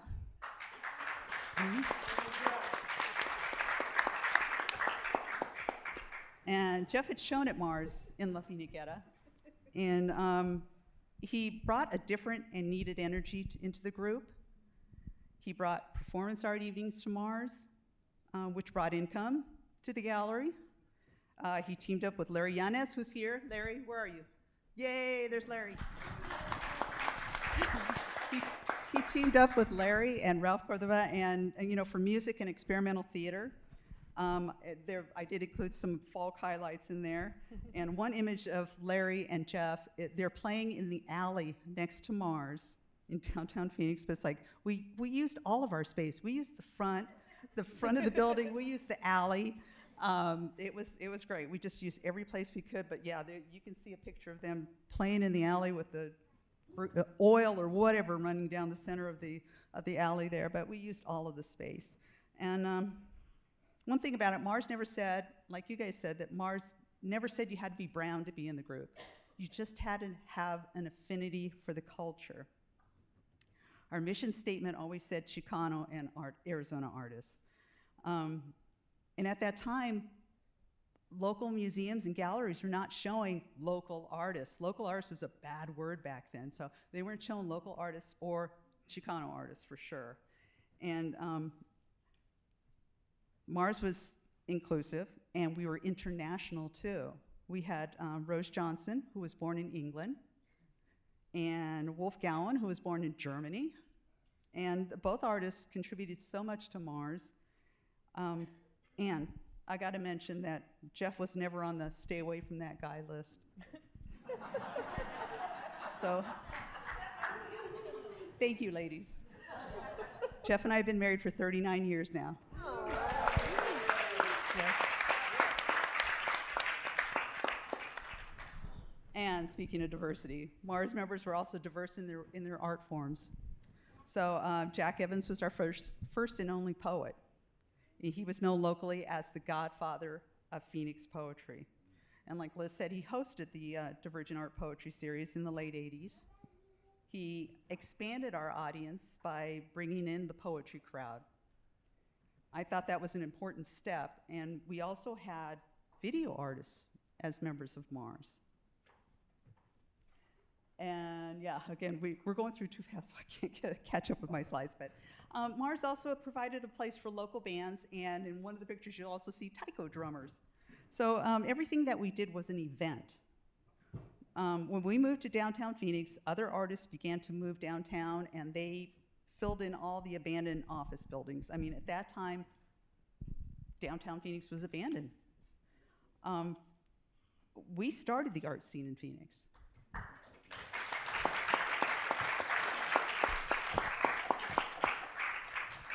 It revolved around MARS. Galleries opened up on Central Avenue in the building right next door to us. I mean, looking out the front door, I'm looking out the front door of MARS, there's the Jackson Street Studios, OIC building, there's Faux Cafe. We had everybody filled in around us. That's what happened. The guys from Three Car Pileup, Randy Slack, David Dauncey, and James Angel, moved into the basement of the Lures building right beneath MARS. Those are three really talented artists who are still active, and they were drawn downtown by the scene at MARS. And another thing I loved about MARS was gallery kids. We gave opportunities to organizations helping kids to come and participate in our openings. And we also brought our own kids to hang out. And there was a gallery kid, well, my son was here earlier, he was a gallery kid, but Sofia Cordova was here earlier, she was a gallery kid. But that's what I really loved, that we had our own kids there also. And there's a picture in there where, with my son, with the son of another MARS artist in there in front of a fire truck. They were hanging out for the opening reception for Rock on Mars, which was our answer to a Phoenix Art Museum show. That's what we did. We'd have local artists, they'd have fancy artists here, and we'd have local artists at our place. And so, yeah. Again, local artists couldn't show here, or Chicanos. But anyway, the fire truck is there because a local band member backed into the gas pipe in our alley. And I called the gas company, and Jeff, who was dressed as the ghost of Elvis, used his thumb to cover up the hole in the pipe, the gas pipe. The gas company told me to tell everybody to get out of the building. I was dressed as Priscilla. So I went in and to tell people, you gotta get out of here, you know, and Jeff's out there dressed as the ghost of Elvis holding this, you know, thumb on the pipe. Nobody believed us. They thought it was a performance art piece. So no one left. In the meantime, Phoenix Fire and police responded, and then people finally got it. Oh, okay. But then Elvis went over to the policemen with jelly donuts, and they backed away from us quickly. The firemen took the donuts, though. Yeah, everyone thought it was a performance piece, but all ended well. Nobody blew up. But Jeff was loopy for days after inhaling all that gas. And I cannot speak of Mars without mentioning Ralph Cordova. He passed away in 2019. Ralph was the heart of Mars, and he is missed. When Jeff and I left Mars, we remained close to Ralph, and he was a regular fixture in our Bad Xmas pageants, or whatever performance evenings we put together. His family was kind enough to give me some of his art supplies and clothing to remember him by. His scarf is wrapped around the headboard of my bed, and his rubber stamps and some of his clothing are in my studio, so he's with me all the time. One of the last times we saw him, we had dinner, and then went to a Goodwill because, you know, that's where the best art supplies are. And the three of us went off in our own direction in the store. When I got to the register, I happened to look over at the front window, and Jeff and Ralph were sitting there talking and laughing. It was such a beautiful scene. I've got it in here. It's just so familiar. There they are, right there. But look at Ralph, what he's got in his hand. He bought a lollipop at Goodwill. Only Ralph would do that. But anyway, if you ever visit Ralph's grave and you find a lollipop there, it's from me. I miss Ralph. Viva Ralph! Viva Ralph!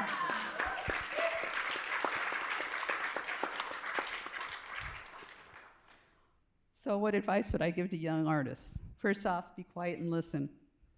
I was horribly shy when I joined Mars, so I rarely spoke, but I found that by listening to people with experience, I learned a lot. I learned everything. Also, do not let your lack of money stop you from making art. Find materials you can afford and find materials that connect to you as a person. Another thing, share. Share your techniques, share your studio, share your experiences. And most important, in your artwork, share your personal story. The art I like the best is the art that tells me something about the artist. Share your time. Go volunteer at your local arts organization or institution and learn what it takes to run a space. And find your people. Also, when someone tells you no or gives you a bad review, use it as fuel. You're better than they are, so show it. And for nonprofits, be open-minded. Have a clear mission, but leave enough room to consider new ideas. Don't limit yourself. Volunteer to sit on grant panels to learn what other organizations are doing and to improve your grant writing skills. Parking was a challenge for us at Mars once the arena and ballpark were built downtown. Fundraising will always be everyone's challenge. Getting members to put in their hours was a challenge. I'm looking at you, Ramon. Where are you?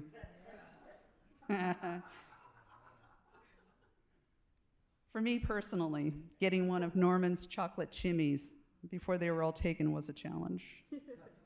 If you ever had one, you know what I mean. And you know how we fought hard to get one. Rest in peace, Norman.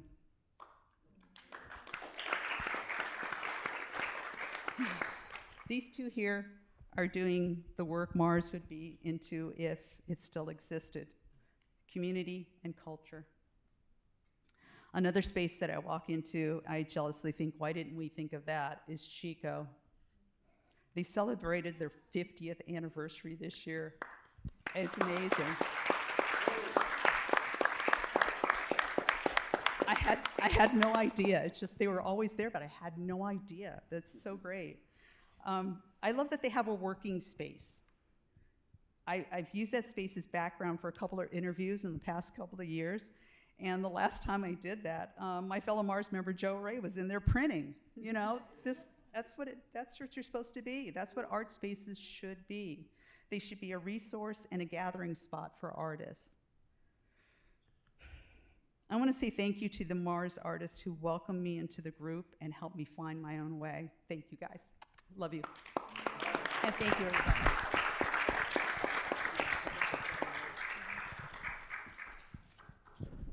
Thank you so much, Annie. So now we're going to just pass it over to Sam and Roman. So whoever would like to go first, we'd just like to know more about each of your organizations and who you serve and what do you hope the future holds. So good afternoon, everybody. Klaso Komatli, gracias for having me here. I'll kind of start a little bit about myself really quick. My name is Sam Gomez, born and raised here in Phoenix, Arizona. I grew up in the 90s. I grew up in a time I call them the Phoenix love and war stories because I grew up around gangs, but I also grew up on kind of like the hyper focusing on the subculture of like hip hop when we talk about graffiti, breakdancing, and all that kind of stuff. I kind of grew up around that. I think that's kind of where I first got my cultural practices as a curator and everything else. I laugh to my friends because we used to have crews, right? If it was party crews or b-boy crews or graph crews, and I was the one who would come up with the names, right, and come up with the abbreviation and what would that stand for. And I think that's kind of pretty much when I got my my first diving into marketing, like marketing campaign, but from the streets, right? And then as far as like in the 90s, I think just growing up and getting through, what we say, getting through the 90s because of all the gangs and just some of our friends are not here, some got locked up, some got caught up. And getting into the year 2000s, early 2000s, I remember actually before that, like in 98, 99, going and seeing Zarco and everybody zoom, zoom, zoom at the Heard Museum. My friend El Moises taking me to some of the art shows on Roosevelt before. It was like no man's land, right? After 5 o'clock, downtown Phoenix was, you weren't hanging around over here. So that's when I kind of got my first kind of experience with like the underground art scene. And as I just kind of started moving forward and started being an entrepreneurship with a clothing company called Phoenician, and then we opened up a shop in 2008 called Culture Fresh at the Arizona Center. And I think that's when I started kind of curating more shows and whatnot. And then we opened up the Sagrado. Actually, we opened up Sagrado originally in 2012 on Grand Avenue at the Melgoza building, the Spiderweb building that has the bars. I'm sure you guys are. We opened that there before you were able to park on Grand, before they put the cement. And so like when we had shows, people were like parked there, but then you see the cars coming and people were kind of like, can we park? I'm like, no, you're good, you know, but it was always kind of sketchy. But so we were there for about a year and a half, and then we had a cooler. We didn't have AC, so the first summer we had an experience like, you know, some of the artwork was kind of warping, right? We were like, this is not gonna work. And at the time, our landlord wasn't ready to, you know, give us an AC, right? It's gonna $8,000. So we closed down. And then I was always, you know, going to South Phoenix. I grew up in West Phoenix off of 35th Avenue in Van Buren, went to Carhaden. And then, but I've always had friends and connections in South Phoenix. So I was always kind of imagining like, what would that be to open up a gallery in South Phoenix? And I think at the time, you know, just how Roosevelt Row at the time was how things were being displaced, right? Gentrification and whatnot. A lot of artists were finding a hard time living there, and also galleries that didn't have, we weren't a nonprofit at the time, we were grassroots. So we had to do what we had to do. We closed down, we went to South Phoenix, and I kind of wanted to kind of bring the art back into the communities where artists get their inspiration in the first place, right?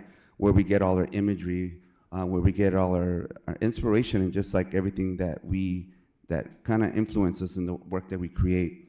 So we opened up in 2016 in South Phoenix. And then, like shortly after, I was brought into a South Central collaborative meeting, and that's when I learned that the light rail was coming.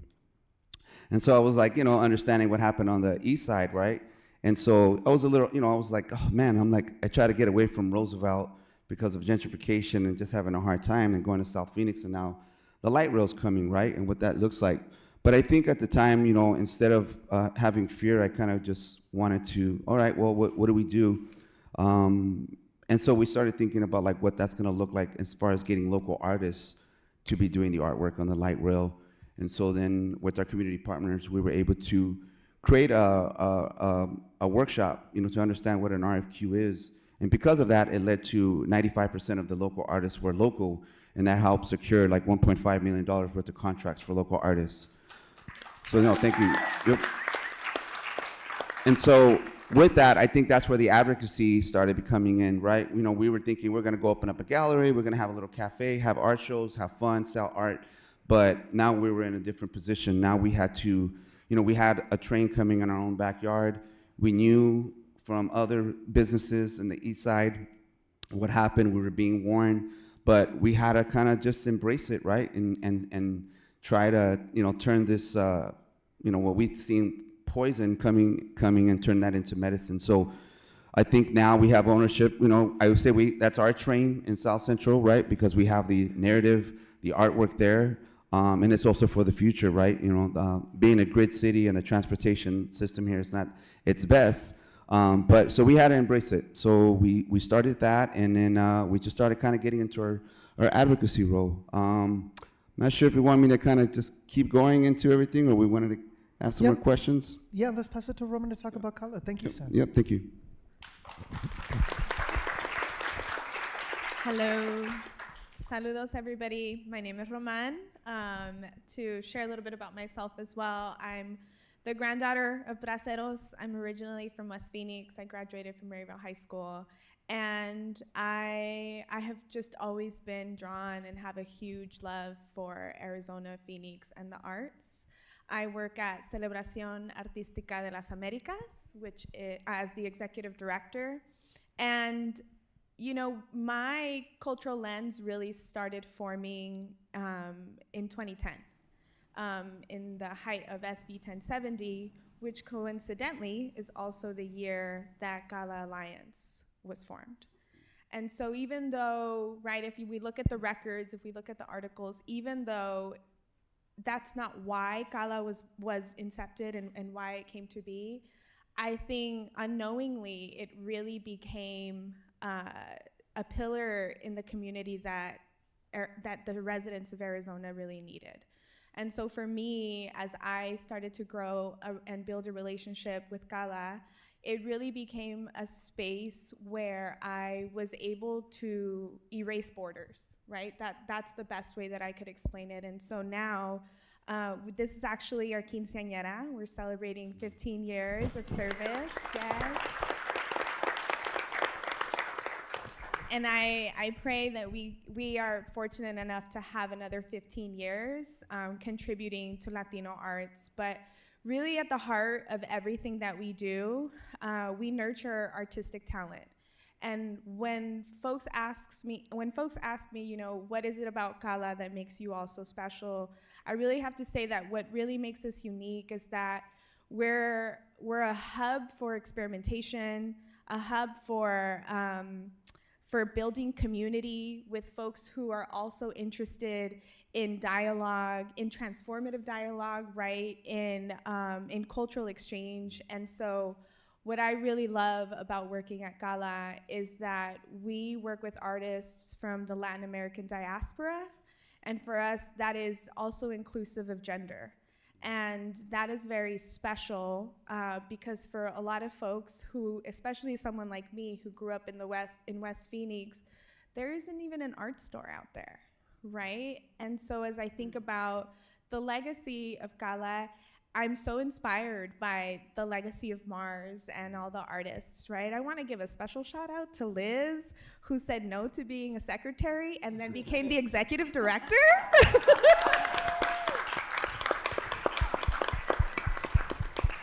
That's badass.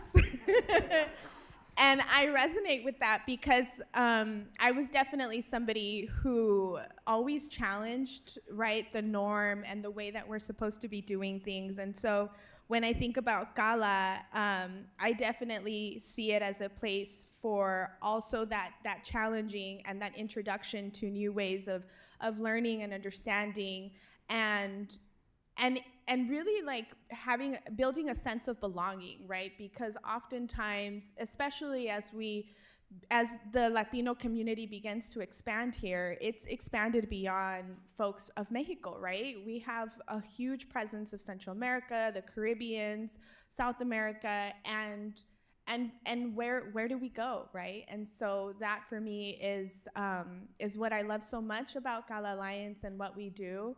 And what also makes us very unique is that we do work with a contemporary lens as well, which is very special because there is not really any other spaces that specifically focuses on that for the Latino community. And that's huge for folks who are starting to take their work a little bit more professional and really want to build networks beyond Arizona, beyond the region, and do it more nationally and even internationally. And as the slides go through, you'll see our alumni of resident artists that have gone through our residency program. And it's really such an amazing list of folks who are not just, doing the vulnerable, courageous work of telling their story unapologetically, but it's also a beautiful record of the contributions that Gala has made to Latino arts, thanks to even the leadership that was before me, Cassandra Hernandez and Alana Hernandez, who is now at the ASU Art Museum. And so it's a real honor to be here. And I'm so inspired by you all. And thank you both for helping put all of this together.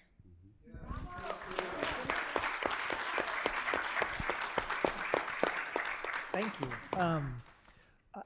I think one of the questions that I have is, I got several questions, but I don't know that MARS was thinking like 30, 50 years down the road, like when they began, about what the arts ecosystem in Phoenix would look like.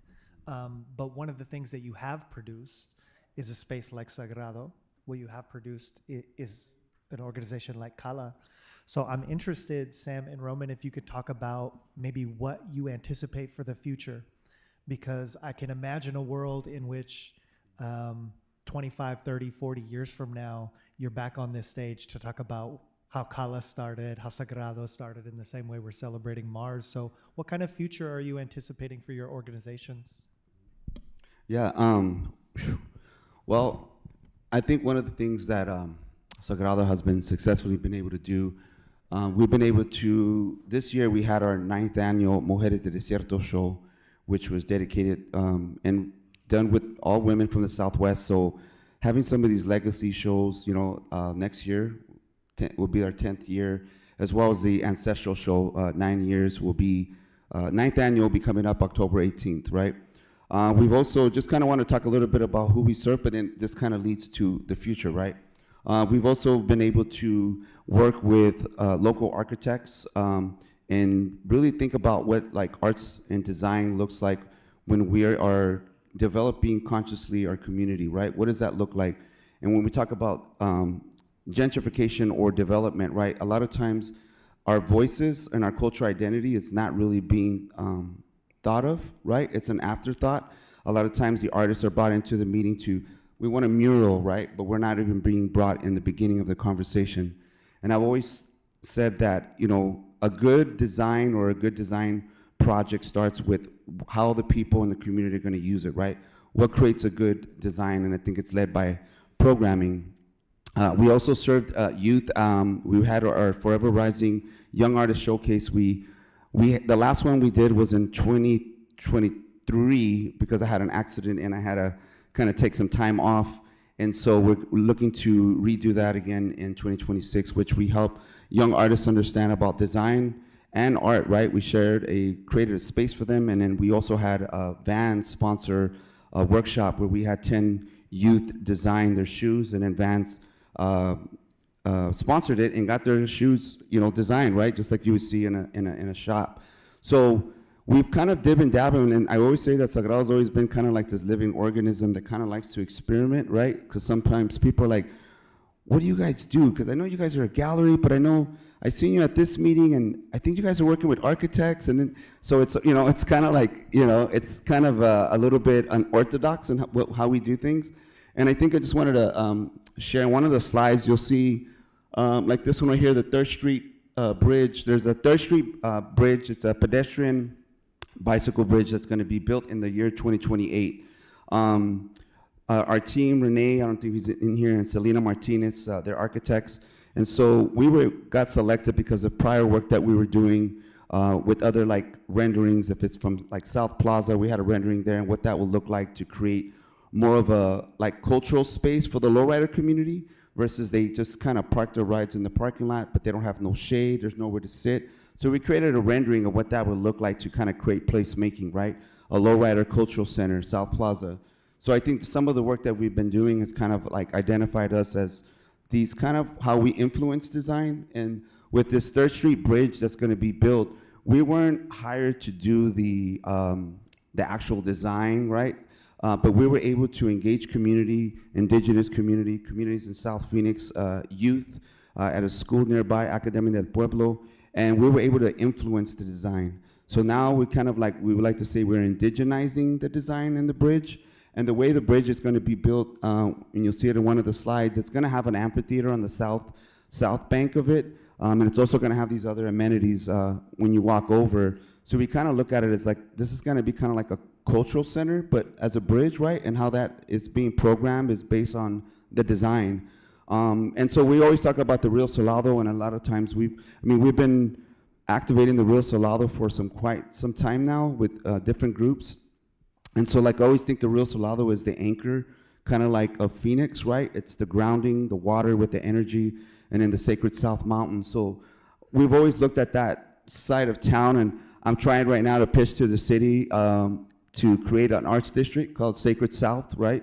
Sacred South meaning because of our sacred people, our sacred land, our sacred identity, and I just think it's fitting, right, for our community and how we approach art and the art that we create in the sacred mindset. So when we talk about the future, right, what does that really look like? We do have a vision for, in spirit, the Sagrado Futuro. I call it right now the Real Futuro.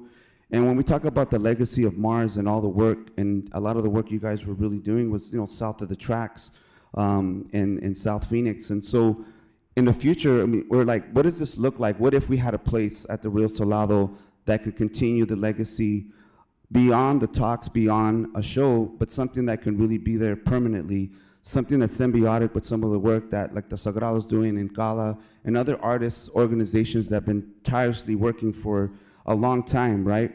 Sometimes we don't feel like our work is being honored, and I want to just thank everybody from Mars, all the Martians here, everybody that's been doing the work, all the elders and all our ancestors who's been continuously doing this work that allows people like myself and Stephanie to be part of this lineage, right? But there's also comes with a lot of responsibility and advocacy. And so, you know, there's always how we're gonna fundraise, right? How we're gonna raise money. So, and just to kind of narrow down with the future at the Rio Salado, we are in talks right now with different people from the city and other groups about creating an actual space, right? An actual structure, a place where all this lives. I don't know if it would be entirely like a museo, but a museo kind of event space, a place where people are welcome, not only from the Chicano and the indigenous culture, but building bridges to other cultures, similar to what Mars was doing, right? Allowing other people to be part of the movement. So that's kind of a little bit about, you know, what we're thinking about the future, and as well as this right here, this piece right here, the obelisk, making visible the invisible, which kind of using technology and creating an artistic approach to creating environmental awareness. Some of the things that we've been doing at the Rio Salado and working with the protectors of the Salt River is how do we use arts and culture and design to create preservation in our environment, in our landscape? How do we become good stewards? And so that obelisk, that project, we won an award earlier this year from AZ Forward. Thank you, AZ Forward, if you're in the audience. And so what it was is it has air quality sensor at the top, and when the air is not so good, it'll turn red, and when the air is nice, it'll turn green, right? So it's like, how do you use arts and design to create environmental awareness? So a lot of times people think artists are just, we're very dimensional, right? We're very dimensional, and so I think if we have more artists and designers at the table when it comes to developing our communities and our cities, I think about the show, the Teotihuacan show that we were part of in 2018 with Phoenix Art Museum. So I'm always thinking about the pasado, presente, futuro, and how is that symbiotic? How do we honor the past by taking action in the present and making sure that there's a blueprint and tools for the future? Love it. Roman, paint the picture of the future for us. Oh my goodness. To answer this question, and as I'm reflecting a lot on Mars, we saw a lot of the successes and a lot of good memories today. But something I realized was that a lot of the performances and the gatherings that they did came out of a need. And so, although I hold a vision for Cala to mobilize to West Phoenix and make art more accessible to specifically Maryville Village, Levine, Tolleson, the most important thing that I could say is that we're gonna stay adaptive to the way that the world is shaping right now and to what community needs, which for me, what I foresee in the future is a lot of collaboration with Sam, with Chico, right, with Cultural Coalition. Like, I really see us coming together to really unite and share resources in a moment where, and I know we're gonna get to this topic, but in a moment where we're losing resources.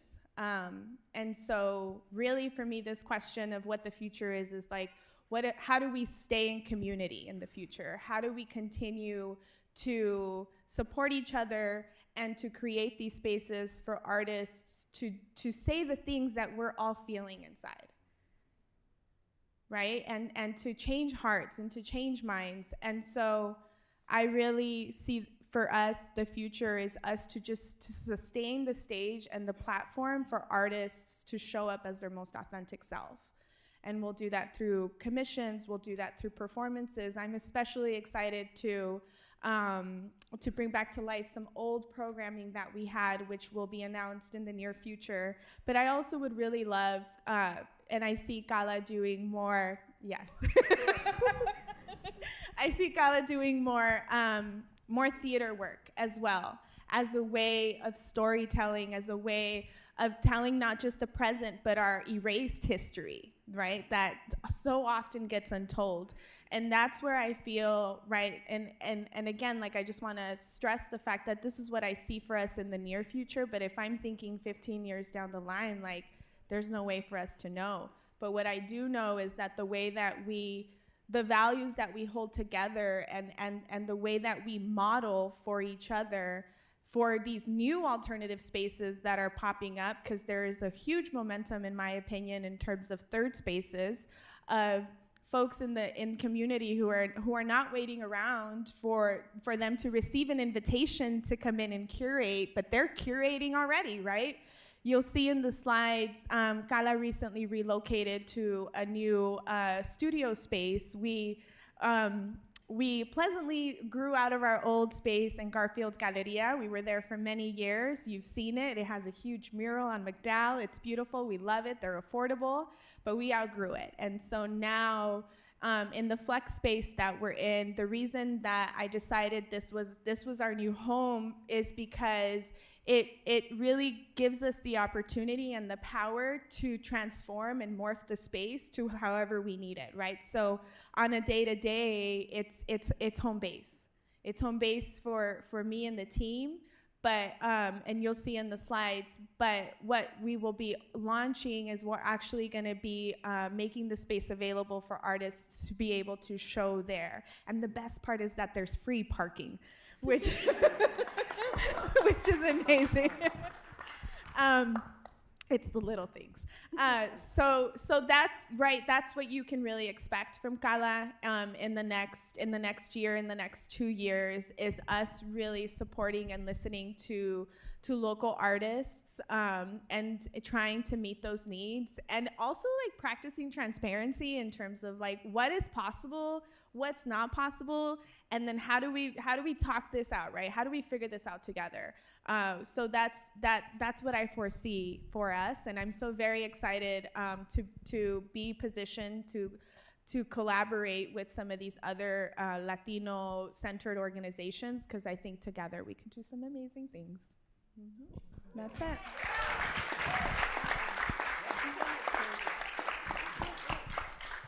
I'm going to pivot my last question, which is actually, I think because you brought up the third spaces, and also now thinking about like, there's definitely like you guys will continue, right? So similar question that we asked Annie is like, what are the words of wisdom that you would then give to these younger arts organizations and artists, right? Because there are so many now that are popping up, doing one-offs, also collaborating with you all. But I guess like for yourself, what advice would you have liked to receive when you were first starting out? Whoever wants to go first, no pressure. This was not on the list. I know, I'm sorry. My bad. Yo, Alec, can I begin actually, and then I'll kick it to you. Yes. For any new artist, for any new arts organization, if you could do us cultural historians a favor and keep track of your records and documentation. Paperwork, That would be add really your helpful. dates. One of the Keep a reasons we're able file. to do this is because MARS actually did Yeah. some due diligence with regards The to physical paperwork is incredible. Add dates. I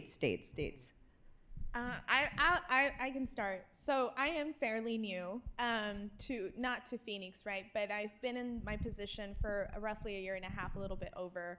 And something that has served me well was I did something of like a listening tour, something of like a basic understanding of the landscape, right?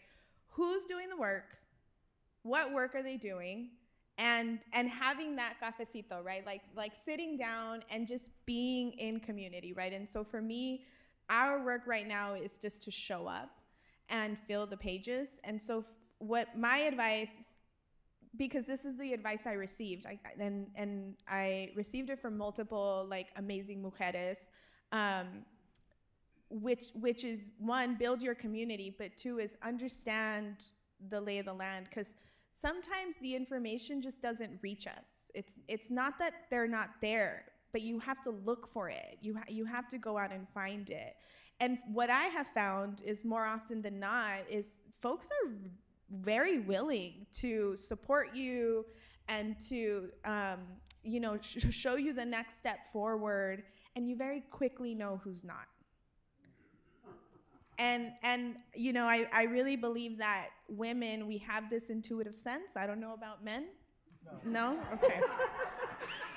Talk to your spouses, to your whoever, your sister, whoever you trust. But we know. And you just I'm never somebody that wishes harm on somebody, but I also, we keep it pushing and we keep going forward. And so that's the advice that I received coming into this role. And I also, I always reflect back on our ancestors and the lessons that we can learn from our place of privilege of being, where we are now. And there is so much there if we're, again, willing to be curious about it. And I will +1 on archiving your posters and the dates and citations. Yes, all of that. Sam? No, I have to agree. Yeah, archiving and admin and all that stuff. Yeah, sometimes even people like myself, still have a hard time doing that, right? It's like our creative thought. I think for like the young artists and anybody, I think, I've always find your tribe, right? Find your people, find your tribe, find the people that are in your same vibration, same intention, want to serve community. We have what we call cultural currency and corporate currency, right? Sometimes you got to make money to survive, right? And for some of us, that's really hard to let go, right? It kind of is disruptive. It's not spiritually feeling good for us. You know, a lot of times the artists don't have a hard time wanting to make money. They don't want to sell out or however, right? But I think if you find your tribe and find your true like voice for your artwork, right, and stay grounded with that, I think that's the foremost. And I think that goes in any section, right? If you're a designer, whatever you do, musician, theater, find your tribe and find your voice and your meaning. And you know, it's part of your legacy, right? Every time you create a piece or a painting or anything, right, you're adding to your legacy, right? Your book, your chapter. But absolutely, I have to agree with Stephanie. Like, you got to be able to collaborate with community. You got to be able to think outside the box. You got to be comfortable being uncomfortable, right? A lot of times, you know, we get too comfortable just doing the same thing, and I see some artists too, you know, like sometimes they have a hard time. They don't want to grow, or they don't want to go out of their series that they're painting. But I think find your tribe, you know, ground yourself as much as possible, but also lean on your elders.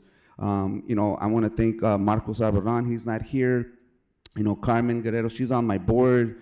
Martin Moreno, Zarco, Jim, Annie, everybody. Like, there's a lot of wisdom and knowledge that we have around us. And so for you younger artists, man, don't hesitate to ask. Don't hesitate to take a workshop. Don't hesitate to ask them about how they're doing this or whatnot. Like, you need to ask as many questions as possible. Otherwise, time flies, and you don't, that's the only thing we don't get back, right? Is time.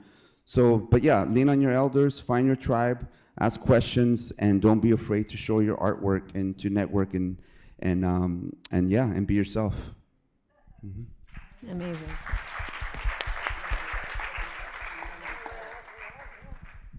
We did it, guys. End of Mars Revisited. So thank you all so much for being with us today. I know it was a little off schedule, and so I invite you all to stay. The next 2 hours, the museum will be open. There's a bar right outside, and then the contemporary and modern wings are open. I'll make a plug for, I have a show up. The 2025 Arizona Artist Awards is currently on view. So we have Safat Salim, Omar Soto, and Elizabeth Benida. So please make your way up to CATS 2 and check that out, as well as the whole first floor is contemporary artists, including Gloria Martinez Granados, which is one of the artists that Martin shouted out. We have one of her pieces on view too. So thank you all so much. It's amazing. I'm sorry, can I do a shameless plug away. Promotion? Yeah, so our 9th annual Ancestral Show is coming up October 18th. We do it at the Audubon Center. We've been doing it there. It's an indoor-outdoor experience with teatro, poetry, food, vendors, art, so much music, everything. It's in actually Zarco and Carmen's son, Quetzal Guerrero, and his wife will be performing. So it's October 18th at the Audubon Center. It's a free event, family-friendly, so you're welcome and hope to see you guys there. So thank you, guys. And then Roman had a quick plug. No? Good. Okay. Can I get the panelists just to come up real quick to take a photo, and then you're free to go. But we'll see the rest of you outside for alcohol. We'll see you in there in a minute.